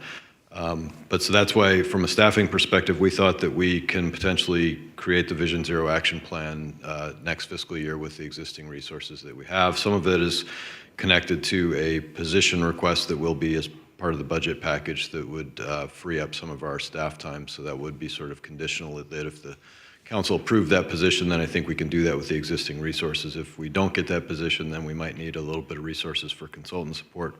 So I think that we can move forward on that, and the annual transportation review is something that is not a big lift for us because we already provide sort of quarterly updates on those to the SIC Commission. So I guess it's a question of timing of when we'd want to do the annual transportation review, and if I think our expectation is that we could start moving forward on the Vision Zero action plan now that the council has adopted the general plan, and so we could set the timing up to be such that we could report out on developing that Vision Zero action plan, or we could do the annual transportation review sooner and have that be sort of a first step towards the guidance from council in terms of developing the action plan. So I'm not sure if I'm answering your question, but I think our intent is we would be able to move forward on developing the action plan. The big challenge with the action plan is that that's the action plan, and the real challenge is for coming back to council and saying, how do we dedicate the appropriate resources to move forward on implementing that plan, which is part that we don't have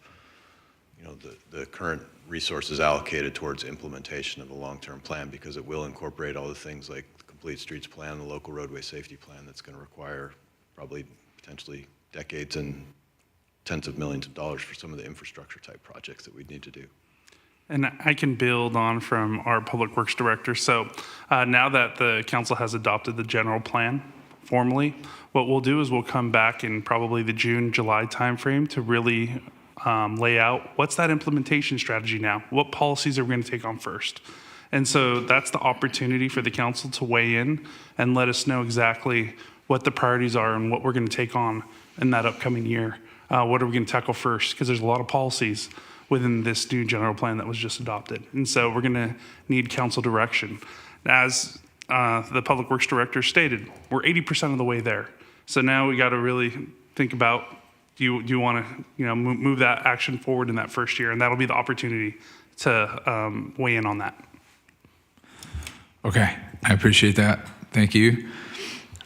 Just confirming, Denise, that 50,000 on with regard to the priority 25 for exploring a city grant fund would be maybe the anticipated amount of money that could be offered through the fund for the first year? So I can jump in and answer that as well. So as we build, we're working right now, meeting with every department just on budget asks currently. And so still trying to get the full picture for all the asks, but this is also one of the items that I have out there to look at, dependent on council direction this evening. The $50,000. Yeah. But that's kind of what we're looking at right now as an initial start. Right. Okay. Thank you. And with as we look at all these priorities and see, as you noted, like a mixture of some that don't necessarily need additional funding at this moment, some that do, could we, as a council, theoretically say yes to everything at this point, or would there be an issue with that? Are there? Do we talk about trade-offs with regard to that now, or in April, or at another time? So right now, if in tabulating, really you're looking at between 1.2 and 1.5 million total, but the majority of it is already part of our budgets, whether it be in CIP or operationalized already. So that's already accounted for within our upcoming budget. And I just really appreciate the council being really realistic in this blue sky and really, thinking about bringing your top 3 priorities, because I believe that it's realistic that we can make some really good traction in these areas specifically, and that we can actually meet our funding commitments specifically to deliver. A lot of these items, they'll be initial, you'll have a study session and we're gonna have to look at next steps, and there'll be future years to see if we have the funding resources to actually implement on some of these items. And so I could say, looking at the quick build item that you'll see in there, there is money set aside, and that's also what we've put in the CIP. We just went over a meeting today actually about this with staff, and so that's all in there as well. So I can say that we're accounting for the lion's share of the ask right now, the monetary ask, as part of our budget. Excellent. Thank you. No further questions at this time. Okay, I think Councilmember Hedges remembered a question he had. This is just someone who's in favor of Vision Zero. I have to tell you that I've gotten some comments by email on using Measure S money. I'll make it very clear that I ran the campaign. The city sent out informational mailers on it, and we sent out political mailers. And at each one, people were promised the money would be for flood control, street repair, police, and library. And I don't want those funds dug into. We'll find the money somewhere else, because it's important that we keep true to what we've told people we're going to do. At least I feel that way, since I was responsible for putting much of the information out. Thank you. Okay, Councilmember Lee. I could just respond that we are utilizing Measure A for exactly that. There's a portion being allocated. I checked in with our Public Works Director earlier today. There's also Measure A. So as part of that bucket that you're seeing within the item, there's a blending of different funding sources that will go in for that priority. But no Measure S funds? No, there is Measure S funds in there too. There is? Matt? There is an ongoing allocation of Measure S funds that are going to our TAPS program, the Neighborhood Traffic Action Plans. So it's not specific to Vision Zero, but it's addressing some of the issues that were raised by the neighborhood. So it's not necessarily quick build projects. It's projects that were identified by the neighborhood. So there has been an ongoing, I think it's $100,000 a year allocation that's going towards the traffic action plans for the neighborhood. It's the streets.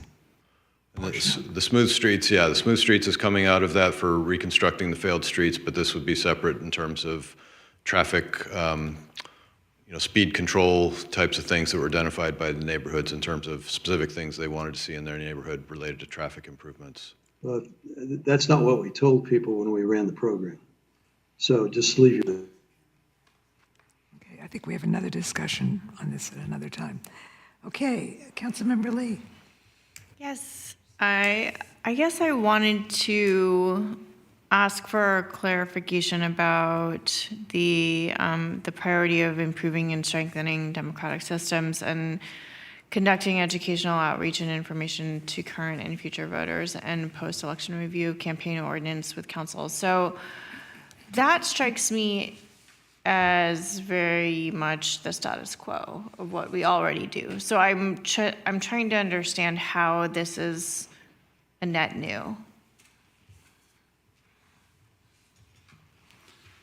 So this was part of the Blue Sky. I know that it went from a discussion, and I'm recalling right off the bat, from ranked choice voting into a more general discussion or actually direction to be able to look at educating and informing the community further just about elections process. I know that, and I could look at our city clerk's team to describe more about what we were looking at, but I know that the transition to district elections and then also the follow-up of just how the new system has worked and really talk about any feedback and updates from that. And I know that we typically do that from my understanding here after each election cycle, but having a more robust conversation about what worked, what didn't work, and things to look at further. But I'll defer to our city clerk's team.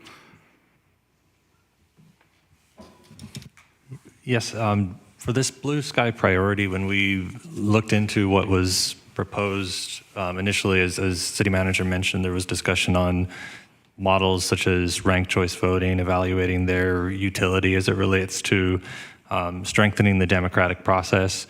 I think what's outlined currently within that priority would be for staff to go back and take a look at what options exist, what other cities are doing in this area, return to City Council with a study session with a range of options, and then the council could provide further direction at that time, which specific areas of focus you would like staff to consider.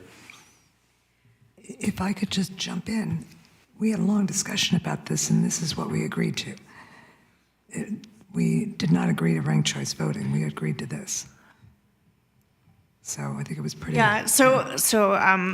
I concur. I absolutely concur that ranked choice voting was not something that we agreed to. I guess what's where the the sort of line of questioning is that I guess I don't feel like what Martin said is actually really clearly articulated in this description, and so when we were kind of discussing what a review, like a more robust review could look like, right? Which is not really, I guess maybe a post-election review campaign words. I guess, what I was envisioning is something like, having benchmark data on voter turnout, right? Doing a review of what kind of voter education efforts we did, right? And that we resourced and that we helped drove, all things that we don't give ourselves enough credit for, and aren't really creating space to showcase, right? And then we're not really measuring that effort against impact in a concerted way, right? And then on top of that, the conversation that I was interested in having is, as Martin discussed, and looks like captured very well, is the idea of looking across multiple jurisdictions at at best practices to increase voter turnout, to increase transparency. For example, the city was the first in the county to launch the campaign finance dashboard, right? Where are there gaps in the campaign finance dashboard? How can we continue to iterate on that, that pioneering initiative that this city led, thanks to my collaboration with the League of Women Voters and Common Cause. Those are, from my perspective, the kind of examples of robust review that I have in mind, and so I just want to make sure that that's fully and completely articulated in this action item, because it kind of reads a little bit status quo to me. So you said a lot more eloquently than I did, because what we were trying to do is really focus on our education information and then just how we do, and really look, it's kind of after the whole event, how it all worked out. But you're saying that you went into more, but I guess I haven't been here to hear what those items have been, so I would defer to our city clerk, Patrice, if you want to talk further. But I totally hear you. Just got to make sure that everybody, I'm putting our city clerk on the spot here, but I would want to see concurrence from the rest of the council. Is that, did I capture what we were saying, right? Those are the things that we were talking about. I do remember the conversation at the Blue Sky meeting about a more robust after-election action, and to include more data points and comparisons so that we have more measurements, more metrics. And I think we can probably have a rewrite of the explanation there, and City Clerk's office will work on that with the City Manager's office to capture it better. Thank you. That means a lot. As I get further down the road in this job and realize, the things that I talked to Drew about, I can't say, hey, Drew, remember when we did this? Because it has to be in writing. And they're looking ahead, one of our greatest historical assets here in the city, who has the memory of the elephant of our city. So I will just say I appreciate that, and appreciate your considering my feedback on that. And the other council priority was to expand youth and senior workforce development and civic leadership opportunities, and centralize the action item being centralized internships for youth, young adults, and improve our volunteer program to attract and retain volunteers, especially our seniors. And so I guess I was hoping that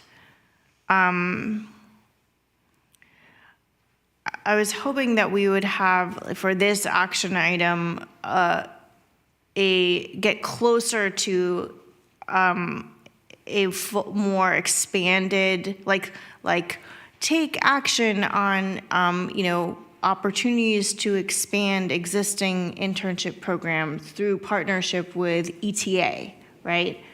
Those are the kinds of concrete commitments that I am looking for, because, as was mentioned, we actually have an internship program, longstanding internship partnership with, CSM, and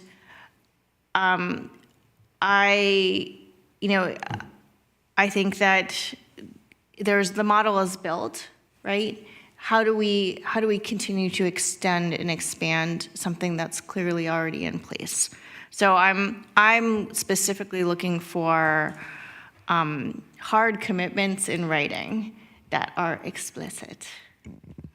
I think that's a pretty easy ask for us. We can go ahead and build that one out to be more specific. And I think the ceremonial item tonight gave us a lot of things to put in there, working with ETA and working with our business community as well as our schools. And so we can do that. 2 for 2. I like it. And then I'll stop there. I think I'm good with my questions. Thank you. Councilmember Hedges, is your hand raised with a new question, or is it still just raised? Do you have another question? Oh, you're muted. I'm trying to get my muting off. No, I'll lower my hand. It's my fault. Okay, no worries, no faults, just checking. Okay, Deputy Mayor Newsom.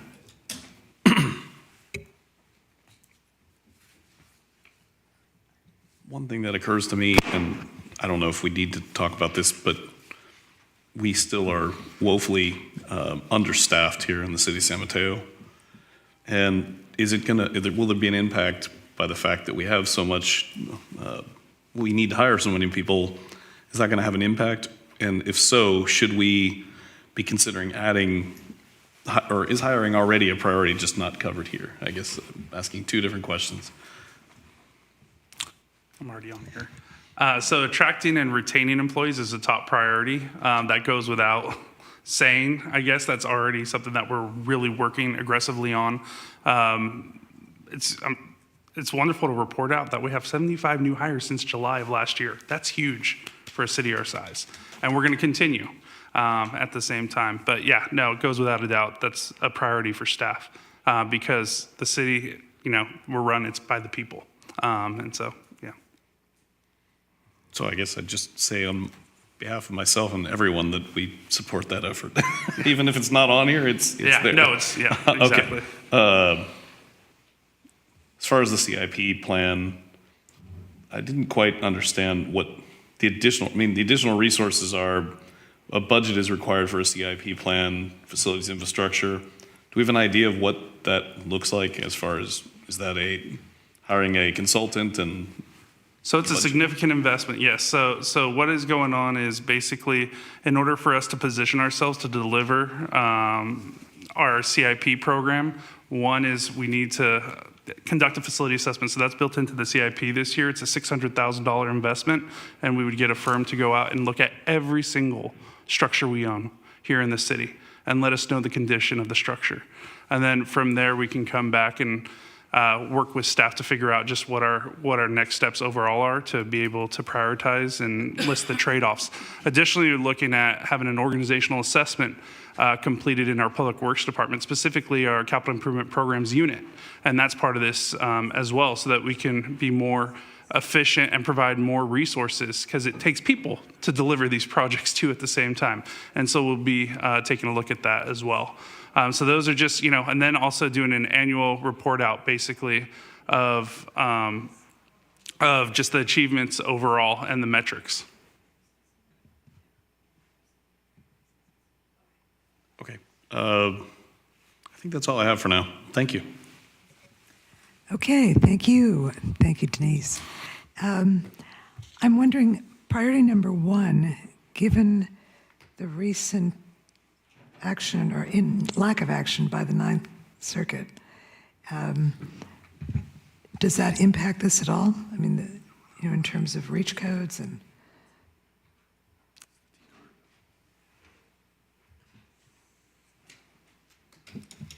I think it's a broader policy that you're referring to than the reach codes.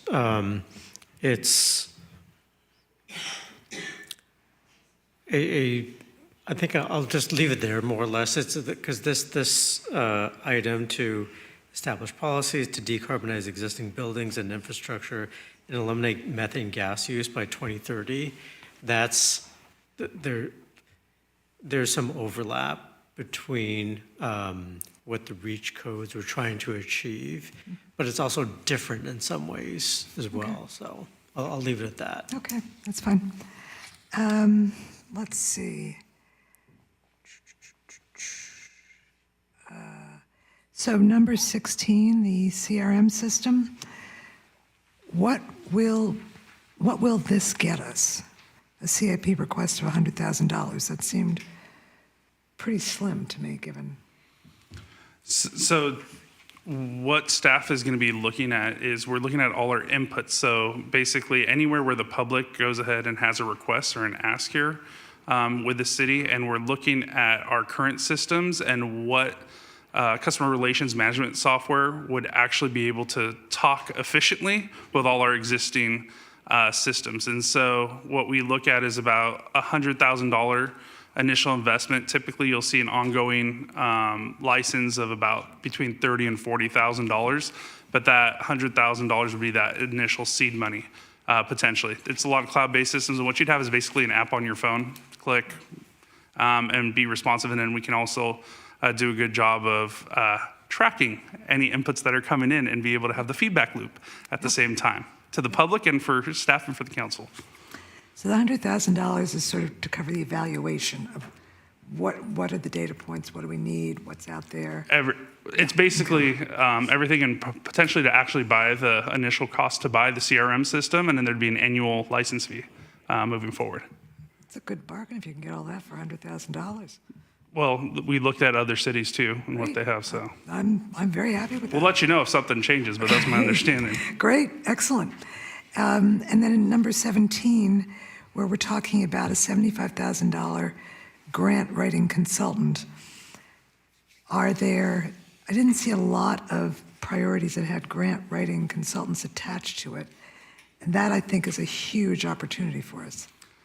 So we actually have a request for proposal already drafted, but we're waiting for the upcoming budget because we need staff in order to help support this, because even if we go get consultants or grant writers, there has to be staff that's feeding them the information and coordinating and managing the process. And so as part of the budget request this upcoming year, we'll be staffing that position, and then we'll actually release at the same time, if the council goes ahead and adopts this approach, to get a citywide grant writing consultant so that we can compete. Because that's one of the other ways that we have to look at to fund all the capital improvement projects that we have. And so we want to use other people's money first before we use our San Mateo taxpayer funds. Yeah, I think that is just such a huge priority. So I agree. Okay. Let's see. That we don't need. Okay. In terms of the structural issues at the Marina Library, how will that impact ongoing operations there? I don't know who I'm talking to. The library's going to have to be shut down for a period of time for us to do the work. So we're looking at all the things that we can do while we have that offline to make sure that we're upgrading other systems. It's not just the foundation settling issue. So we're looking at fire issues and HVAC issues and things like that. So it'll be off for a period of time. I can't say off the top of my head how long it would be out of service for, but the intent is to make as much improvement as we can within the resources that we have. Okay, and I guess the question would be to the head librarian, what opportunities are there to backfill, right? And partner with other places so that, because that's a large community that's served by that branch. But that's not for you to answer. It's not a public works question. I appreciate that. That's Exactly. even more reason why we're working towards the mobile library and making sure that we're ready to rock and roll with it throughout town. Yeah. Through the mayor, if I may. Yes. Through the mayor, that brought up a question that I had. Yeah, that's a very popular library. When they were going to close it at a point when we were several years ago, Carol Groom was still in the city council, I think. There was really an outcry from the neighborhood. They really loved that library. Yeah. But the one question I have, given the sort of upshot of what's happened with Wendy Hill, my understanding originally they were going to participate in helping us with that work. If they can no longer do that, and that's just a supposition, is that going to hinder what we can do with the library? Anybody? Through the mayor, I would just say we had not gotten to a point where we had any commitment from Wendy Hill, so I don't think our situation has changed. I think Public Works, we're proceeding, with what we have, and we've got grant funds and city funds, and so we don't see any issue with completing what we need to do with the funds that we have. Okay. 50% of my household is very interested in that since she worked there. We got it. High priority. Okay, in terms of the library space master plan, obviously there's no funding, plus the fact that it's very old, we need to redo it altogether. Is this a project that we would be using a grant writer to go get money in order to do? That there's like no money on top of no money for this? I would think so. Yeah. Okay, just wanted to be clear. Yes. And is that it? Yep, that's it for my questions. Thank you. So let's open it up for public comment. Any members of the community would like to speak on this item, please deliver a yellow speaker slip to me as soon as possible. If you're attending via Zoom, please raise your hand. I'll give you a moment to do so. We will announce the last speaker. Oh, well. Madam Mayor, we have a total of 4 speakers. Brave souls. Okay, they get 3 minutes. So our first speaker will be Bry Myers, followed by George Masante and Sturdy Robert souls. White. Good evening, everyone. My name is Brian Myers. I'm a resident of 19th Avenue, a parent and PTA president of Sunnybury Elementary. I'm here tonight on behalf of the 13 different PTAs that voted to sign a letter that you received asking for Vision Zero. Sorry, I'm a little sleepy. It's midnight. It's okay. We're here with you. Right? I know. I'm impressed that you guys Take a deep do this breath. regularly. The Vision Zero action plan and then safety, quick builds, and problems intersections. We really appreciate the priority items 9, 24, and 37 that you guys built everything into this year's priority plan. We really appreciate it. We were heard, and we appreciate that. We did just do a little research, though, looking into Measure S funds, because we had been told that might be a funding source, and it looks like those Measure S funds are quite broad. From even like the city website, it says that you can use them for city infrastructure, improve the city streets, emergency medical services, police, library, public works, parks, and recreation services. So I think within that super broad definition of what the Measure S funds can be used for, we can find some room for quick builds for safety, for intersections, for kids to get to school, and just like the residents of the whole community. So Measure S funds for quick builds and improving the bike, or putting those quick builds through the bike master plan and pedestrian master plan would be super awesome. Thank you. Thank you. Thank you. And just to announce our last speaker in this item will be Mike Swire. Our next speaker will be George Masante, followed by Robert Whitehair. Madam Mayor, City Council members, City staff, good morning. My name is George Musante, and I am currently a board member of the San Mateo Sister City Association. I retired from the City Park and Recreation Department in 2008 after 35 years of service. I'm here to ask your support for Councilwoman Lee's new proposed increase in organizational capacity to support Toyonaka Sister City programs within the Park and Recreation Department and the City Clerk's Department. I've been actively involved in the Sister City program since 1979 and have been part of every exchange between the two cities for these past 45 years. This past October, we celebrated the 60th anniversary of the signing of the official documents establishing our Sister City relationship with Toyonaka. Then Mayor Lee led a delegation to Toyonaka, and she did a great job, by the way, thank you, and was able to experience firsthand the incredible bond of friendship and goodwill that exists between our two cities. Just last week, we hosted 2 city employees from the city of Toyonaka who were traveling to Mexico, but first made sure to add a stop to visit their sister city friends in the city of San Mateo. The Sister City program is alive and well. We are working on expanding our sister school program, in which elementary and middle schools establish a relationship with a school in Toyonaka and meet on Zoom on a regular basis and share their experiences about growing up and school life in their respective countries. After a COVID-inducted break, we are preparing to restart our high school ambassador program, which sends 2 students to Toyonaka for a week's stay and a home stay. We will once again be hosting the top 2 finishers of the Toyonaka English Speech Contest in early summer, not to mention preparations for hosting a Goodwill Youth Baseball team in 2025.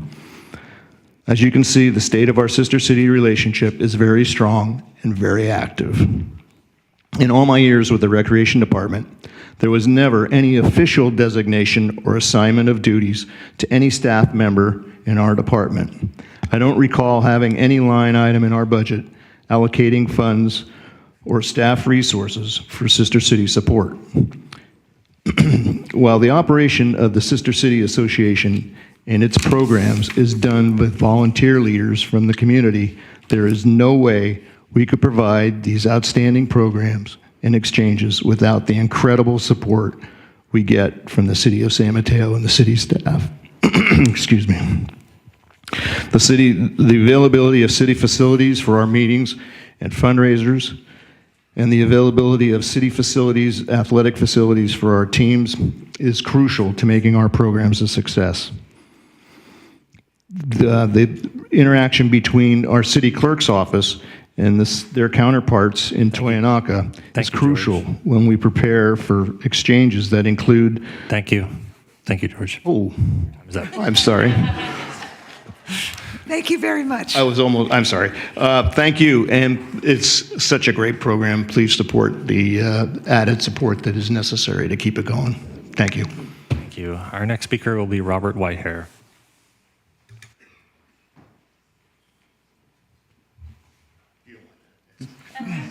Pretty good. Well, thank you, Council and Mayor and members of staff. Thank you for the opportunity to speak here tonight. When I left for this meeting this evening, I told my wife I'd be back sometime after midnight, and she kind of looked at me, yeah, right. So here we are at midnight. Thank you for hanging around, and thank you for everybody listening online. I'm here tonight to represent the San Mateo Climate Action Team and thank the Council for putting the decarb objective so high on the list. Decarbonization, as you probably know, to me is very important. I've completely electrified my home.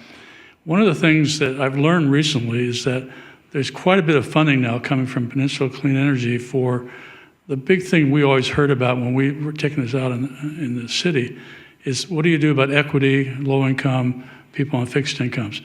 I'm happy to report there's quite a bit of money now coming from PCE, from Tech Clean California, and from the IRA, which will come back also probably as direct install. And I also learned, and I know staff is already aware of this, that there's going to be a workshop this Friday on the a grant for outreach into communities. San Mateo is a prime target for getting that kind of grant because of the work you've already done, and because I think we can make a really good case that in many parts of our city, the low-income community would tremendously benefit from having those funds from the IRA. I also wanted to point out on the transportation for the pedestrian and for the bicycling, the reason that's so darn important, climate change is about getting people out of their cars. Dealing with the climate change, that is about getting people out of cars. If you make it safe for people to be on the roads, either walking or biking, that's more likely to happen. And the other one, we did send you a letter with those 3 items, and the third one being socially responsible investing. I know some of that has already been taken care of, but we continue to push for, adopt something like what the county has done in the way of an investment strategy, continue the city's commitment to having no investments in fossil fuels, tobacco, and guns, acknowledge that the largest banks in the United States are heavily invested in fossil fuels, and really acknowledge that fossil fuel investments really underperform the market. So with that, I conclude. Thank you for what you've done. Please work as hard as you always have on decarbonization and on transportation and on socially responsible investing. Thank you. Thank you. Thank you. And our final speaker will be Mike Swire. Mike, please unmute your mic. Hey, can you hear me? Yes, we can. Awesome. Thanks everyone for staying late. Mike Swire. Sorry I didn't stick around. I am back home. I sit on the SMCTA Citizen Advisory Committee and the CCAG Bicycle and Pedestrian Advisory Committee, but I'm speaking as an individual. I want to thank the council and staff for incorporating Vision Zero into the master plan. That's a great step forward as a symbolic and strategy for the future. I want to clarify, however, that the problem is not the strategy necessarily or the type of work we're doing. It's the amount of work that we're doing. The issue is funding. I kind of got a little worried when I heard that we will be, now that we have Vision Zero, we're going to do a Vision Zero action plan. We have a local road safety plan that was just before the SIC. We have 2 complete streets plans, one of which was reviewed earlier today. We have a bike master plan that remains largely incomplete. We know what projects we need to do. We just need funding. Sue Ellen and Bethany's teams do great work, but they are tapped out. They need additional staff. So we shouldn't simply be reallocating resources. We should be expanding staff so that they can get more done. In the roles that I mentioned, we help allocate money for bike and ped projects across the county. And I know that there is money on the table that is not being taken advantage of because we are not getting enough grant requests from the city of San Mateo and other cities across the peninsula. We do get some from San Mateo, and they are very good. I referenced the local road safety plan. It showed that in San Mateo, serious bike crashes are 3 times the state average. Pedestrian crashes are 2 times worse than the state average, and intersection crashes are 2 times worse than the state average. I cannot believe that anyone on the council would believe that the status quo is okay.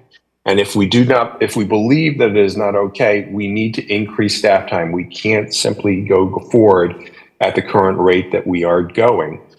I know there's questions in terms of Measure S and such. I'd ask us to think creatively. If you showed up at 5:30 today, you noticed that there was a crash, ironically, right in front of the building. There was 1 ambulance, 4 PD officers, 3 PD cars, 1 paramedic, and 1 fire truck, all there for an hour plus. I guess that would cost about $10,000. If you work that out to 2 crashes a day, that's $7 million a year we're spending on crash response. How about we spend close to that on crash mitigation, and we can ultimately save us some money in up front and save some lives in the process. So again, please spend money, additional money on additional staff so we can get more done. Thanks so much. Have a good night. Thank you, Madam Mayor. We have no further public comment. Great, thank you very much. We'll close public comment, bring it back to council for any final comments. Councilmember Hedges, is your hand up? Yes, so I'm very much in favor of the Vision Zero program. I think one of the things we have to look at is Measure A has money, and at one point before Measure W, which a little more than doubled that money, we were doing about 10 projects every 2 years. There's more now. We really need to focus not only with the state and Fed, but we really need to focus on bringing projects to the county, have them ready to go. And it's not a tremendous amount of money each time, but it's moving us in the right direction. So that would be one place that I would look for money and do it on steroids. So Councilmember Hedges, we have Karen Huang, our finance director. If you want to come up and just speak to Measure A and Measure S as well, because I know that we are prioritizing this year. Measure A and Measure W. Those are both county money, one through the TA and one through Sam Trans. That has bike and ped money.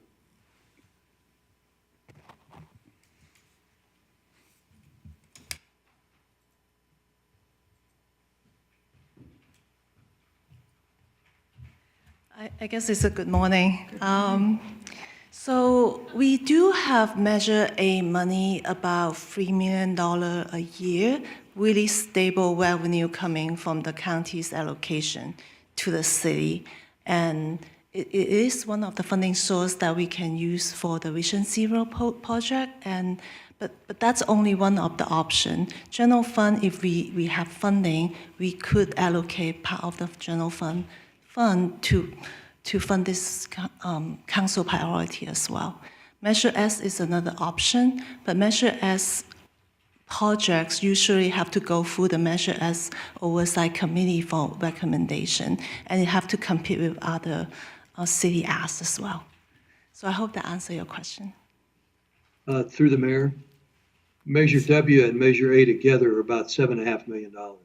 Measure W is through the SamTrans initiative that was passed and has bike money. Yes, here I am again, sorry. Measure S, Measure A is about $3 million a year that the city get allocated from the county. Measure W, it's probably a bigger part at the county side, but we only receive about $1 million a year. So this is also a really stable revenue. About $1 million a year, never miss. So that's about the size of Measure W we have. Through the mayor again, they award about 10 projects every 2 years. It's actually done through the TA. So that's another venue that not just money coming in, but also projects. Great. Okay, Staff notes thank that. you. Excellent. Okay, Councilmember Lorraine. Thank you to the mayor. I appreciate the discussions we've had tonight. I think in general, I am in favor of what's been brought forward. I am comfortable with staff's proposed language on the proposal related to quick build projects. And I managed to miss the number, but let's see if I can find it.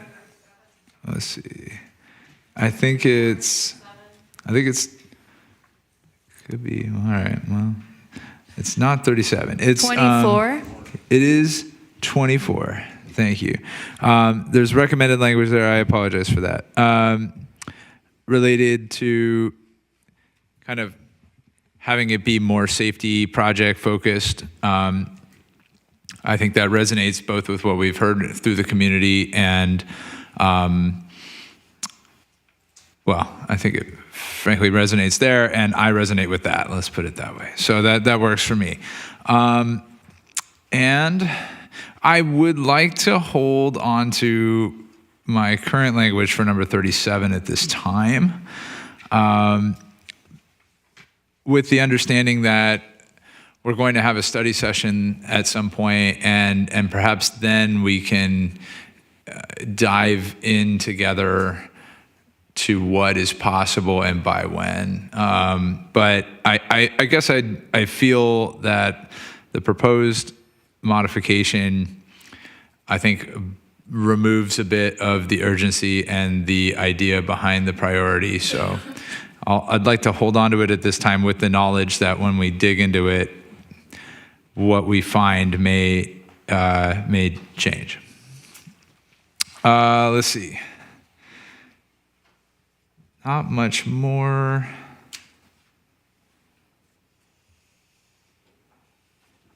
I just appreciate this process. The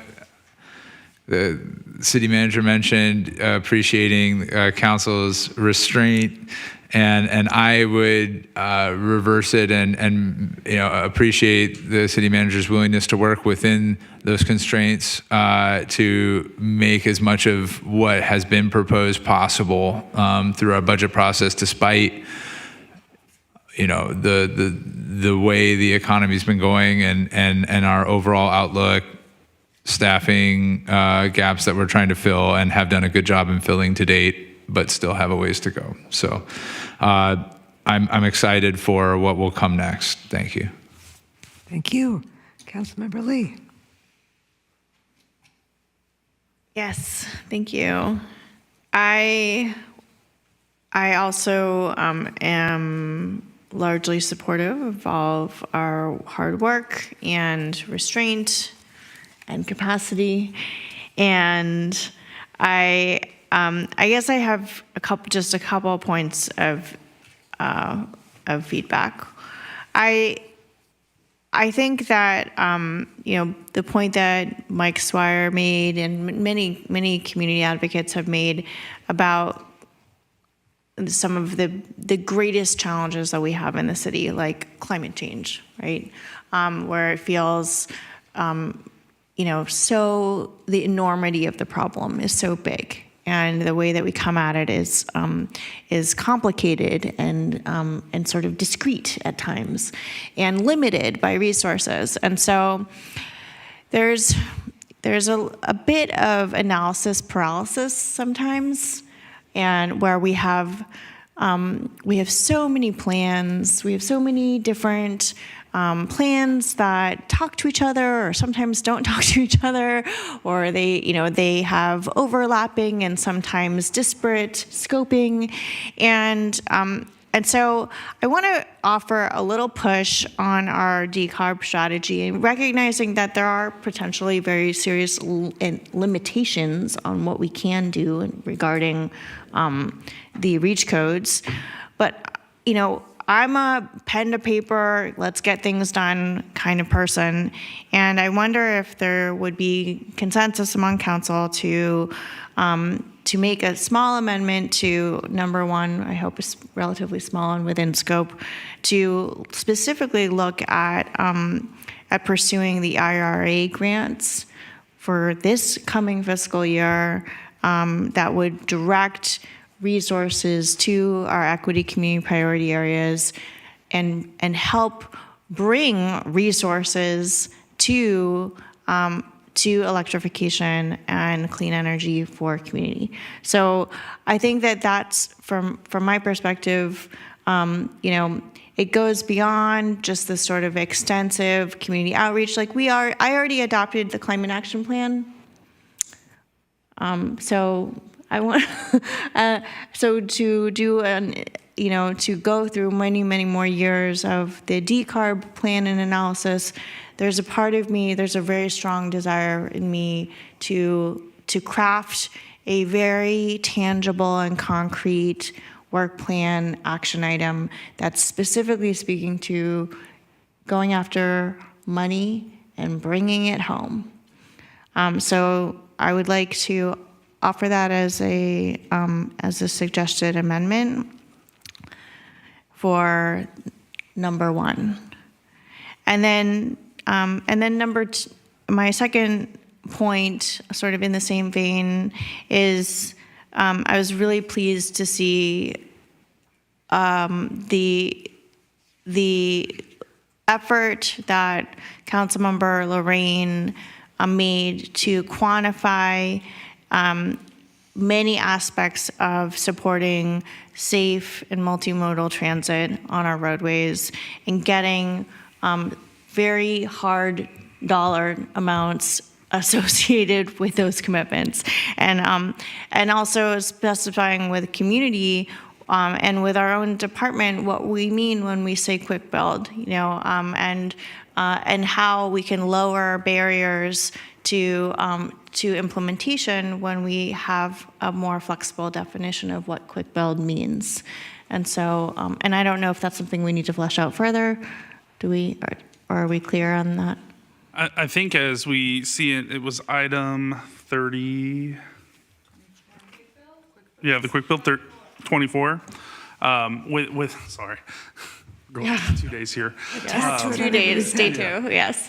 So really, when we look at item 24, there is a line item in there. I believe it's the 50,000. That kind of goes to what the public speakers were saying. Let's get paint and let's get going, and really go. So there's semantics there, right, of what quick build, and then there's also the quick builds that are part of the 2020 bike ped plan too, that we're working on as well. So it's kind of bridging both. Great. So you feel like it's captured? That's the broadest definition of quick build. Looking at our public works director, he's nodding too. Okay, he's nodding. That's great. Wonderful. And then, and lastly, I'll just say that, probably the most meaningful of all of these goals for this year is the support for our sister city relationship. And it says a lot when a city employee, public servant, dedicates almost 44 years of his life as a volunteer to a program, and then sits through, what are we at, 7 hours of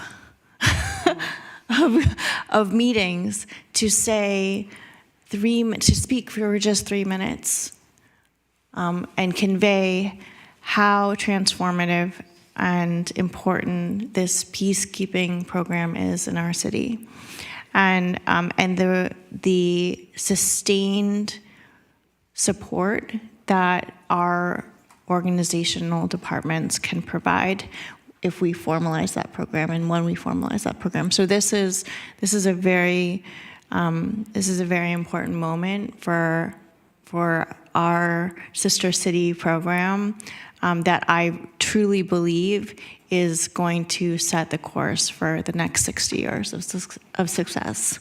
So I'm very, very excited to to have been a part of this effort, and grateful for all of the community members who have paved the way to make that happen. And I will note that one of our friends from Toyonaka who came to visit us, I hosted and will host again in a couple days. So it is truly a gift that keeps on giving in developing relationships across the globe. Thank you. Deputy Mayor Newsom. Oh, hold on one second. Councilmember Lorraine. Thank you. Through the mayor, just the quickest comment. The Councilmember Lee's comments reminded me that I actually would like to take part of the staff's proposed language suggestion for number 37 on quick build specifically, not to be too confusing, but that was brought up by Director Fabry, and I would be happy to take that suggestion to add the language about that, the final clause of prioritizing quick build projects where possible, so that we get effectively both types of quick build covered. And thank you. Take it while you got it. Okay. Deputy Mayor Newsom. Well, I just would like to thank staff for all their hard work with this, putting this together. I'm thrilled that we're going to be able to really work on a lot of this, and that's the whole council and staff's effort of parsing this down to an attainable list, which is fantastic. I think we just need to get out there and keep hiring and try to get tech grant writers as well, and grant funding if possible to help us fund it. And great work. I guess the only other thing that came up in public comment, which I made a note here, was could anybody shed light on what our socially responsible investment strategy looks like currently? So I'll ask our finance director, Karen, to speak to our finance strategy, the socially responsible finance strategy. And I know it came before the council last year. You guys heard it twice, I think. I recently looked into that issues, and it turns out last year, around same time this year, in March and April, we have a really thorough study session about this topic. And immediately follow that in the next council meeting, we adopted an investment policy where we added language specifically to prohibit our city investment into, I think the specific language is saying we prohibit investment into business with their major revenue coming from fossil fuel or weapon and firearms that are not used in U.S. defense, and including tobacco too. So all three factors were written into our investment policy already to address the issue. We don't have any holding at all in our investment portfolio. So I hope that we have got that covered, but we look to our council for further direction if you have any other initiatives. Got it. Thank you for clarifying. Thank you. Great work. Okay. Councilmember Hedges, was that a hand? You're unmuted. You're muted. I was just going to agree with her. She was absolutely right. We were all here when we did it. Yes, we were. Aha. Okay, thank you. And I second everybody's congratulations and really good work. And now let's just go get the work done. So with that, we need a motion. Oh, before we do that, I just want to get a point of clarity. So I just want to make sure, because I just want to have consensus, that staff will go back, our city clerk's office will go back, rewrite of 26 per Councilmember Lee's suggestion, specifically in what our city clerk, Patrice Olds, articulated as the direction. And then item 37, Councilmember Lorraine raised, and this is about the bike ped and keeping his old language for the first half, keeping the last sentence of our Public Works Director for prioritizing quick build projects where feasible. I'm seeing nodding heads. I have direction. Thank As you. proposed by Director Favory. Yes, please. There was one idea, and I would love to get council feedback on the specific point of designating a grant writer to go after the IRA grants for the equity community priority areas. And so I wonder if there's council support for that effort as well. Support. So just one item, I just want to be very clear. We don't know what the final policy of the council is going to be in this area. So I totally get wanting to be aggressive and get going on this, but we also need to know where we land on our decarb strategy in order to know how we put those funds forward. We have to have some type of direction with that. And then additionally, just from a staffing standpoint right now, we have some gaps right now in coverage, but I think it is something that we can look at, and I'm all about going after other people's money. So know that we're gonna aggressively be looking at just where the opportunities lie to go after. I just can't I can't sit here and say I can fully commit and say I can deliver because I don't know the final outcome of the strategy. And do you probably have the same problem as you do with the other consultant, that you don't have somebody to manage them? Oh, it's the same issue. Yeah. Yeah. So then can I ask then for a report out about the grant opportunities that we're seeking to bring the RA money to the city and specifically the potential for sustainability funding for equity community priority areas. Absolutely. And so the vision the approach that I've done in the past in my previous roles is having a citywide grants management team, but then there's also an annual report so that the council will know exactly what grants we went after, how successful we were, and how it aligns with the city strategy. So that's something that we will be working on. I just got to set the whole system up and get the right people on board. But yes, absolutely. I hear you loud and clear, and we will be as aggressive. Okay, I can live with that. Through the mayor, if I may. So no vote at the council is being requested tonight. This is just council direction. And then in a council meeting in April, this would be on the consent calendar for a final vote. Okay, I just had motion from council on my screen, so that was okay. Great, so then let's move on to reports and announcements. Thank you very much. Councilmember Hedges, start us off. Okay, so I think our community on so many issues is divided. It's troubling to me. I haven't changed my mind from last week. I don't know whether we're going to bring it up again. I prefer we don't. Also, I've gotten so many emails on electrification and also on regarding the Baywood Historical District. I was wondering if anybody's interested. I've had this request on maybe doing to that neighborhood a recommendation vote where people actually weigh in so we can clarify about what people are thinking about the Heritage Alliance that would inform the city council before we get word from the state. I don't know whether anybody's interested in doing that. I would be a simple majority. I've had comments from people on both sides of it that are very respected in the community. I guess, go ahead. Oh, sorry.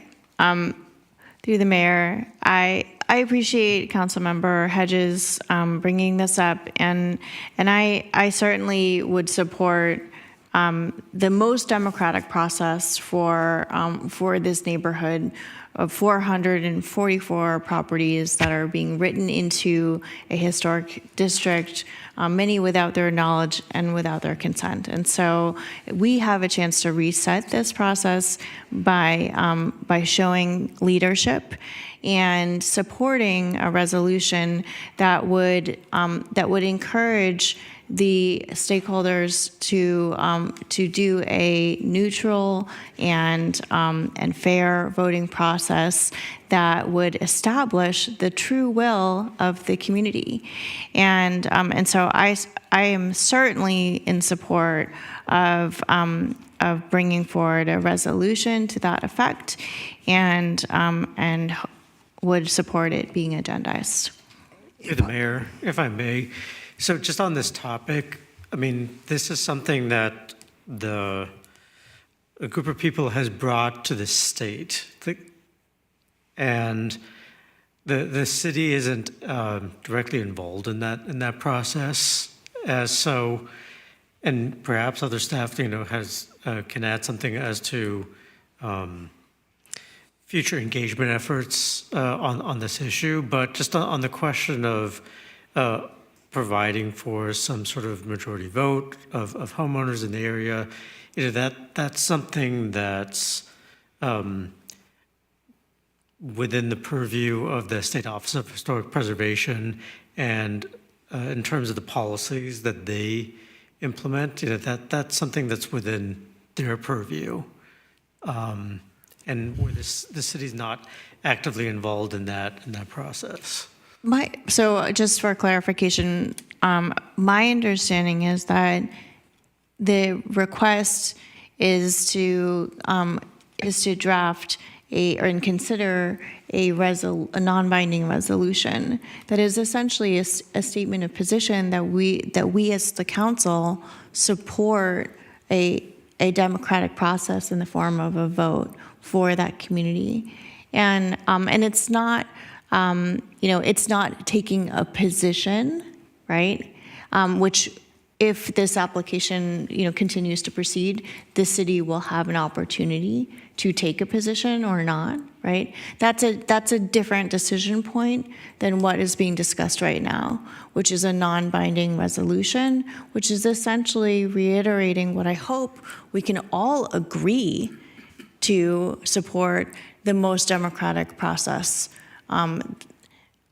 that is available, which is a legitimate vote. So there are two different things, and I appreciate your distinction. I don't think that this is in any way in conflict with with the prescribed process that the state would involve the city in. This is a separate effort that is led by the community, the impacted community, that's asking council to take leadership and support their request for a voting process. I understand the comment. I don't mean to imply that there's some conflict between what's being suggested and the State Office of Historic Preservation process for state consideration of a district. They are different things, and that's really a choice for the council to make, whether to weigh in on this topic at this stage. Correct. So it sounds like there's interest from Councilmember Hedges and myself to agendize a resolution. I'm curious If I could, through the mayor, just briefly, I wasn't suggesting taking a position. I'm suggesting just clearing the air on where people stand on this, so we'll know what the community's thinking. Can I just, I can't take a position right now in this specific district because I have recused myself, but I can update the council that there are many discussions going on right now in the community, and that I would recommend we let those discussions happen. Whichever way it winds up, it's going to wind up. And really, at the end of the day, it comes down to the reality of what does this mean? And I think that's something that the city has a huge role in, because the citywide ordinance for how you deal with historic resources is really the answer. But I cannot vote on this right now. So on the historic resources program point, once again, kind of like what we were talking about with Vision Zero. So come this June or July, talking about implementation, because just this evening we went ahead or the council went ahead and adopted the general plan, which also includes a policy about the Historic Resources Program. And so that'll be an opportunity to be able to lay out exactly the timing of having that discussion more broadly citywide. Whether or not you want to put, as a council, give staff direction to take it on next year or not.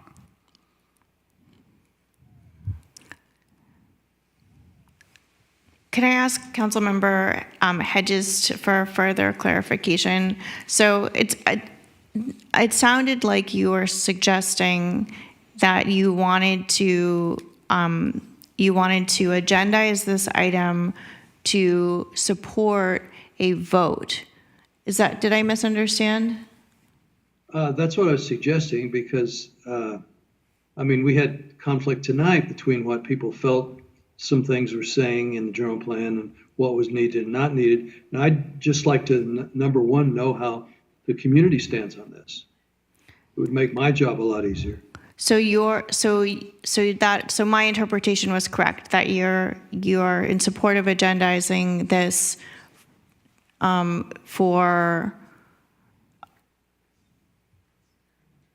the purposes of adopting a resolution to support a vote, a non-binding resolution that would support the vote? Or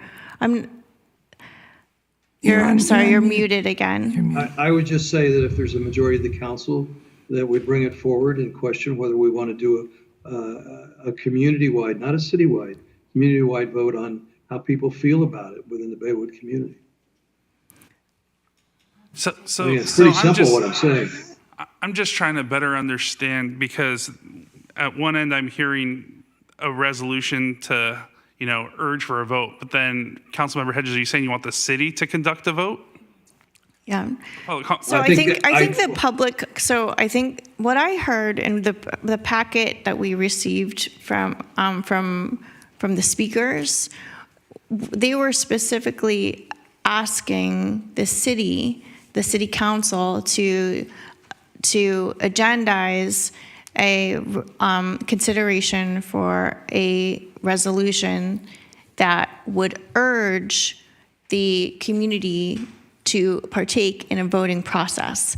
I don't believe that they are asking the city to administer the vote or any ballots. So I want to clarify that, and I would agree that would be completely out of scope and not something that we don't have expertise or capacity for.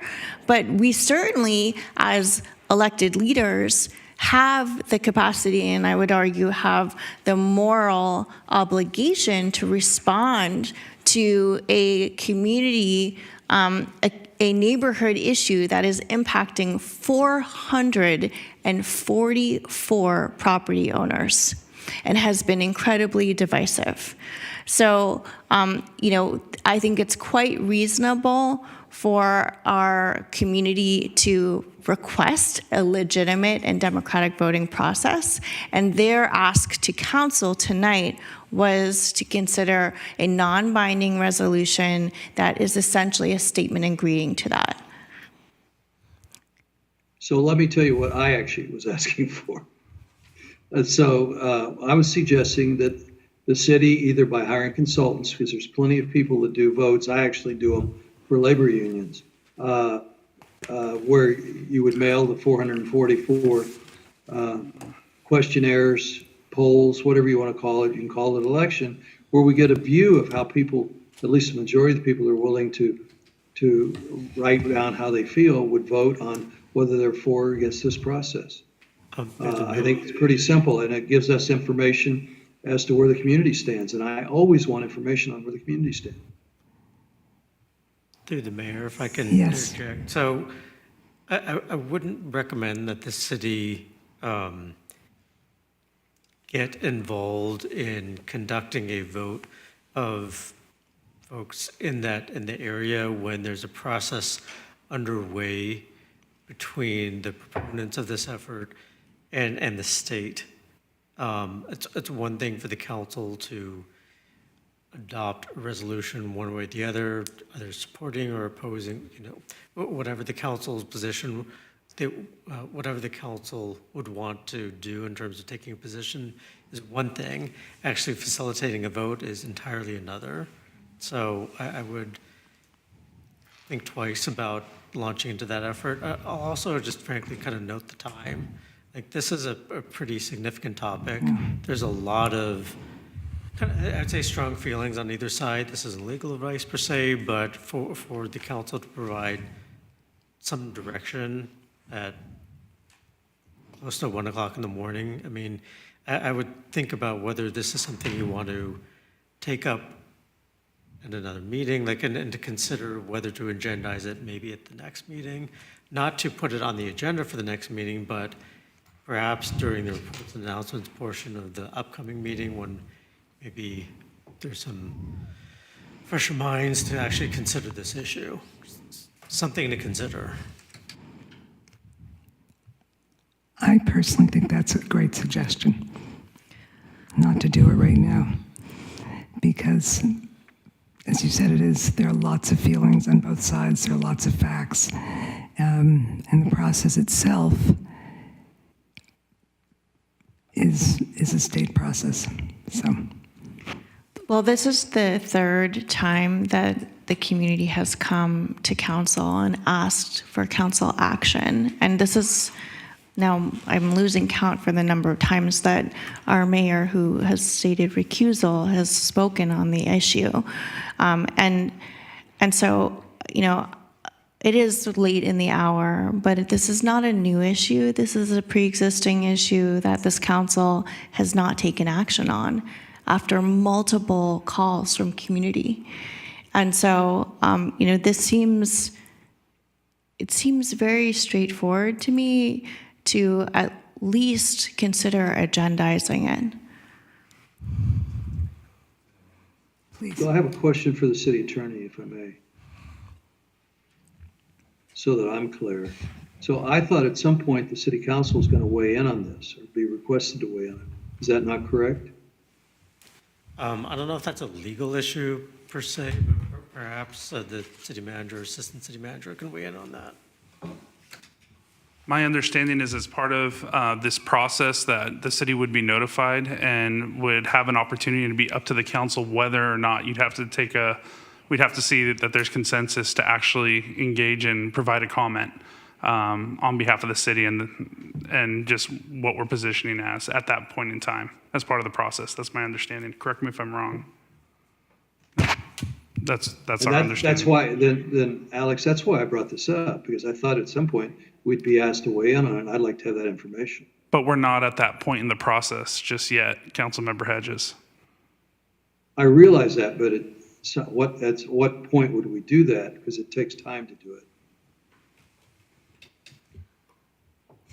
My understanding is that when the state gets to a certain point in the process of reviewing the application, there would be a point where we would be asked if we do or don't want to weigh in, and that would be the point at which the city could take a formal position and weigh in on its thoughts if it chose to. But I don't think the application is complete yet, and normally, just like we process applications here at the city, we reserve our or ask our public to reserve their comments for when the application is complete. It's the same thing, only in this case, we're the commenters, and the state is the one processing the application.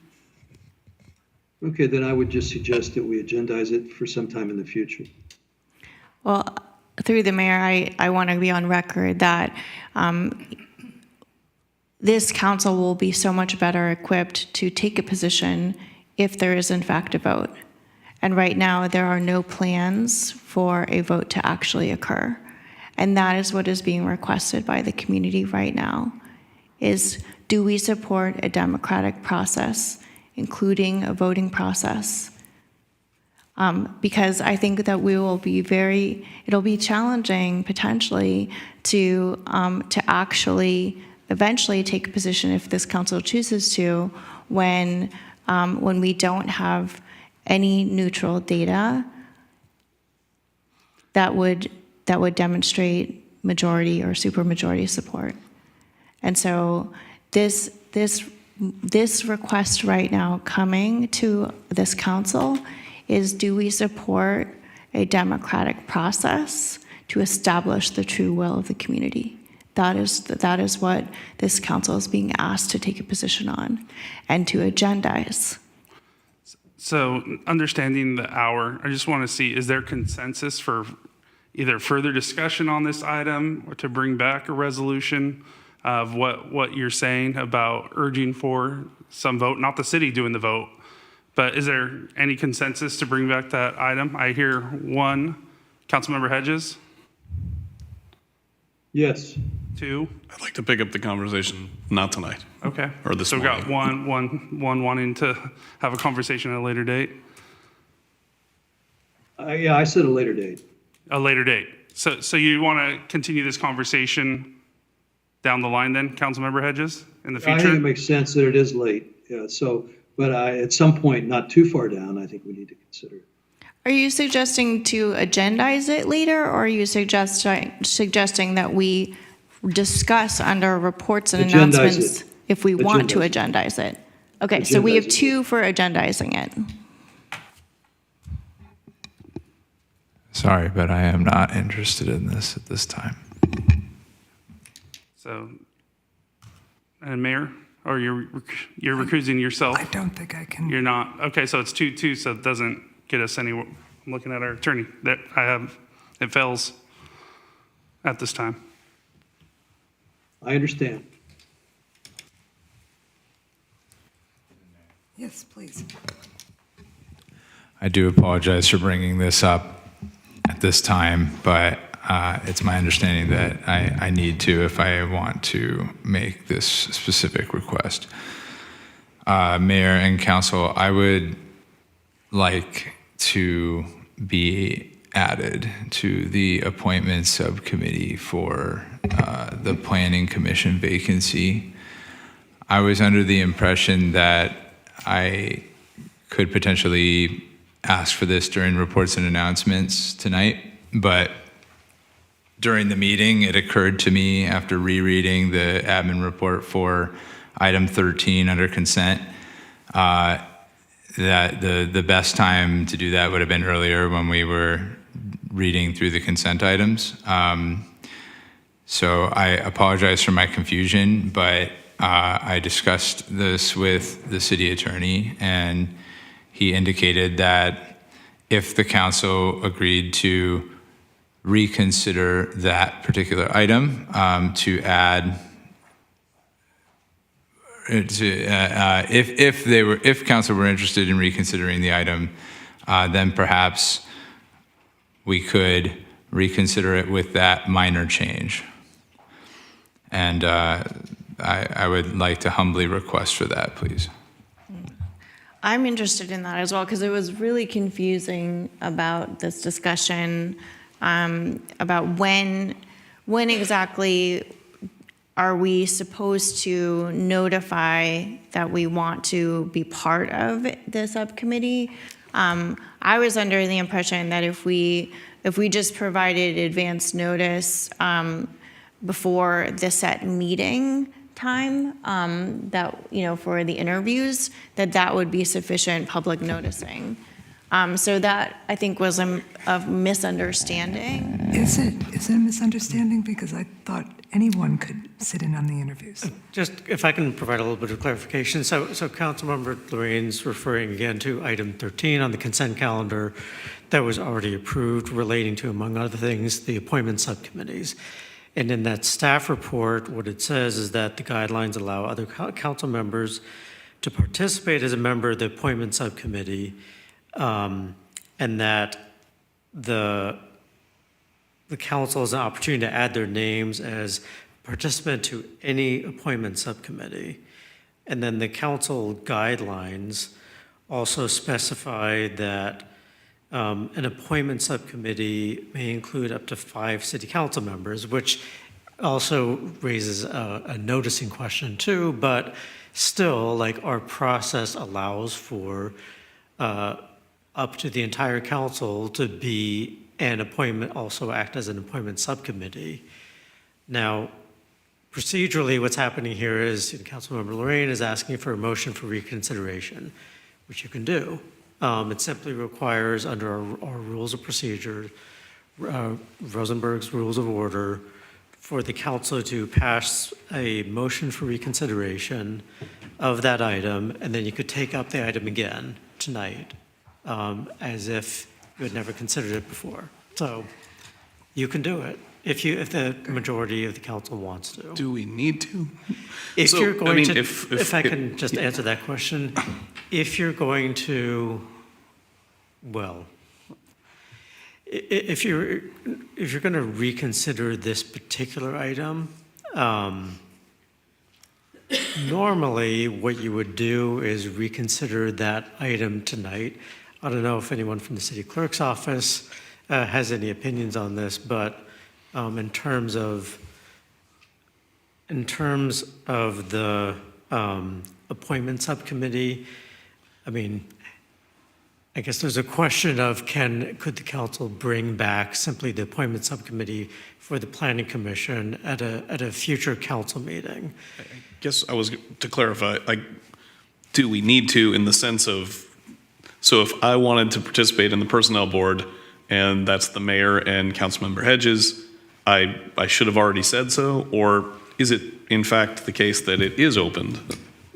May Just- I, if I could go ahead and, how we have traditionally done it and how our council rules and procedures are still written is it comes forward on the consent calendar, and if you have an interest in adding your name to one of the appointment subcommittees, because it is considered a Brown Act body that we have to agendize with all the members listed, and then if we do get to a quorum, 3 or more who want to be on it, that's a quorum of the city council, and we agendize it differently because then it's city council acting as the appointment subcommittee instead of just the appointment subcommittee.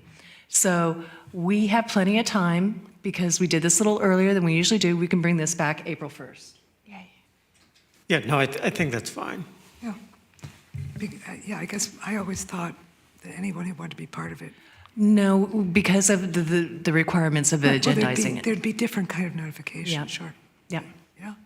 And is it, I guess one of the things we should talk about April 1st then is the way it is right now. It's the mayor and the deputy mayor that are related to the planning commission. So, whether is it deputy mayor and the deputy mayor plus you, or is it whatever the positions are? So we don't need to talk about that tonight. I think. It will be whoever of the other council members would like to Right, join. exactly. And then we just make sure that all the members are listed. That's great.